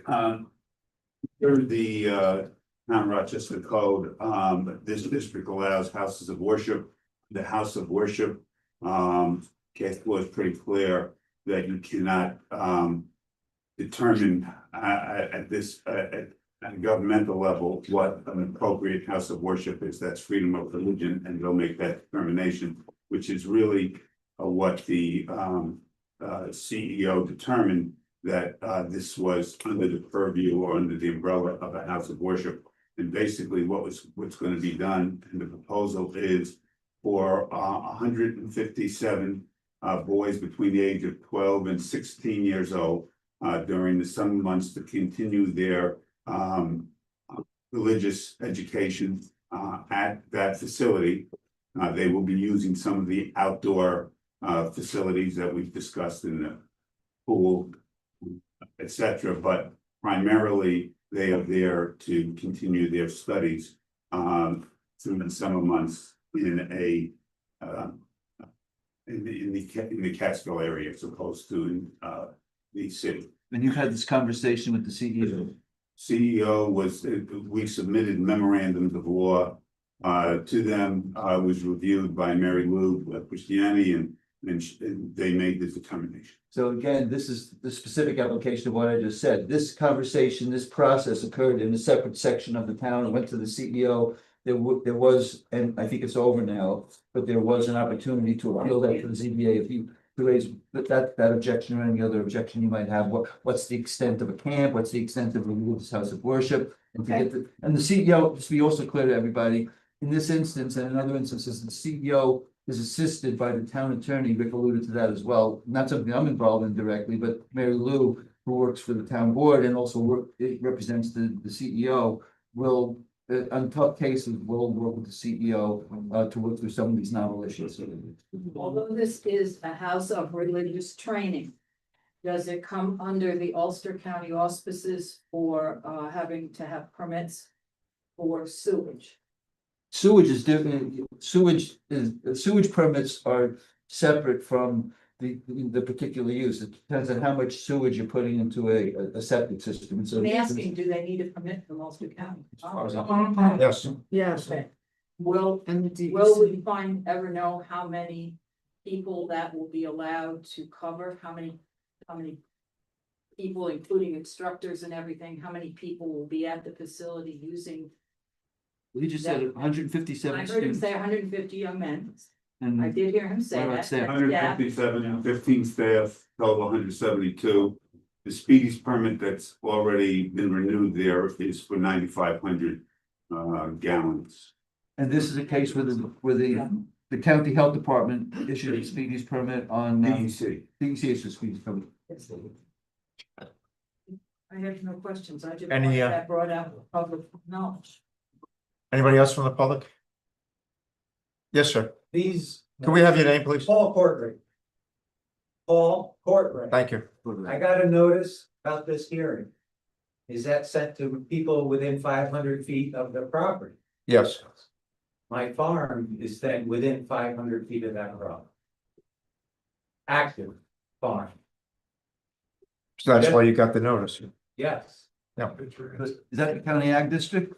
Oh, yeah. Yes. And the whole property's in the district. And the EAF Doesn't know also. Right, so what Mike said before is that this will have to be referred to the county into 239M. Remember, this is. They're reoccupying an existing building. With certain improvements proposed. We're gonna have to go through and see if they meet, for example. All the new lighting will utilize cutoff luminaries and does not exceed certain standards. There's a series of those in the county guidance. My first impression, still getting information, is that they meet all these standards that exempt them from referral. So there's two provisions. There's the locational provision, referral to the county planning board is based on if you're in proximity of certain features. We acknowledge that's true in this case. The second is you have to meet certain criteria. A type of permit and, for example, reoccupancy or reuse of an existing structure, meeting certain standards, like they don't need to add parking, is exempt from referral. I'd like to step out of procedure for just a second to recognize the fact that Mike Baden is the chair of the county planning board. He probably knows what the criteria are. So is this, given these criteria, is this something that needs to be referred to the county or is this exempt? So. Assuming it's within the 500 feet. Yeah, assuming it's within 500 feet, but I think that was just proven with Mr. Courtright's letter. First of all, it's up to the county planner to decide whether it's, let me finish. It's up to him to decide whether it's exempt or not. My recommendation is there's no downside to referring it to the county, even if it's not required or if it follows. It is required, but it may be under the exception agreement. For the public knowledge, we have what we call an exception agreement that we sign with municipalities on a one-on-one basis for applications that don't rise to the level of county impact that then don't have to be referred.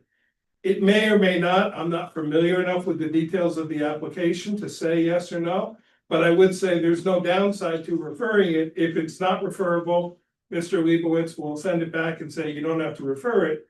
Can we Or call Mr. Leibowitz and ask him?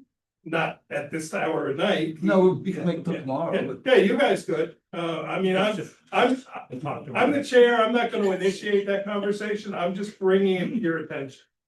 That's all. Thanks. Yeah, I mean, he can decide, and we meet a week from tomorrow, a week from Wednesday.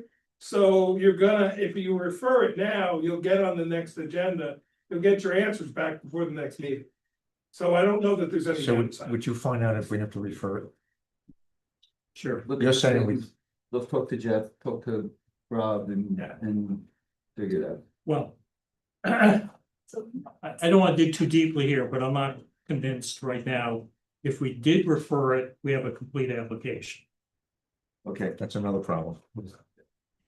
Because we just received the EAF. That's what we just got the. And it's. Yeah.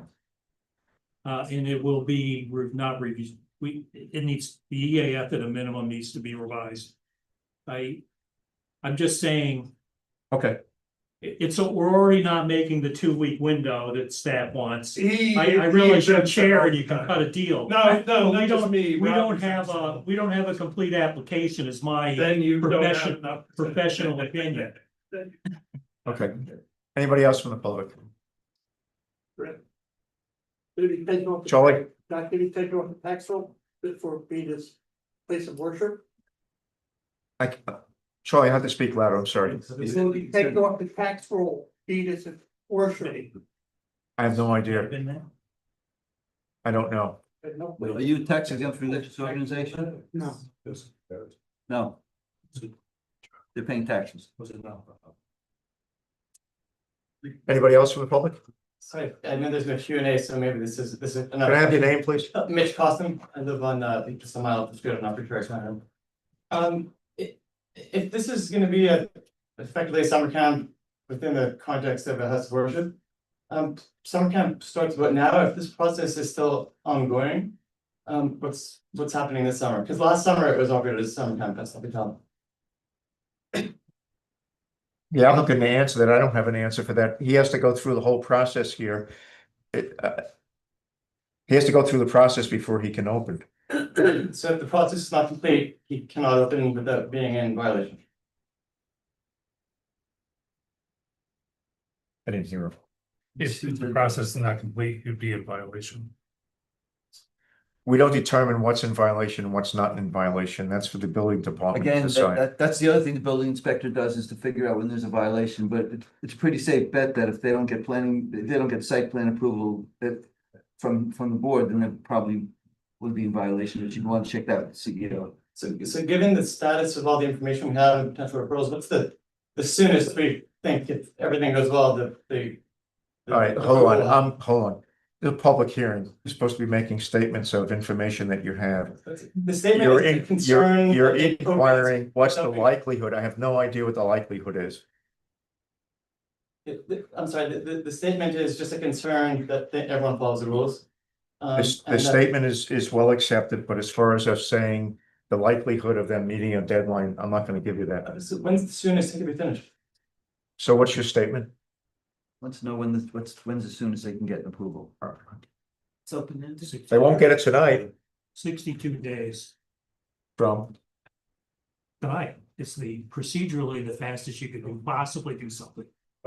yes. Thank you. Anybody else? Sure, I have a question. Hello, I'm Have your name, please? Simone Consor. I live on Upper Cherry Town Road. A few concerns I guess I have. The density of how many camp participants will be there is obviously going to exceed the current sewage system that's there, and I really would prefer to not have contaminated well water.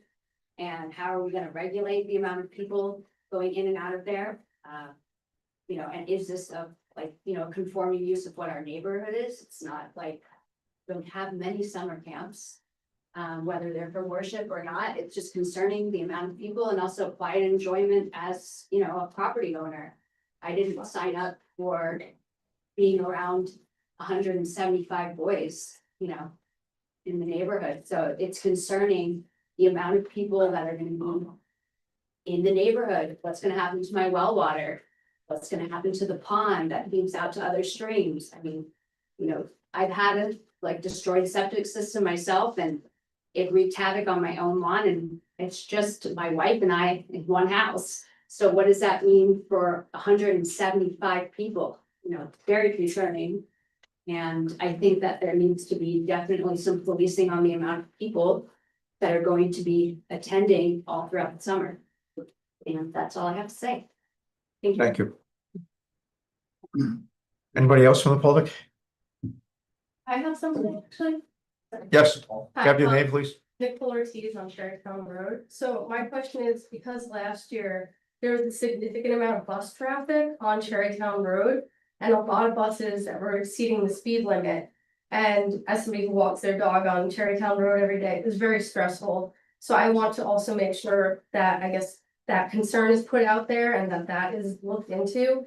We called the sheriff a few times, a few neighbors did. There was never any follow-up. I never saw any police cars coming, even though we called multiple days in a row. So I'd like to make sure that that is also like something that's looked into this year or in future years. How often did you see the buses coming up the road? All the time, like nonstop. And just like there were coach buses. Yeah, there were coach buses, there were school buses, they would whip around corners. They would drive in the middle of the road. The applicant said, I think at the last. We never had a coach bus. I don't We know never had where a coach bus in that place. they were We are. driving along Cherrytown and they weren't just going to the main Raps House. Yeah, they were going elsewhere too. It's not Rathnow Field. I know, I said they weren't just going to Raps House. They went past, I saw them. Okay, I appreciate your input. Excuse me. Thank you. Anybody else have any question, any comments? I do. Yes, sir. Zach White, also over Cherrytown. My concern is with last year, there was a mobile medical unit there. And I had also noticed biohazard labeled bags on the side of the road. Hindsight 2020, I should have taken pictures and whatnot, but my concern is with the mobile medical unit and the waste and proper disposal of it. Thank you. Rick, Did I hear somebody else? B? If you recall last year, the bridge across the Mumbakis was out, so what was happening was they were busing up around Lower Cherrytown, going up all the way around the back and coming down on Lower Cherrytown, which made traffic very dangerous, because you not only had the traffic going to this facility at Veritas, you had the traffic going to 30 Cherrytown Road, you had the traffic going to 350 Cherrytown Road. And I would not care to try to count the amount of buses. And a big coach bus, whether it went to your facility or not, a coach bus on that road does not leave much more space than if I could get pulled over if one of Mr. Nelson's fire trucks were coming at me. So that is something you do have to look into. You have to look into, do a traffic study. The bridge is fixed on Sampsonville Road, but last year there was no bridge and the traffic on all the way around Cherrytown Road was ridiculous. People were going out Rogues Harbor, coming into the town of Woolworthing, coming up to go to Pawtucket Road. How do I know? It happened in my family. That's how I know. It happened to people down the road. We have to start addressing traffic studies on these roads during the time frame that 30 Cherrytown Road is open, 350 Cherrytown Road, and now here on Ridgeview. If you don't start addressing that, someone is going to die. And I do not want it to be my family or anyone in this town that I should know, or even if I don't know. I don't want them to die because they do not drive cautious. I'm sorry to lump all three places into that. But unfortunately, it's the truth. So does the applicant want to address the buses? We've heard a Yeah, couple we of things about can buses. address that. This is a very minimal use of bus traffic. There's going to be 6 buses bringing the kids up at the beginning of the summer, 6 buses taking the kids away at the end of the summer. There will be just out of the staff members' families, and there's only minimal staff there to begin with, there may be a small bus on a daily basis that takes the little kids to a day camp. There'd be one bus for boys, one bus for girls, small buses. But in terms of the major traffic, that's not gonna be part of this proposal. You may have answered this once before, but they're gonna come up at the beginning of the summer and then leave at the end of the summer. Right. While they're there, are they gonna be taking buses to Kelders for recreation? They're gonna No. take the buses anywhere, or they're just staying on the side? It's boys ages from 13 to 18. It's not small kids. I mean, it's not small. So the answer is No, there won't be another bus on that property during the Correct. summer, except for what coming in. the Dave is beginning of the talking, summer, Jeff is talking yeah, about. summer. And Except the staff's children, because they have small children and we don't have any schooling for And the them. buses are coach buses, No, yellow bus. yellow buses. Yes, ma'am. What Can I have if- your name? This is a question. I guess I'm not allowed to ask it, but I am concerned about this camp situation. What is the age group involved in the young kids are being bused someplace else for whatever?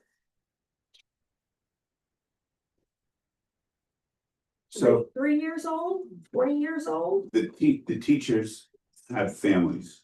The kids of the families, there's nothing at this facility for them, so they will be taken to another facility that has a day camp operation. You're talking about the You- workers at the facility. Yeah.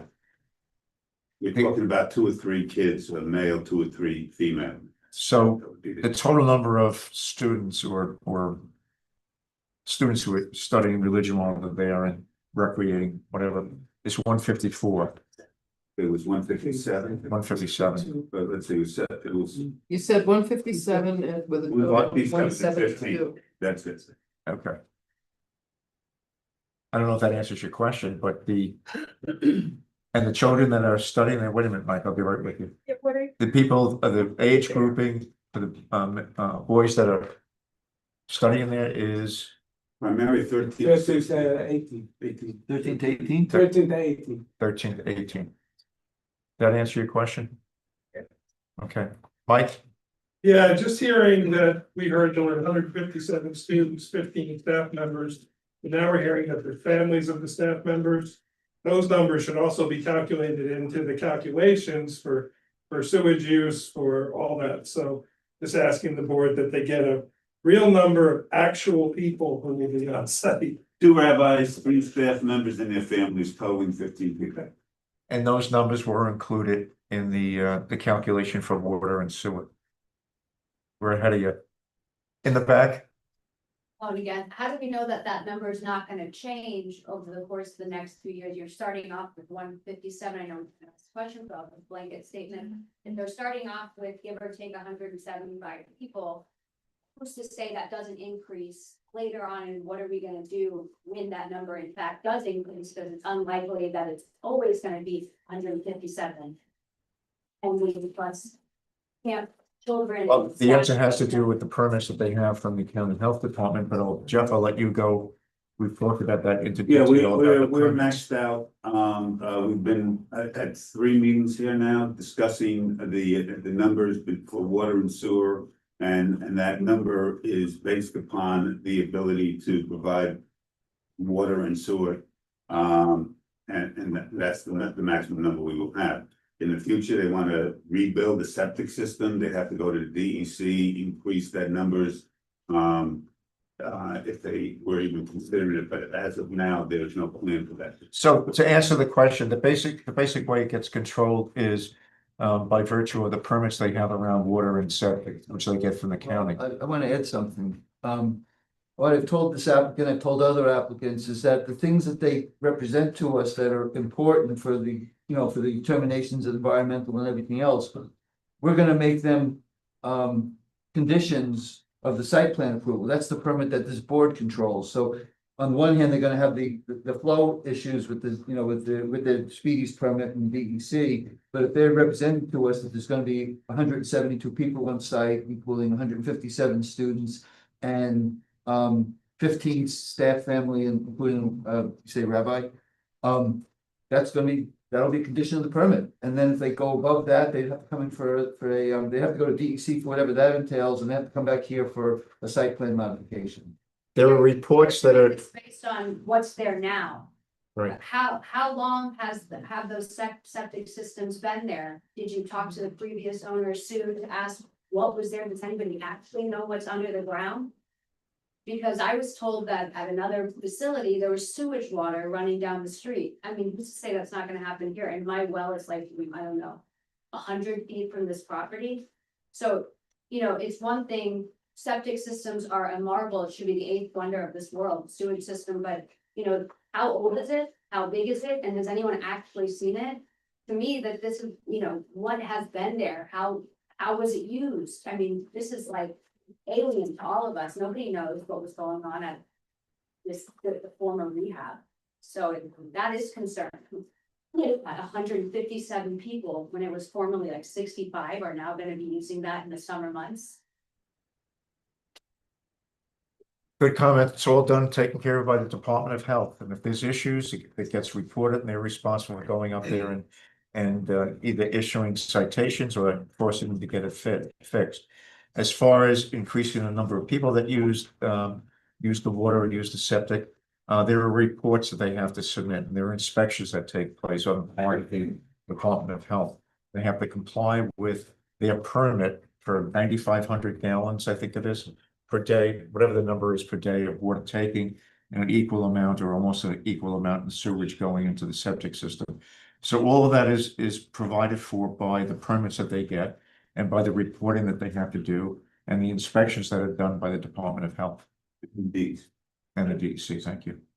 Mike, you have another statement? No, you just answered what I was going to say. Anybody else? Yes, Carol? You talk about busing, I don't know if they're gonna use per student or whatever, but, I know the Rock Top with the girls, we used to use 20-25 buses at one time going up and down. So you're gonna have a lot of buses going up and down too. So the 20 or 25 buses you're talking about is going to Rav Top. Yeah, we did the girls because they don't like using women. They use the guys. If they have to use women, then we go. Okay. But we have. So do you have a comment also about the buses for this project? He said school buses, so how many school buses? Right. Cause they like to pack them in too. We used to have to count. Right. 60 kids. So I think you said 6 at the beginning of the summer and 6 at the end. Okay. Anybody else?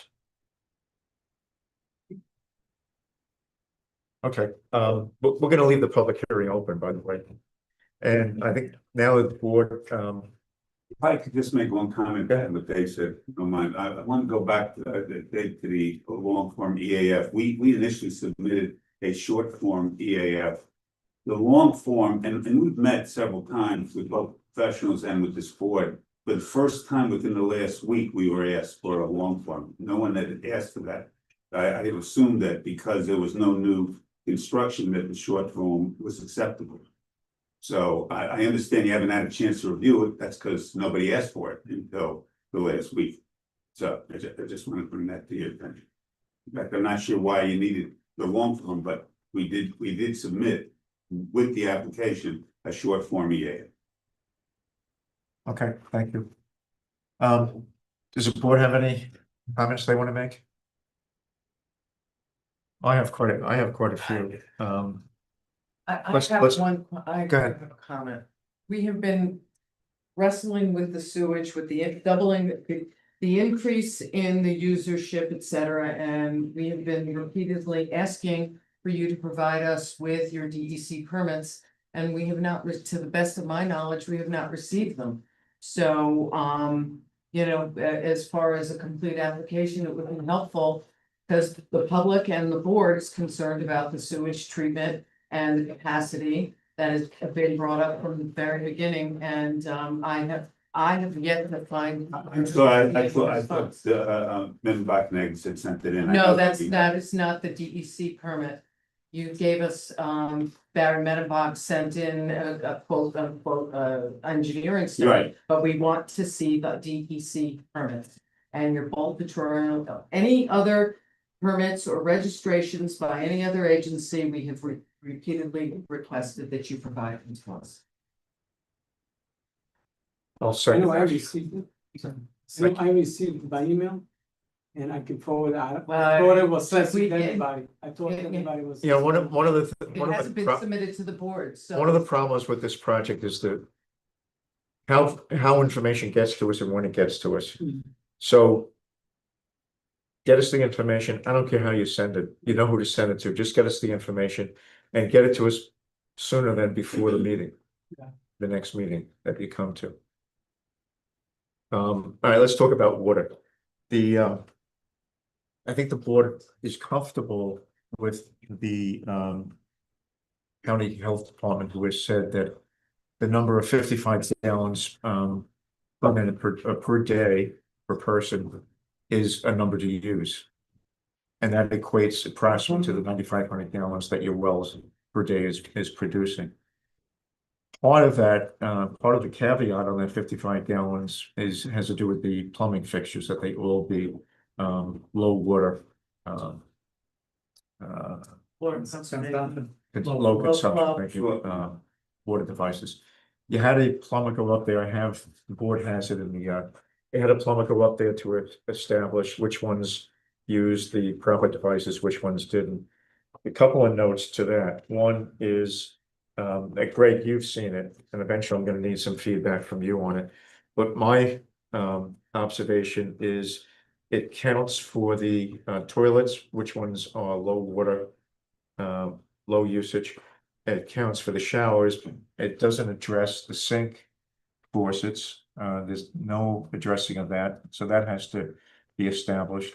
It does nothing to establish whether or not the kitchen area is using low water devices. So there's still work to be done on that. You also included the bill from the plumber. I hope you didn't think the board was gonna pay the bill from the plumber. I was hoping that. You were hoping we would do it. It's pretty cheap, actually. So you're gonna get another bill from him because we need to get all these sink faucets. He didn't do that. And then we have the question of, it's unlikely the board is gonna grant approval until we're assured that all of the faucets and whatever else needs to be replaced are all replaced with these low water usage devices. And the only way to get around that, either you do it before you get in there, before we get approval, so we know it gets done, or you figure out how much it's gonna cost to get all this done, and you post a bond, and you deliver that bond to the town of Rochester.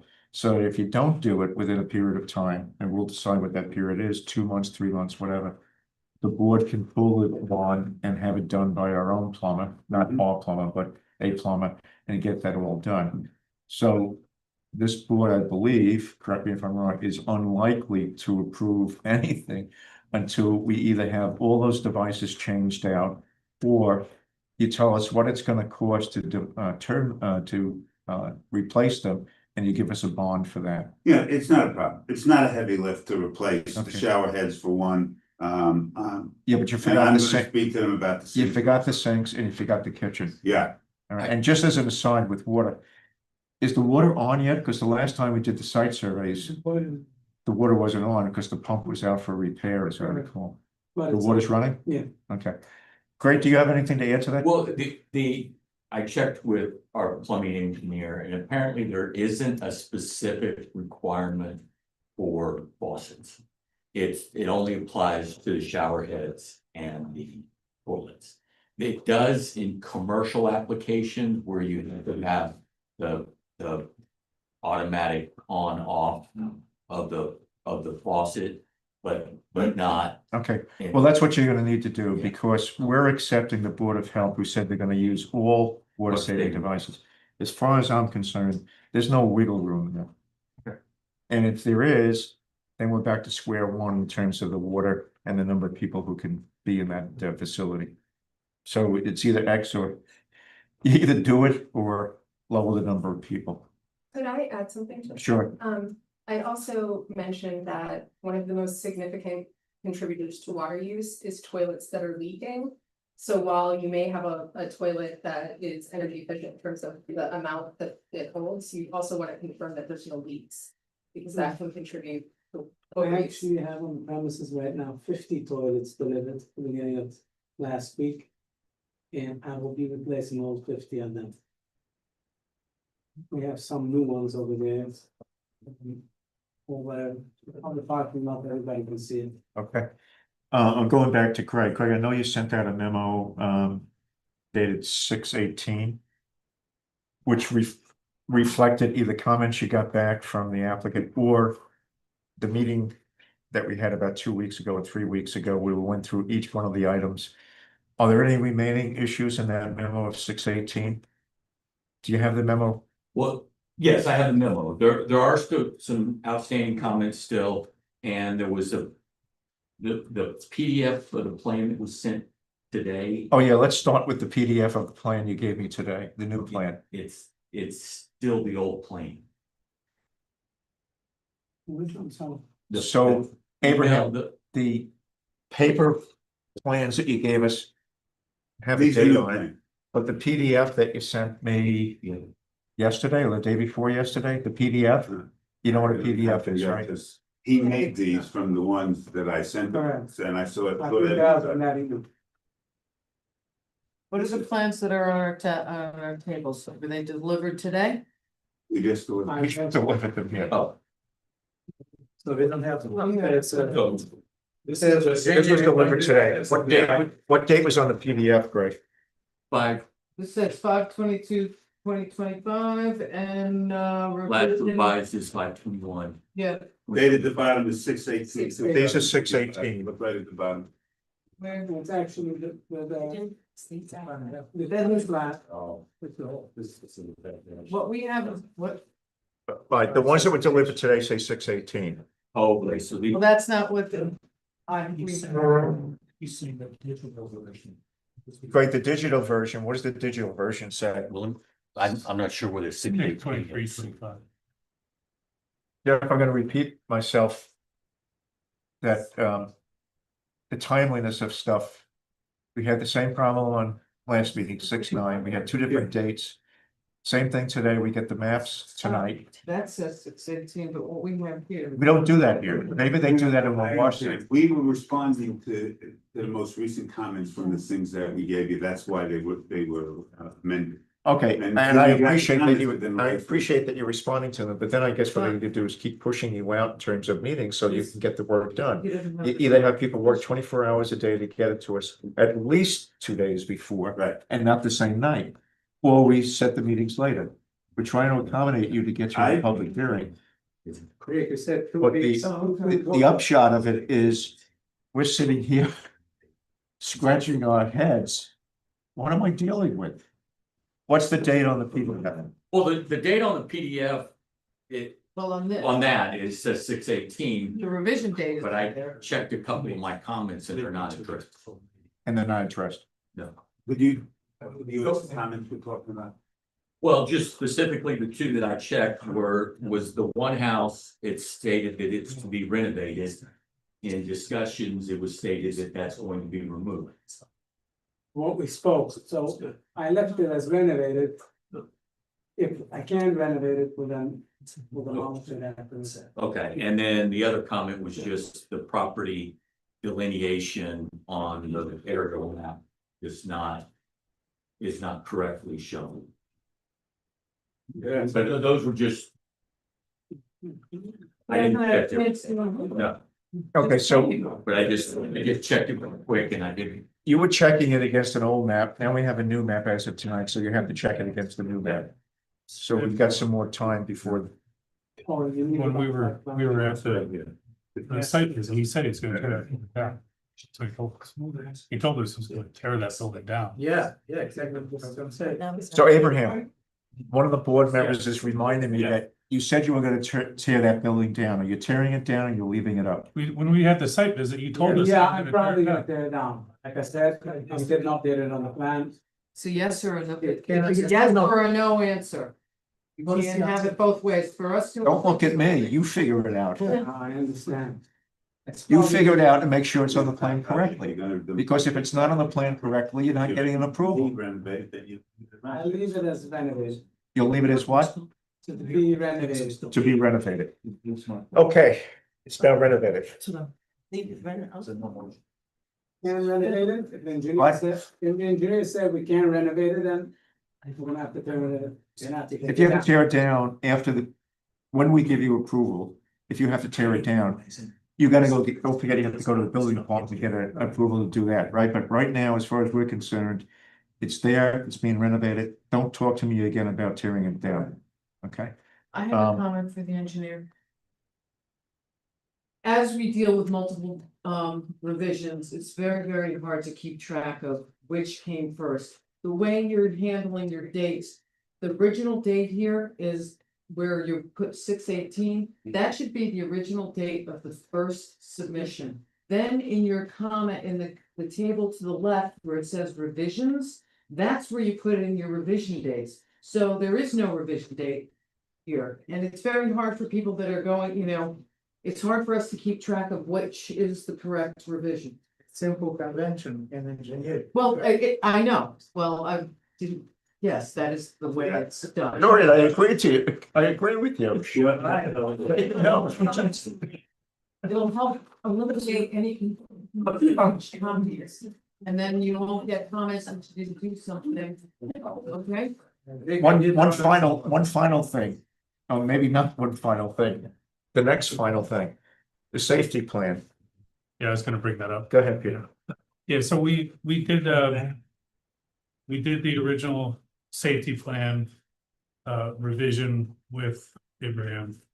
And then we did an additional visit to establish evacuation and assembly area. We have not gotten a revised safety plan.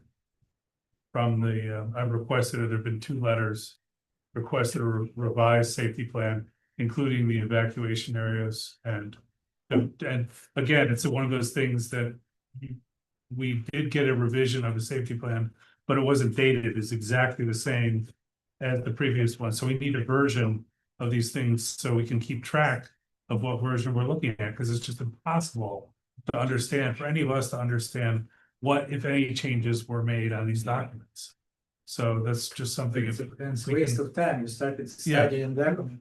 What we have in mind to do as a proposal is that, as you know, we have several different parking areas and even with the waiver we're requesting, there's still significantly more parking than we're really gonna need. Right. So what we're proposing to do is to allow the parking in the lots that are furthest away and leave the ones that you'll need for evacuation to be used last. That's not what we talked about when we went there. We went there with the fire inspector, the district chief, and myself. We talked about not being in the parking areas, being away from the parking areas, because when you're responding with the truck, to respond to a crowd of people in the parking lot is impossible. Okay. And so we've established very clearly that day, places that we would like to see used as evacuation assembly areas that are safe for the occupants and allow us to do our jobs.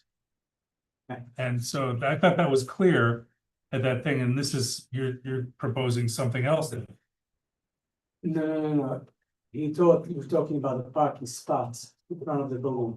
We're talking about the safety evacuation areas. We also requested to create a fire lane in front of the building. Yeah. That's what we're Okay, talking that is a different thing than what Mr. Kaplan just said. So, Got mixed up. okay, Whatever I proposed is, review it again, I never proposed to assemble behind where the sprinkler system is, never. If you look on the plan, it's always. it was on one of the plans. It was on one of the plans marked as an assembly area. It's beside the house, beside a single family house, on the other side of the road. That was, no, on the original plan, the assembly area there are 4 assembly areas. And one of them was right by the sprinkler area, and we asked if we could move that, because we would need to connect fire apparatus to supplement the sprinkler system. So there are 3 assembly areas that we identified in that area, in a letter, by the house that was never gonna be torn down, in the back parking lot, and then in front by the proposed shul, as 3 assembly areas. I will send you tomorrow, I can send the email exactly what I sent to begin with. And put it into a map of a site Okay, plan map. but also the so that- revised safety plan, we need to have a revised, it all has to be one thing.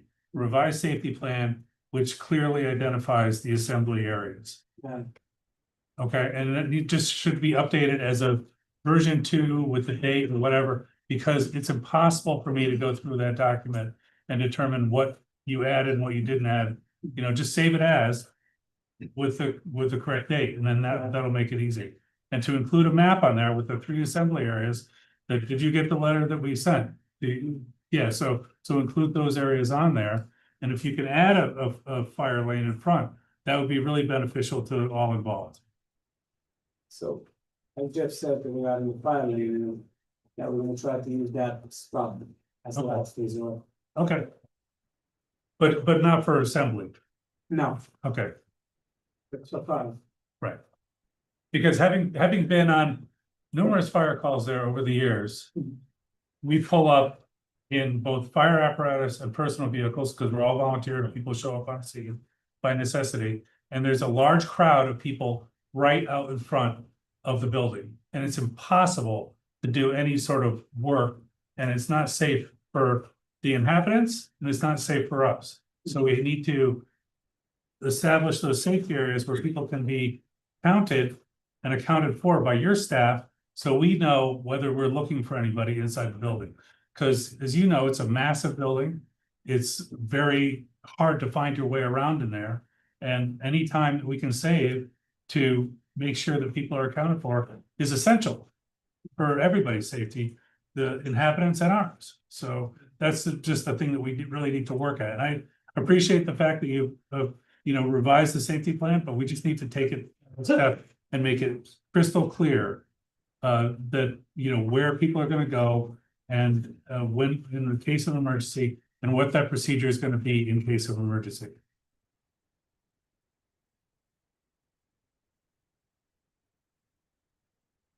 You got it all? Yeah. Anybody else? You finished, Frank? Got a lot of work to do. Yeah, I just want to comment that these documents are really hard to evaluate because they're so incomplete. And, when I looked at these plans, they have a site plan. We don't have a floor plan. And, you have some small text here. There's an evacuation plan, but that's an evacuation plan. And it's actually, I've never seen an evacuation plan done like that. It's like someone who's never done one. I mean, if I'm being honest. And the text on the, it's hardly, you can hardly read the rooms in there. Now, when we're on site, you're converting a swimming pool area to a shul. No egress out of that space. These are the things that we need to be able to look at a floor plan and really understand what's going on. And once again, I said this before, everyone here is just concerned about the safety of the people using this building. And when I look at this set of drawings, it's really hard to understand what's staying, what's going, how those spaces go together. So we can have a full appreciation of how this is going to function, the people in it really safe. The issue of the evacuation plan, Dave brought up a month and a half, 2 months ago. There was one particular set of rooms where the evacuation plan led back into the building. Didn't lead outside the building, it led back into another part of the building. So the evacuation plan is just, it's not acceptable. I don't know who you have working on this stuff, Abraham. He's an architect. I mean, one of the things that we spoke about and recommended to Abraham and the applicant is to clearly identify inside and out the different wings of this building.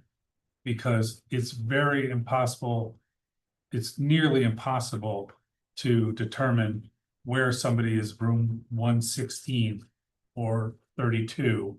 It should be A wing, B wing, C wing, D wing, or whatever, on the outside of the building and the inside of the building.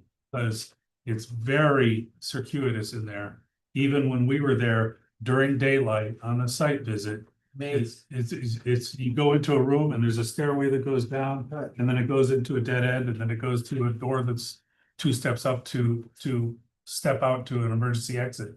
And it's just, and that's in daylight with lights on, and we don't know where we are. We got separated as a group. That's right, and I think that happens. And so you think about in an emergency when people who are staying there, who don't know their way out, who may be in a different part of the building, who may not know their way out, or firefighters that are responding that are trying to find somebody in a wing to get them out. It's terrifying. It's literally, this stuff keeps me up at night.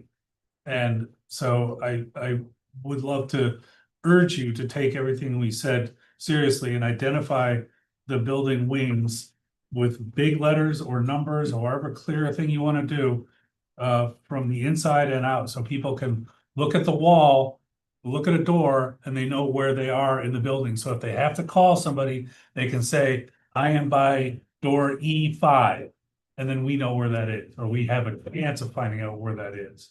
And I cannot stress that enough. It's a really, really treacherous space in an emergency. And so we need to work very hard to make it safe. So. And that also coincides with what Dave was saying as far as getting a plan with rooms on it, because we do not have that. Yeah. So I think, everything I'm hearing tonight is stuff we've talked about before. The only new thing I heard tonight was maybe we have to send it to Ulster County Planning Board. And we have to do lead agency. But may not be ready to circulation for the agency. Because we don't have all the information. When we circulate for, when we send it up to Ulster County Planning Board, you have to have a full package, including things like the plans. They're not complete. So what the planning board, and Mike can correct me if I'm wrong, usually requires is all the information that would go into our declaration of significance. Anything that we're gonna rely on for a declaration of significance, that's what the county planning board is going to want. And he's nodding, but I guess I got this one right. So that's the level that we need to be at in terms of, and for the DEC, for the involved agency circulation, we need to have an EAF, and obviously it needs to be accurate, and then the plans, et cetera, and to allow the other agency to determine what the environmental impacts are that they would want to either be lead on or let us do. Yeah, actually, the referral to the county is bigger than that. The law says it's the full statement. So it means everything this board needs to make a decision is supposed to go to the county. Decision on the final site plan approval. I thought it was declaration of significance. Everything. Right. So everything we just talked about. Okay.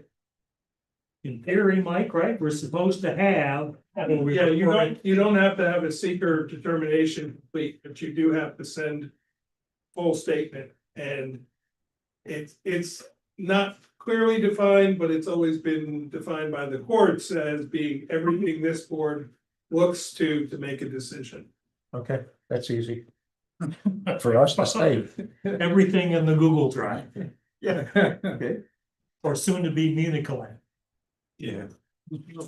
All right, I'm exhausted with this project, to be honest with you. Well, look, I'm hearing your side, Rick, but I'm gonna give you my side. Go ahead. All right, I've now met in my office twice with professional staff. There are items listed tonight, separate and apart from the safety plan, which we never discussed. But other than that, there are items here that were not brought to our attention that you're now reiterating again. The list that you gave us has been complied with. It has been complied with. There are new things now, and look, I can only comply with the things you're asking me to do, and I think that we did. We went right through the list, we narrowed that down, sent the plumber there, all right, now you want the sinks there, okay, we'll get you the sinks, but it's not as incomplete as you're making it sound. Except for the fact that, again, there are new items that are asked of us tonight that whether they were incomplete at the time, were not brought up during our meetings. Okay, so We are responding to what you asked us to respond to. So we're both frustrated. When we sit and talk about water saving devices. I assume somebody is gonna, you don't know what Greg said about commercial building versus non-commercial. You have no idea of that fact. If I say water saving devices. Toilets, sink. And showers. You didn't give me the sinks. You're not gonna use sinks, so come on. I gotta be. Enumerate water saving devices. Where does the water come out of? It comes out of his faucet in the sink. So that was one of the items. I will grant you that this business with the lead agency. It is something new. Ulster County Planning Board. That's something. So tonight, so we don't overlook it again. You Say have that to again. clear yourself as the lead aide tonight and send out the 30-day notice. I don't think you've done that yet. We can't declare ourselves as lead agency. We have to circulate a notice of intent to be lead agency and see if anybody objects to it. And we would do that, except what I'm hearing is we're not in a position, we don't have the information that's necessary to do that. With, you know, we need to have accurate EAF. We need to have, as Peter's pointing out, you know, one of the things that we've been talking about from the very beginning is a safety plan. We've been talking about a safety plan now for the better part of a year. And he's saying that what he talked about. Peter got a full safety plan within the last, I'd say 2 or 3 weeks. There's been comments in response to the safety plan. It's not like we've been talking about it for months. He got the safety plan, he reviewed it, he's made comments. There gotta be some amendments to it, but it's not like you haven't got it. We are getting you whatever you're asking for. We asked for the bit with the evacuation plan a month and a half at least ago. Well, also, you know, it's not for us to give you a checklist of what a complete architectural set of drawings is. I mean, that's your professional need to provide that, so it's clear and it's in a form that we can evaluate it. I remember sitting here and listening to David. Go through the fact that some of those evacuation routes. Lead out of a room into another room, not evacuating. I remember that very clearly. What? He revised that. It's revised. Is it revised? The problem is the board is asking for stuff. We revise it, but the board doesn't remember what they're asked for. My engineer today, when I spoke with him on the phone, told me he never went through a board meeting like this, a board like this.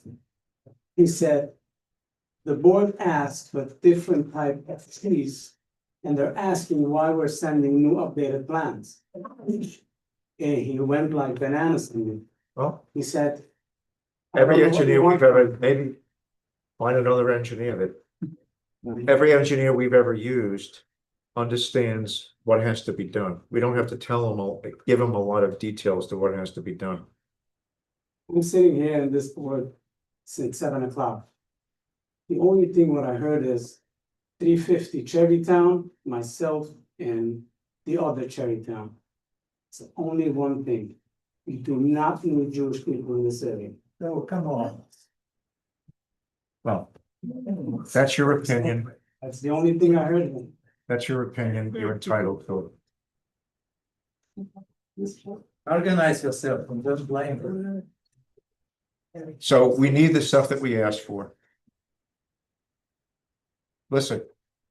No, I won't go I'm there. here since. We've given the people around this table, you got some hell of a nerve saying what you just said. Let me make it very clear. The people around this table, Mr. Kleinman, the people around this table have given you a lot of time, spent a lot of time.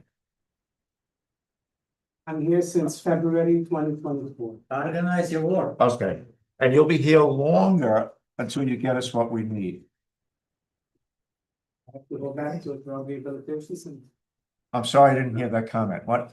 Now we'll have to open drug rehabilitation center back. Sure. What are the proofs for? Hey, Jeff. I don't care what he comes back with, but we went through this already. he withdrew the application. And then we had to come back and get a letter from him that he didn't withdraw it. So I think you should tell your client to knock it off. Thank you. And I again want to make it clear to you, Jeff, because you're a reasonable person. I highly resent what was just said by your client. I would suggest he not go there unless he has facts. Well, last question is, you asked for submittal of waiver requests. When do we actually? Yeah, we didn't deal with that. We'll deal with. Did anybody have a chance to look at the waiver request? That was for the parking. Parking and the landscape. And the landscaping. No, I haven't. Well, we'll do it at the next meeting, Jeff. The next meeting is 2 weeks. July. Actually, 3 weeks. 3 weeks. July 14th.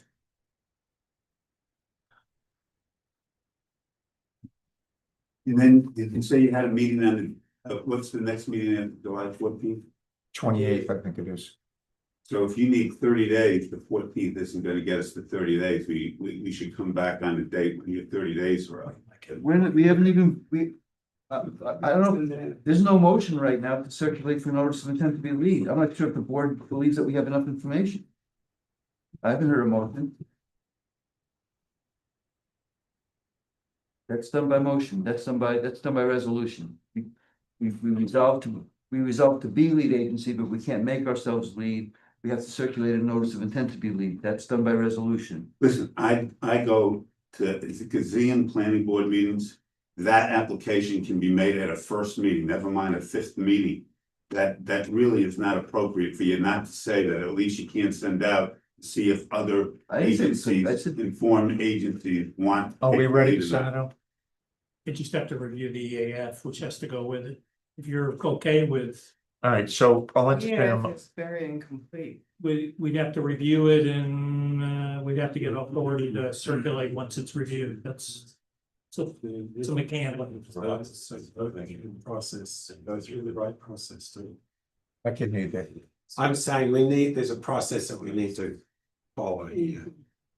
Now, fast track that. He really needs to evaluate that properly and for us to follow the correct steps. Rick, Yes, I saw in our engineer comments latest 618, 620. Majority of the items not respond, not covered. Yeah, I don't understand what we're discussing. Is that correct? Correct. There are a number of comments. They've submitted a revised plan. I haven't had a chance to look at that, that came in this morning. Speaking of that, what would be very appreciated is if you can respond to the comments, then that way I know where to look on the plan to find the comment that you have addressed, and as opposed to having to try to find it. No problem. Your letters of Accepting the EAF, that's the best we can do. David's raising, most incomplete condition on getting it. all right. I'll entertain a motion to circulate for lead agency conditioned upon Dave going through to make sure that the EAF is complete And accurate. and accurate. I'll make that motion. I Peter? seconded, Alina, I seconded. all in favor? Aye. So that was a intent to circulate conditioned upon Dave reviewing the EAF. Welcome input. Elena. Jennifer, maybe. Yes, sure. Dave, and please call me as soon as you've had a chance to look if you need any. Yeah, I'll be able to write a memo. It says do this, this and this, and it appears complete for the purpose of circulation. Who prepared the Yeah, we're gonna need you, we're gonna need you to sign and date it. We need a preparer. just looking at it today, there's a lot of blanks, a lot of questions were not answered, so. Just giving you the heads up. Okay. Thank you. Thank you. So we'll look at the waivers next meeting. So last question. So are we talking about 30 days? So we shouldn't come back till your second meeting in July? Or should we come back just as a follow-up on at the third? Why don't you come to the meeting on the 14th? We can take care of the waivers, the landscape waivers, and whatever else we can take care of at that time. Thanks. Okay. Just to, you're gonna do the EAF, give, a lot of the information in here, I'm looking at C4 is incorrect. All right. It's incorrect. To hear you. The EAF. Yes. C4 is, we're not Bronxton School District, it's not. Oh, there's many things. There are many things, so. C3, there's B, governmental approvals, BG, C3. So there's just a lot of information that's. There's evaporation, there's a lot. And that was just a quick review. No problem. I'm so sorry. Thank you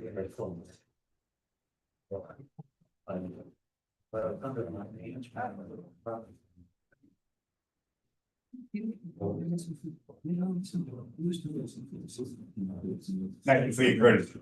Thank you, Jeffy. Thanks, Mr. This is Sterling's credibility. Pulling back, forgot to do this thing. Okay. All right, last of the night, Rob Todd. Good evening. Good evening. That comes. Thank you.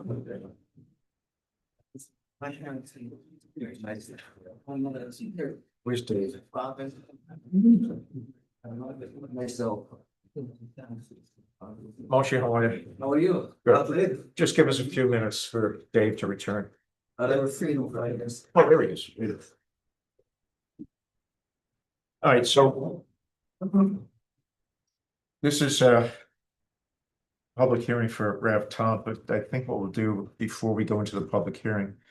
There's quite a number of things that I want both Dave and Greg to talk about, so this is gonna be a Dave and Greg show for a little while. Dave, I'd like you to talk through your the review that you did. Moshe, you have a copy of this, right? You got it the day that he delivered it to me.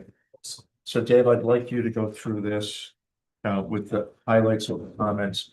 And then Greg, I want you to go through the material that you prepared that you still need or suggested for Rav Tom, and that was in the report that you gave me, which I also sent to you. I think it was dated 6/18.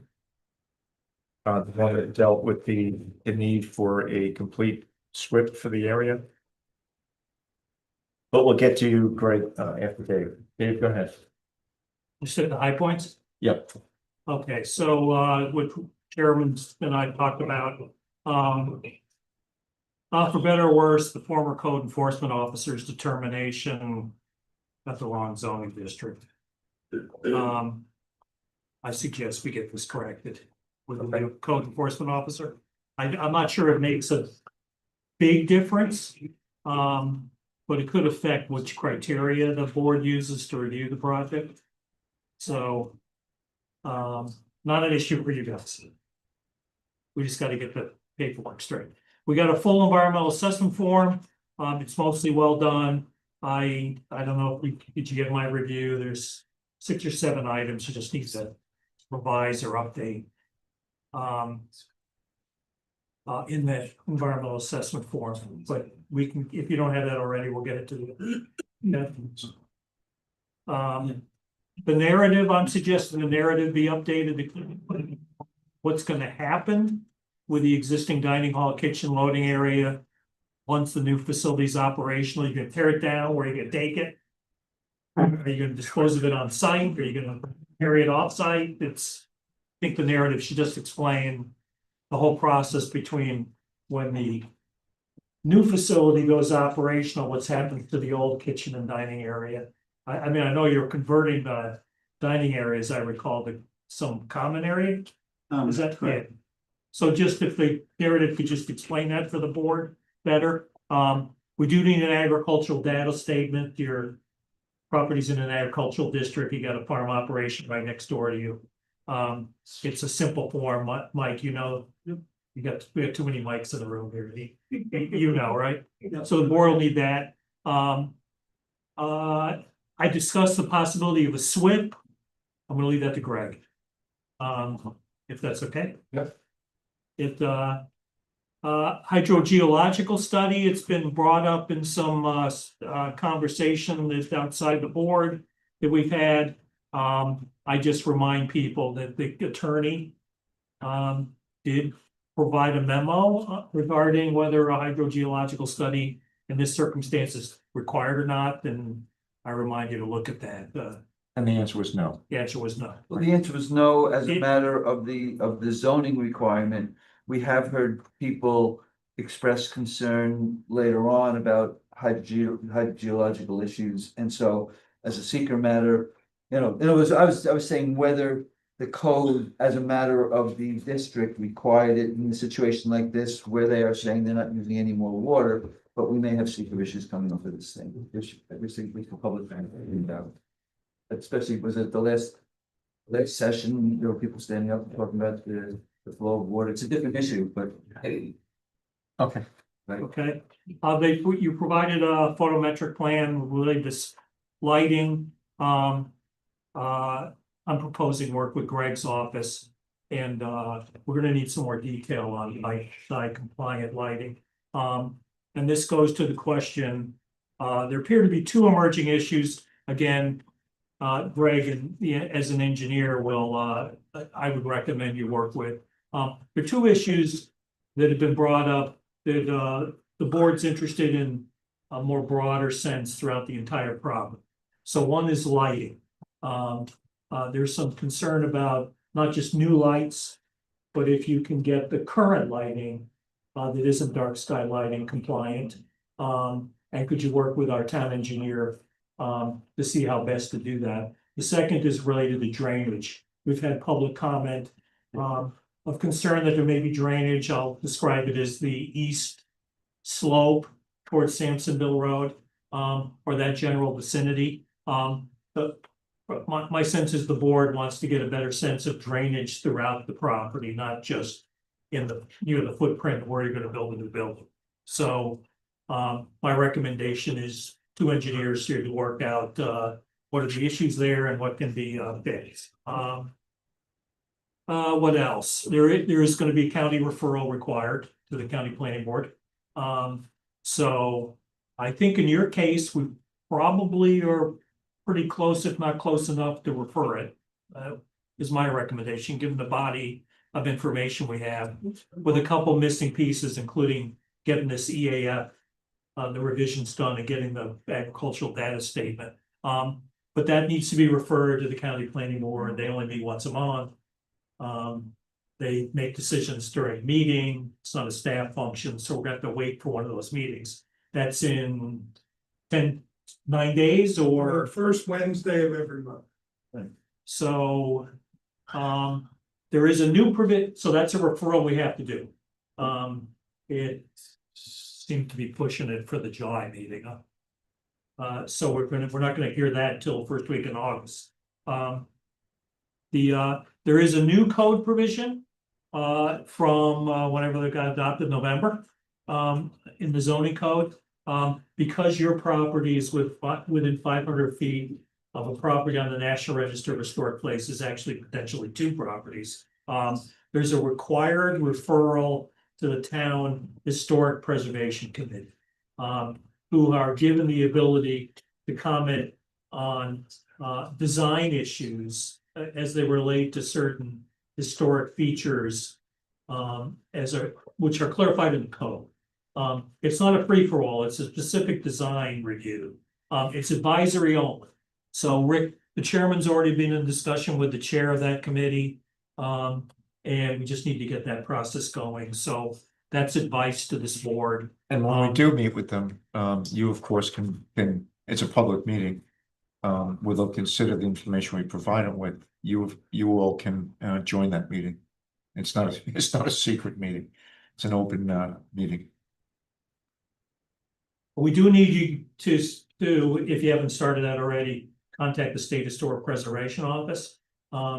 Because of the proximity of a number of historic features, and the reports, at least verbally, that there may be archaeological features there. As well as a burial site, cemetery. That exists. No, but State Historic Preservation Office will know. They will have files on all this. So you need to contact the State Historic Preservation Office. It's a simple, Mike, you've done this? Yeah, it's no problem. Yeah, just do a memo to them. They'll get back to you fairly quickly and tell you what's there or not there. There is a requirement that on this board that any public hearings, we have to refer to the town of Wawarsing because the property's on the border. It's a state requirement. Other referrals, So David, let me ask you about that one. They knew about this public hearing. We Correct. referred it to them. yes. We have to continue to do what with Wawarsing? If you have any more public hearings, you have to notify the clerk. So every time we have, Not a continuation. I don't think so. oh, okay, so we've taken care of that requirement. Right. Okay. I don't know. I don't know the town historic preservation committee's process. It's undefined. Okay. Okay. There are other referrals. We're gonna need permits, we're gonna need the permits from county health, any from DEC, or at least status reports on where they're at. Where you're at with that. We've submitted them. I once, think and we they're have- Waiting on. Yeah, it could That's be not a a problem. We can package it all up. We have, right. Peter and his crew are working on the emergency response and safety plan.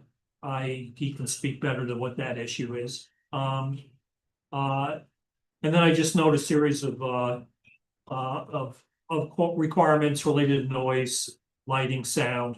We probably need some kind of information more on demolition. What are you gonna demolish? What are you what are you gonna do with the material? I would We can put recommend, that in the narrative. that Put it in they the request, narrative. So that's not a Yeah. problem. This way it's all. put it in the narrative so the board doesn't have any questions about that. For the board, David here and who was it? Polina and I met with you to discuss design of the building. And the locational issues that's been modified a bit, right? You gave us a schematic. That's the kind of material I think we appreciate that they did that work. That's what the Historic Preservation Committee is supposed to look at, is what you came up in that case and, is it in keeping with the neighborhood character of the, okay? I think that does it. so Mike, you have this report also, I assume, right? Yes. Okay, so the easiest thing, so we don't have confusion on some of the other one of the other projects that came before the board tonight. The easiest thing to get all this resolved, Dave makes recommendations in here. We expect them to be done unless there's some good reason why you can't do them, don't want to do them. You need to respond to this and say, okay, we did it, here it is, we're gonna do it, here's when you're gonna get it. Otherwise, we're gonna be sitting here. No, it's just typical. What I'll do is I'll take his report line by line, item by item, address it. Typically under. the Dress it up, comment. put a bow on it. Yeah, exactly. What a novel idea. And this way you'll understand. And Okay. additionally, for stuff on the plan, what I like to do is I'll either bubble it or highlight it. For a review copy for the board. This way you'll understand what was done as compared to the previous. Okay. It's not- So that would be very valuable. I don't want to Just sit take here. the review, right?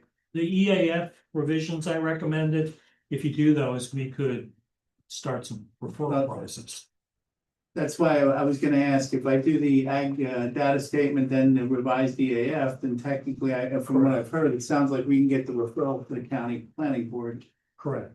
quicker than later, so that's not a problem. We'll try to get that to you in the next couple days. So Mike, when you send the information out, send it to Dave, send it to myself, and send it to the secretary.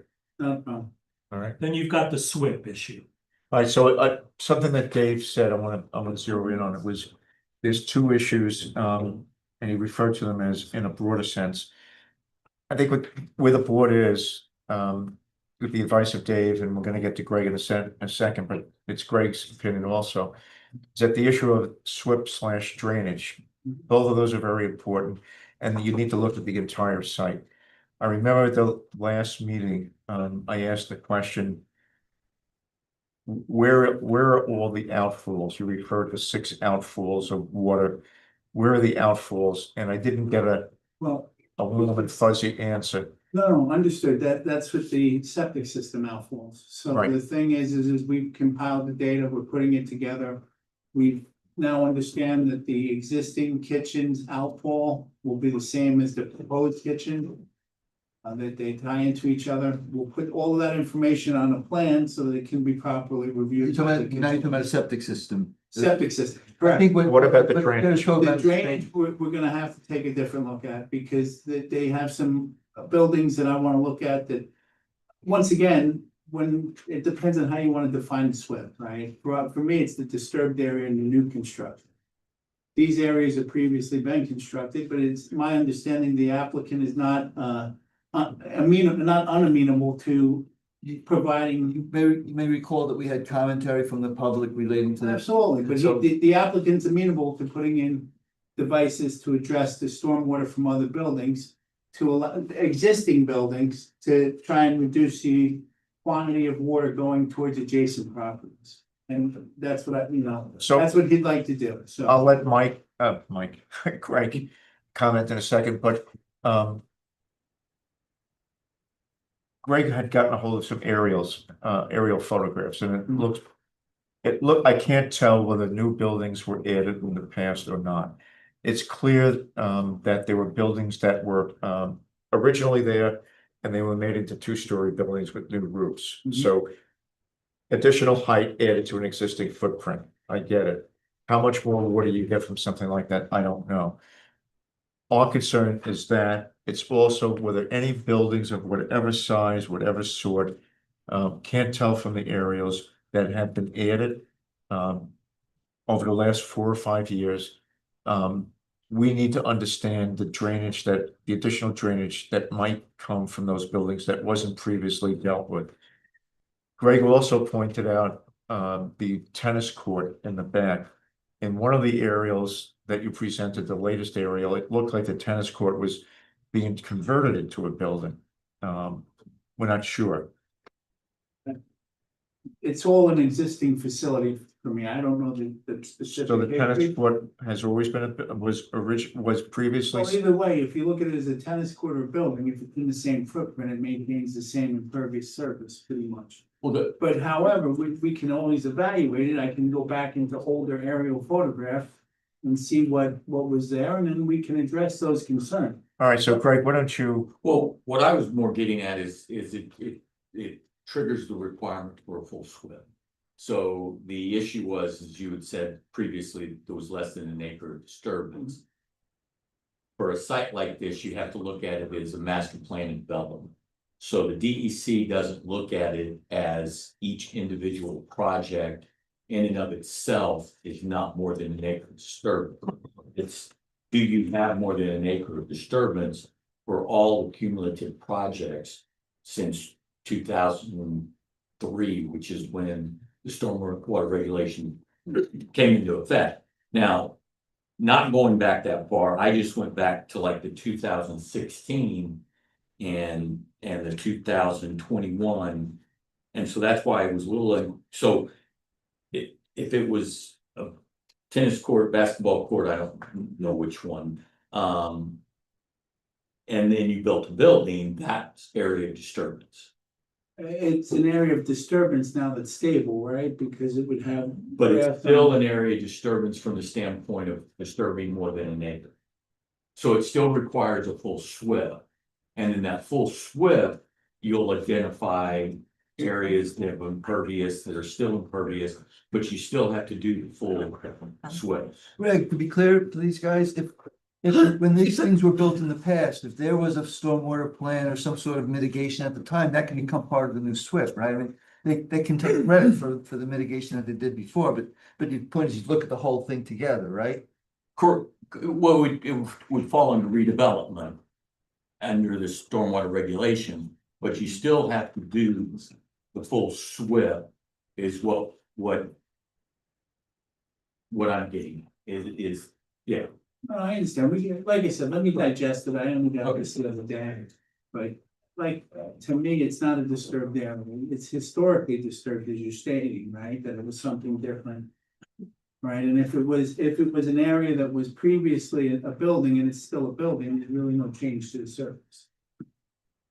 Correct, but if it was But if it third was- area, If it was, well. whether it was stabilized or not, as a, No. for large sites. I think what we're kind of dancing around is it didn't really be known that they used to call the zero net increase in runoff. So any impervious area that's been created, since their ownership of this property has to be mitigated so that it doesn't create a quality problem for adjacent property. Right. That's what I'm saying. We can talk about that all, offline. That's not a problem. And the applicant has agreed to do that. Okay. So that's not a problem. So Mike, we just want you holistically to look at drainage, SWIP. Globally, absolutely. And the other thing we want you to look at holistically is the issue of lighting, not just on the building, but on the whole property. We'd like you to become compliant with the dark skies rules, which are no longer new. They're in our code, and we'd like you to see you do that. And I think the objective there is to make sure you don't have lights shining out onto neighbors. That's what it boils down to, in as many words. Okay, does the board have anything else they want to talk about before I open it up? I just, I sent Moshe a note just to ask and referred him to the OSHA planner for the plan, to make a plan for evacuation plan. I'm waiting for that back, so he's aware. I saw that note. He has given me a rough map of evacuation areas, but I just we're gonna work on a plan. Once we get it, we'll work with them on it and revise that, so it's in progress. Anybody else from the board? Rick, I just want to reiterate one more time, what I said last time. I'm concerned about cutting those couple dozen tree to couple of feet diameters. And engineering point out that that could be on the plan. And they cannot be cut until board approves it. So I want to make sure I understand. I remember what you said, but let me make sure I understand. When you were on the site visit, you detected half a dozen trees, maybe 2 feet in diameter. Right. And you made the comment, are they allowed to cut them down? I think is what you asked. And the answer to that is, if they're going to build something, yeah, they're allowed to cut them down. Your further point, I thought, was the timing of the cutting down. Is that what the further point No. was? My point was the rationale to cutting them down, considering the environment. And the building is humongous, so to reduce the building and save those trees. I'm not a tree hugger, but they have to respect, I mean, the applicant have to respect the environment around them. And it's. So are you asking them to cut down the size of the building Yes. because of the trees? Yep. It's a huge tree. Because of the trees alone? Mhm. You do know people can cut trees down with proper permits on their property. But I also know that we're considering a new project, we're asking to save the trees, should be more than the full diameter. I'm not sure what to do with that. I mean, if it winds up the building is smaller for other reasons like drainage or whatever else, aesthetics. But I just asked a rhetorical question. You do know people, you can cut trees down on your property, I can cut them down. Depending upon how much I cut down, I may need a permit.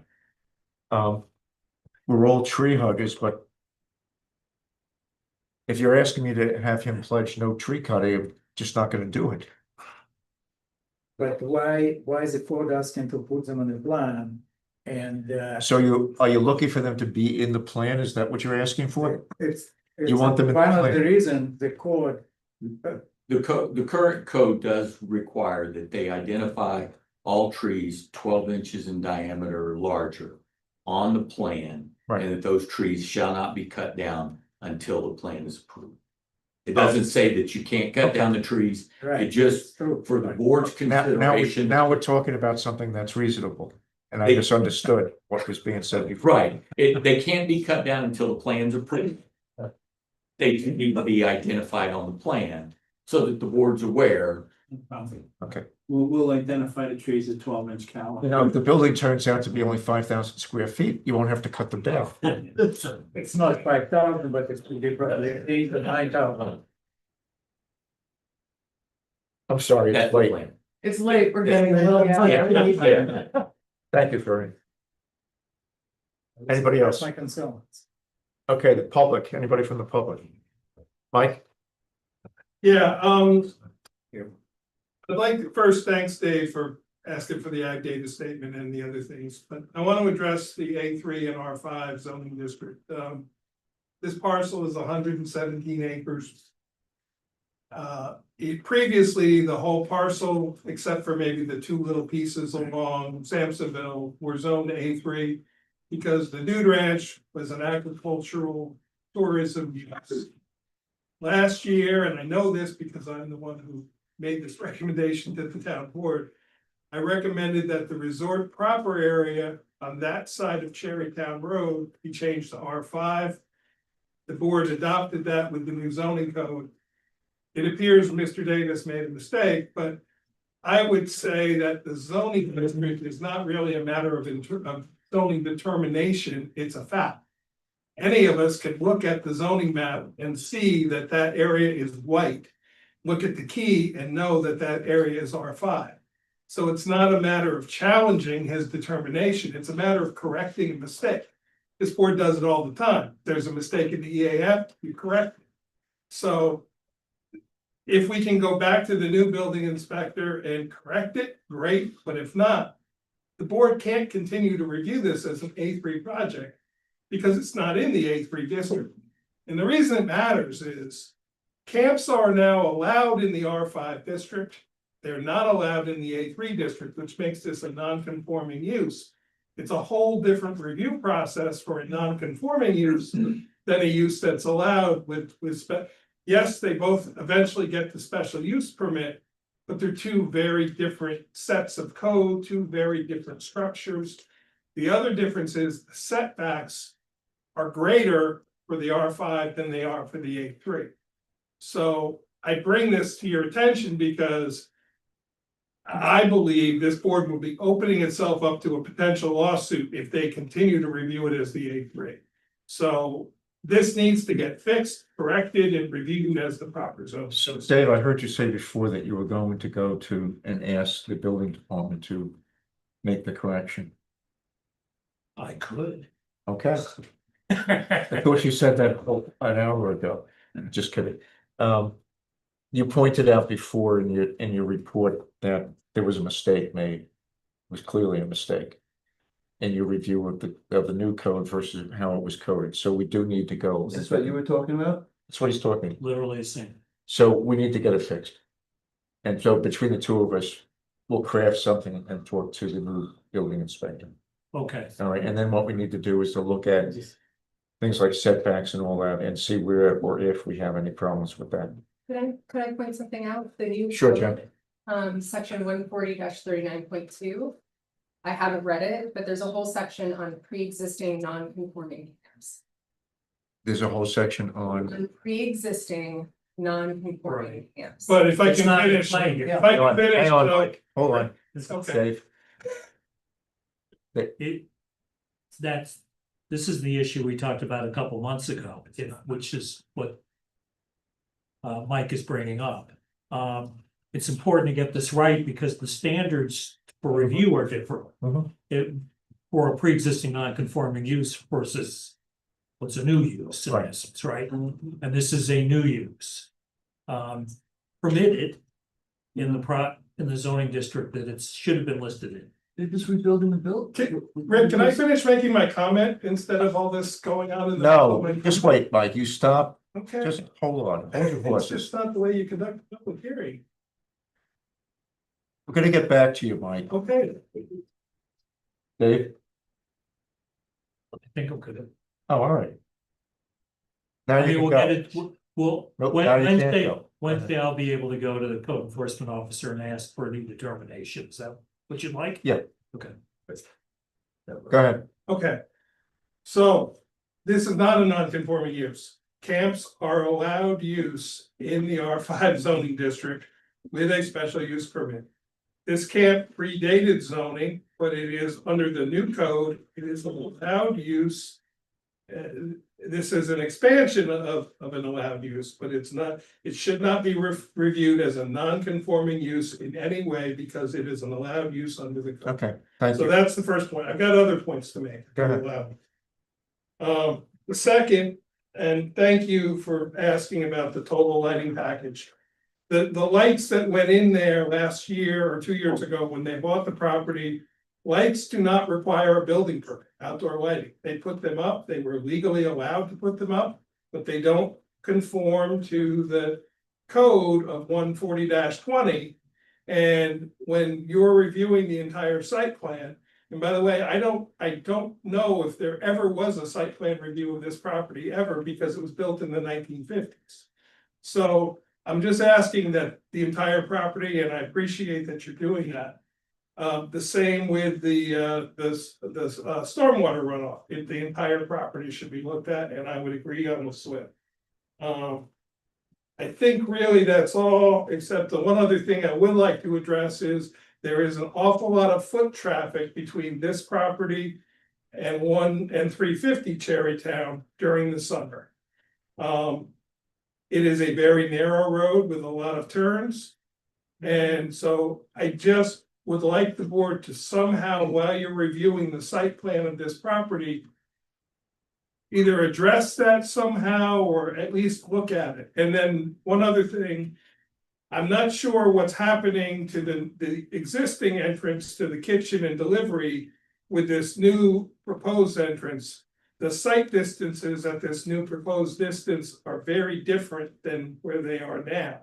There's 2 turns, and when you come around that turn, it's a very short site distance. So I would ask that our board look at the new access. For the new entry for the, with the. Yeah, new which I'm entry for the assuming, truck and they're gonna I do. wasn't able to see the site plan because it was I was told it was too large to send to me.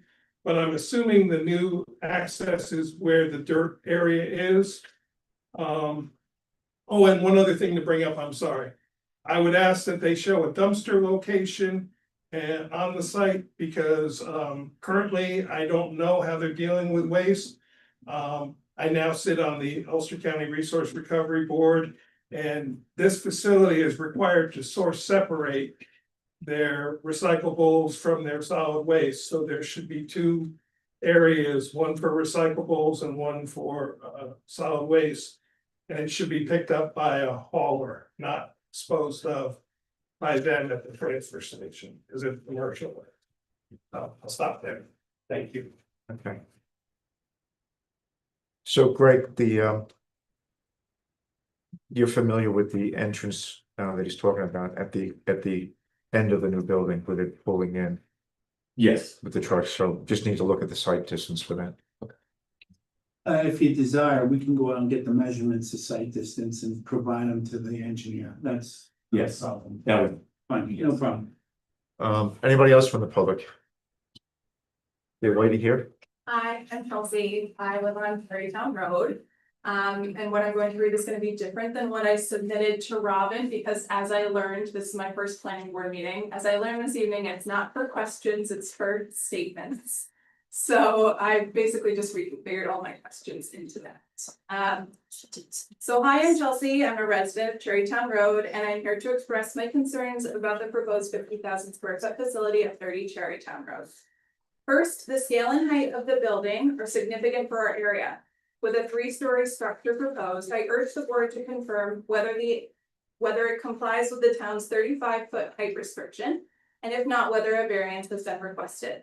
Second, and I know we've touched on this one before, I'd like to highlight the issue of lighting and nighttime impact. The current lighting on Pine Grove property is already quite intense, and I'm concerned about the effects of a taller building with additional exterior lighting. I respectfully ask that new lighting be at least fully dark sky compliant and reduce light pollution to protect the rural character of our area. The town's own local laws have recently acknowledged this as a priority. Third, visual impact of the structure, especially given its placement on a high point in the landscape, deserves careful review. This site borders conserved land and may impede upon neighbors' view of the Schwangdong Bridge. I'm curious if some type of view shed analysis or visual impact study has been discussed to note how the property will appear for neighboring roads and from neighboring roads and properties. Lastly, although the applicant has stated that the number of guests will not change, a structure of this scale seems to imply expanded use at some point in the future. I trust the planning board will consider the implications for traffic environmental impact and long-term precedent for the development in a rural area like this. Thank you for your time and your consideration. Thank you. Thank you. Well written. Well said. Thank you. What did, we haven't addressed, the visual impact, Only to the extent of the historical society, facade. with the work that you and Dave and Jen did, and. Facade is seen from Cherry Right. to Do we, date, that's all we've done. do we have the ability to, consider view sheds in this area? Of course.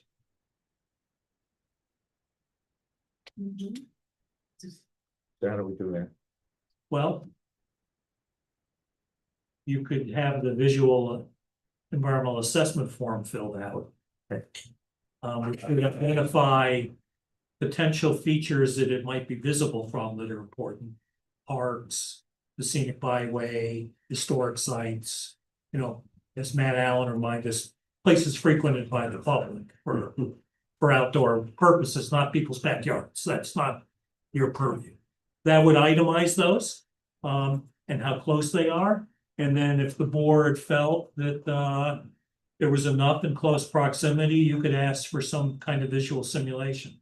Okay. You know, photo simulations, you know, graphics, aerial imagery. So Mike, are you familiar with the DEC's visual impact assessment form?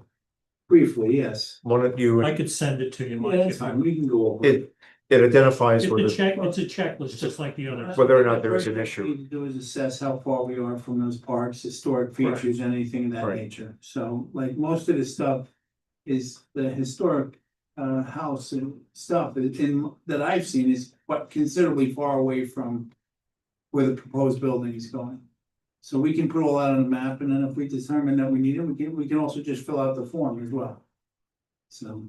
It starts with the form, in my estimation. It's an assessment form, just so, all right, so would you work with Mike on that? Yep. Okay. Let me just see that letter again from the young lady. Anybody else from the public? The lady, right there? Andrea Courtwright. I would like to say that, it is a very huge proposed building. If there's no change in how many people are going to be at the hotel, I really don't see why we need something quite so large. I also like to say I concur with everything Chelsea said. She wrote it out so beautifully. Another concern is the night sky. I don't know if any of you have been by the hotel lately. Sometimes at night when you go by, you can hardly see to drive. It's so bright. So I'd like to just say that I think that you said everything that I wanted to say. Thank you. So we're hoping that, you heard us talk to, the engineer, Mike Calise, that we're expecting the whole site to be, dark sky compliant. So that should take care of that issue. Sorry, What's the timeline on that?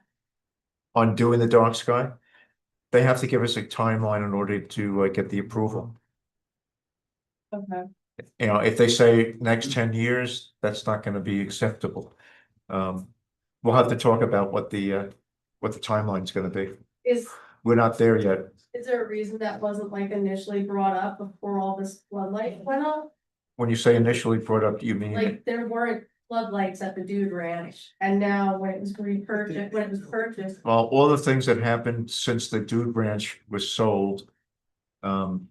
This board wasn't involved in. It was presumably the lighting was put up. It either did or didn't get, we heard one person say it didn't get any approval from the building department, whether it should or shouldn't have. I'm not here to judge, but we're trying to, and I think the applicant has agreed, we're trying to fix whatever was in the past. So we'll forget about the past and see if we can't fix it for the future. Timeline, I can't address right now, you know, what that's gonna be. I have one other comment. I won't like beat a dead horse with the dark sky compliance stuff anymore. But I will say that like from my residence, it's already visible, like the camps, the hotel, I guess. So I worry about what that size of a building would look like from my residence. And also, if there is a concern about the trees, this is something that came up in a recent ECC meeting. That I think the Historical Preservation Board can weigh in on whether they're old growth trees or not, and then that would actually provide a cause for not cutting down those trees. Well, I don't know whether to agree or not, but I appreciate your input, with Yeah. the trees. You don't have to agree, but it's something that they could look into if that was really a concern. You know, again, people have a right to take down trees if they need to build, so. First thing to do is, as we agreed, it's gonna get on the map. They can't be taken down until and such time they get an approval or not for the building. But I hear you.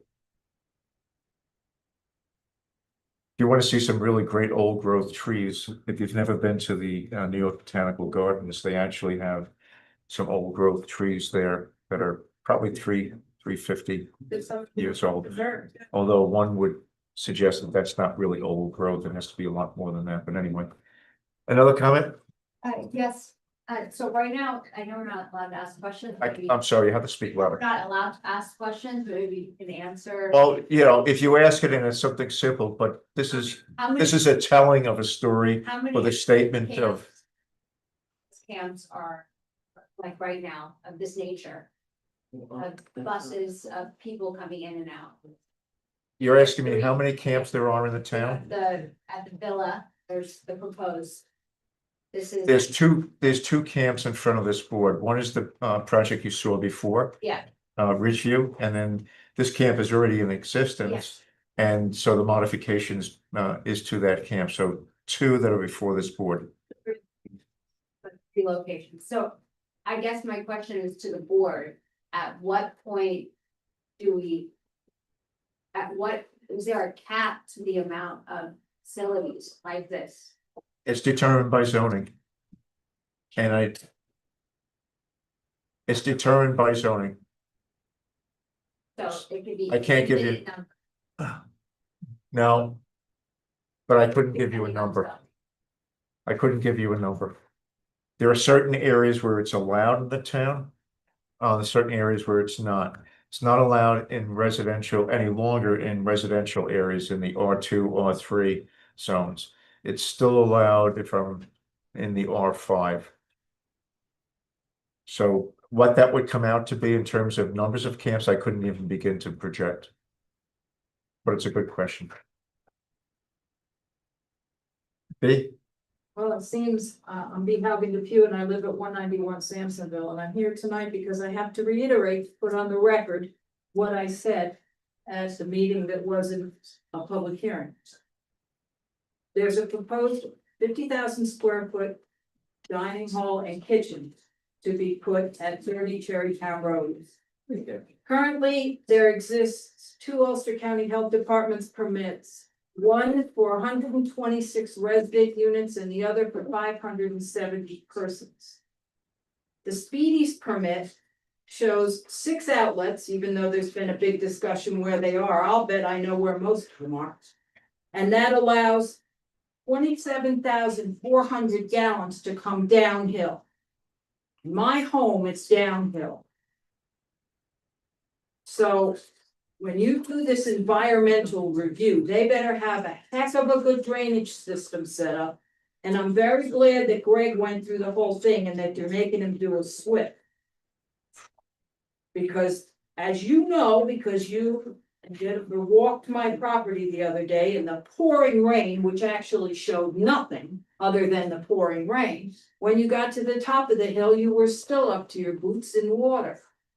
So if it's that much at the top of the hill, it's how bad do you think it is at the bottom? Did you happen to notice my driveway going out? You know how many times I've rebuilt my driveway for runoff since that big new building was put up?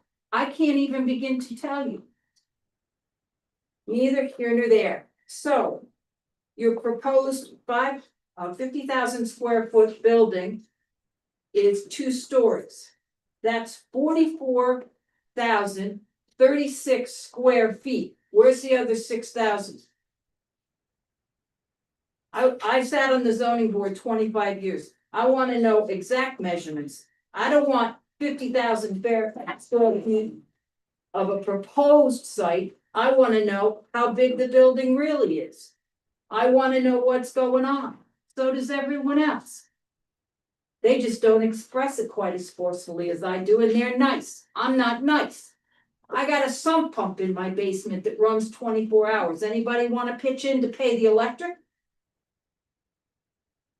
So answer, if you can answer my question, they're asking for a 50,000 square foot building and they're only putting in 2 floors at 2218 each. That's 4436, like I said. What are they doing with the other 6,000 square feet? That's a big difference. And I don't know, I never got an answer yet to tell me how much of the property is covered by the time they finish, which is why they need a SWIPs, whatever it is. And other piece of this is, are you considering the whole 117 acres when you do the SWIP, Greg, or is it considered just the property where the main buildings are all sitting? The latter, Just where the main buildings are. just on that side of, Just on that Yes. side, so whatever portion that is, however many acres there are there, they're gonna have more than enough ground cover. and the answer to the question about what they're doing with the space, it's in the narrative, and if I you, don't see the narrative. if you want to get a copy of the narrative, we can get it to you, just have to submit a FOIL, you know what a FOIL is. I'm not submitting any FOIL, because this directly affects my property, and I'm not paying. No, I just 5 cents. suggesting how you can get the any- information you're asking about. Anyway. The other thing I want you to know that was inferred earlier, that maybe there's burial grounds there, not maybe, it's documented in a town document that was put together by the Historic Association before 1990, because the Dunn Family Cemetery is listed in there. However, just because there's a stone wall, the burial grounds does not stop in the perimeter of that stone wall. If you go from the gate back, you could walk, if you could jump the stone wall, on the back side of there, there's an old monument that was set up to look like the Washington Monument, and this is what I said earlier. It has been knocked down. I think you can still find the base of that. And we do not know how many graves are there. That is not documented anywhere. And most of the time, when the families put up one of those pinnacle monuments, what they did was they had 4 sides. So if they had 13 kids, the kids and the parents will fit on that with the birth and death date and the name on that monument. I can show you one, how it's written. There's a lot more that goes on here than it seems like is being taken serious. And this is all on the same side of the road. And your property line is right there on that cemetery. If I can get up there and find a piece of barbed wire that Elroy Smith put up there, I can show you that was the distance between the property line and the cemetery. It's a piece of barbed wire fence and a post, if it still exists. That was the property line. Because Dunn's owned that property back in the day. They didn't put up great fences, they put up barbed wire. How big is barbed wire? 1/8 of an inch? So to say maybe there's gonna be an impact, most assuredly there's gonna be an impact. And SHPO should be called for this, the state should be notified. And any other organization that needs to be notified, and I still want an explanation of the 6,000 square feet. Where is it going? Okay, thanks for your comments. If anybody wants the copy of the narrative, which is, you updated it twice already, I think. It's available via FOIL. And we can move pretty quickly on that. Well, contiguous property owners should get that. Any other questions from the public? Mr. Courtright? I'll add my 2 cents. Sorry? I'm gonna add my 2 cents to some of the stuff that's already been said. If 50,000 square foot building is what my notice reads. 50,000 square feet is ginormous. You have, that hotel has been there as long as I've been around. I've lived in this town my entire life. I've never heard any complaints about, we don't have enough dining room, we don't have a big enough kitchen to feed all our guests. But they propose not to increase the number of guests. So why do you need a 50,000 square foot dining hall and kitchen? It makes no sense to me. I am concerned as what's gonna happen down the road. And I don't mean down Cherrytown Road or Sampsonville Road, I mean in the future. And these, all this other property they own around this hotel, they're gonna be developed to be more like a camp. Where all these people now who live in these other structures are gonna be coming to this dining hall as their place to get their meals. And there was something else I was gonna say and I can't remember. But my property abuts this property, and if they increase the number of occupants, it's just gonna be that many more people onto my fields. Trampling down my crop, which is hard enough to grow as it is. I didn't get this tan by sitting by the pool all day. So, there's my assessment. Thank you. Can I make a final comment? He has a really good point, like what happens in the future? And I know we can't change zoning here and I'm learning a lot as I go, but like the future is real. And you know, how many variances are gonna be, you know, applied for later, like. There has to be, well, I understand you cannot cap something, there has to be a cap on density. And a 50,000 square foot structure is so massive. So what does that mean? And that's why I asked how many camps are there, and I understand that we said you cannot cap. For anything, but there really has to be a conforming use of what is there. That's it, I'm done, thank you. Anybody else from the public? I remember what I was gonna say.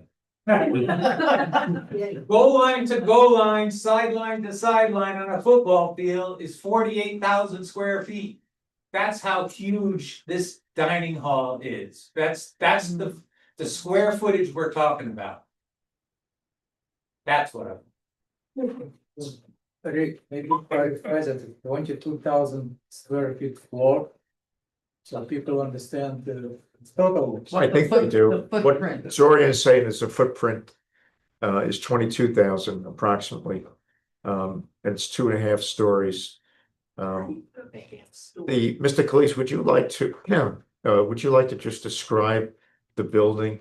And we went through this quite extensively in the past, but the use of the building as proposed. Well, the code requires 15 square foot per diner. They can't change that. The commercial. Can you speak a little louder? I'm sorry, the current code requires 15 square feet per diner. So you have to provide them an area that they can eat in, right? The commercial kitchen services, there's certain requirements to do that. From that footprint, it was expanded to lobbies, bathrooms and so forth, and then that's brought up. So you have 2 floors, but you got the basement, you got the main floor, and then the second story is that half of the footprint will set. Would you address what's going on down in the basement? We went through that. Well, in the basement, it's gonna have, it's on the plan, it has mixed uses, it has, you know, some cafes, workout areas. Arcades, stuff like that, some general entertainment type of areas. Some areas to study, some classrooms. And that's, like I said, it's not gonna be a very extensively used building, it's gonna be used for the meals, and then there'll be other uses for the. Accessory stuff that's gonna go on in the building. And what about the upstairs, the half a floor? that The you referred upstairs, to? as far as I can remember, was offices. And again, some unfinished space. The basement, you have mechanical areas, elevator rooms. So you're losing, you know, say, between the lobbies, the bathrooms, you're probably losing. Say 15 to 25% of the building, and an architect would know better than an engineer. Just to hallways and you know, common space. So. Okay. I'm sorry. Yes. Greg, do we know how big is air conditioning system gonna be and where it's gonna be installed? Was that amount of space? It's not shown on the plans, that's usually part of the building plan, not site plan, Yeah, but. it's gonna generate noise as well, huge air conditioning system. Are the units the other roof? I don't know, so I'll ask the architect and get an answer. Just question. No, it's That's a, everybody's. with any unit, I'd have to look in the code, but some codes, an air conditioning unit would affect the building height. Mm-hmm, Yeah. So, you know, right and now, you're at the limit. no, that's what I mean, so I would imagine that they took that into consideration. So especially now you have unit ventilators. Which, you know, heat and air conditioning. So a lot of people use them in homes, Mitsubishi type of units. Mhm. So, but I don't know, I'm not the architect, but I'll get you an answer. Yes, ma'am. Just again, if there's no increase in people. I'm still not really sure why we need a building quite this size and what is wrong with the current dining room, and then what will that be used for? If this new building goes up, I mean, Mr. Calise, could you address that? The What's happening with the old dining room and why are you going to a new dining room or a new kitchen? one is there's a very extensive use of the existing dining hall because it doesn't sit all of the people in one sitting for any meal. So this way they can, it'll lessen the amount of time that you have to use the kitchens, it'll lessen the amount of energy that's needed to keep a kitchen operating for 3 meals and then rotating into the next meal. So as I understand it, right now, there's 3 sittings. And this will allow there to be 1 sitting, this larger space. That's correct. And the other piece of it is that the kitchen currently, and part of the reason for the 3 sittings is an attempt to maintain the kosher kitchen, which has to separate certain kinds of food. Correct. And that's what this new building will accomplish. And If the other, you looked at the existing kitchen in the facility, you can see how dated it is. And, you know, so they want to upgrade, modernize, which would allow them to use less water, generate less wastewater, and use less energy. and the existing area, the kitchen and the dining room, that's all going. That's all going, correct. Okay. It's gonna be converted to common space, so. Wait a minute, is it going or it being Well, it's converted? inside an existing building. It's- Right. So the kitchen, we can give, as we asked for in the narrative, Dave asked for, to give you a narrative breakdown of what those are gonna be used for. So Okay, we'll include that in the narrative. But Okay. it's, like I said, it's common space of my understanding. okay. Yes, ma'am. so a question. The old Pine Grove capacity, like how many people they were allowed to have compared to how it's being used today. I'm just trying to figure out still why. I totally get if you need to update your kitchen, I need to update mine too, but. I don't. Doing 50,000 square feet. I just don't understand, like, is there such a difference in capacity that the old Pine Grove could, you know, have all their guests and come in and use the dining room and the kitchen? And yet we're still, you know, I they're can't, proposing, yeah, I can't answer it that. just seems like such an enormous building. Well, You're probably worried I think about you- the future of that building. That's what it sounds like. Absolutely. To build something that large for the amount of people that they have, you know. It seems like there's a future goal. And I think the bigger question is how do we, you know. Okay. Is there a figure of how many people come annually? Like, is there a number that you think? know of? I think now as I said at the outset, we're supposed to direct the comments to the chair. Oh, sorry. And we don't want any we prefer not to get into any questions. There's a lot of information out there that you can read, particularly in the narrative. Now, if you choose not to read it, I really don't want to sit up here and have to go through it. It's quite extensive. But there is a narrative out there. So I'll leave it at that, except to say, We're gonna leave it open, right? oh, yeah, So we'll leave the public hearing open. have a conversation next But month. we can go back and forth with Willie's questions as I'm listening. Just about every question that's asked has been answered. Now, it may not be a satisfactory answer to you, but there is an answer to it in the narrative. So I invite you to get a hold of the narrative.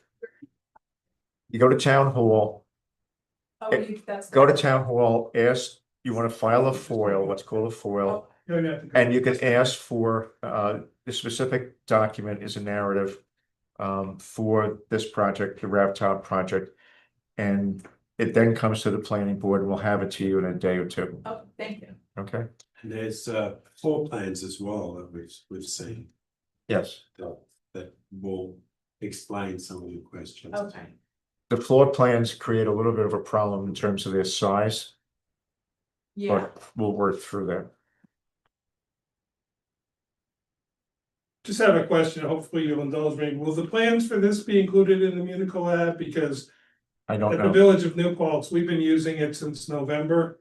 We were their second client and it's working fabulously. So. Yeah, I don't know, Mike, I'm assuming, so. Okay, I hope so, because like I couldn't see them, because I couldn't get them emailed to me. But I haven't been able to Right, get. because they're- Work hours, so. You're stating part of the frustration we have, thank you. Understood.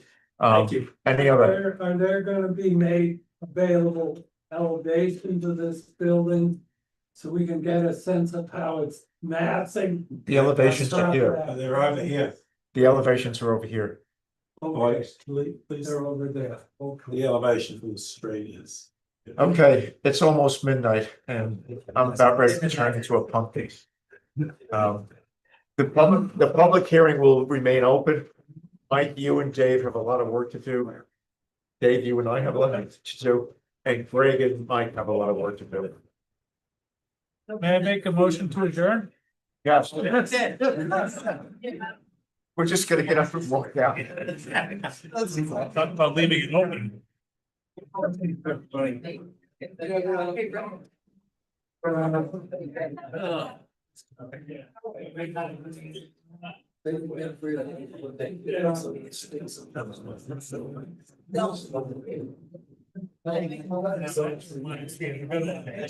much for your time? Good night. Yeah, but I wasn't gonna. That's midnight. Yeah.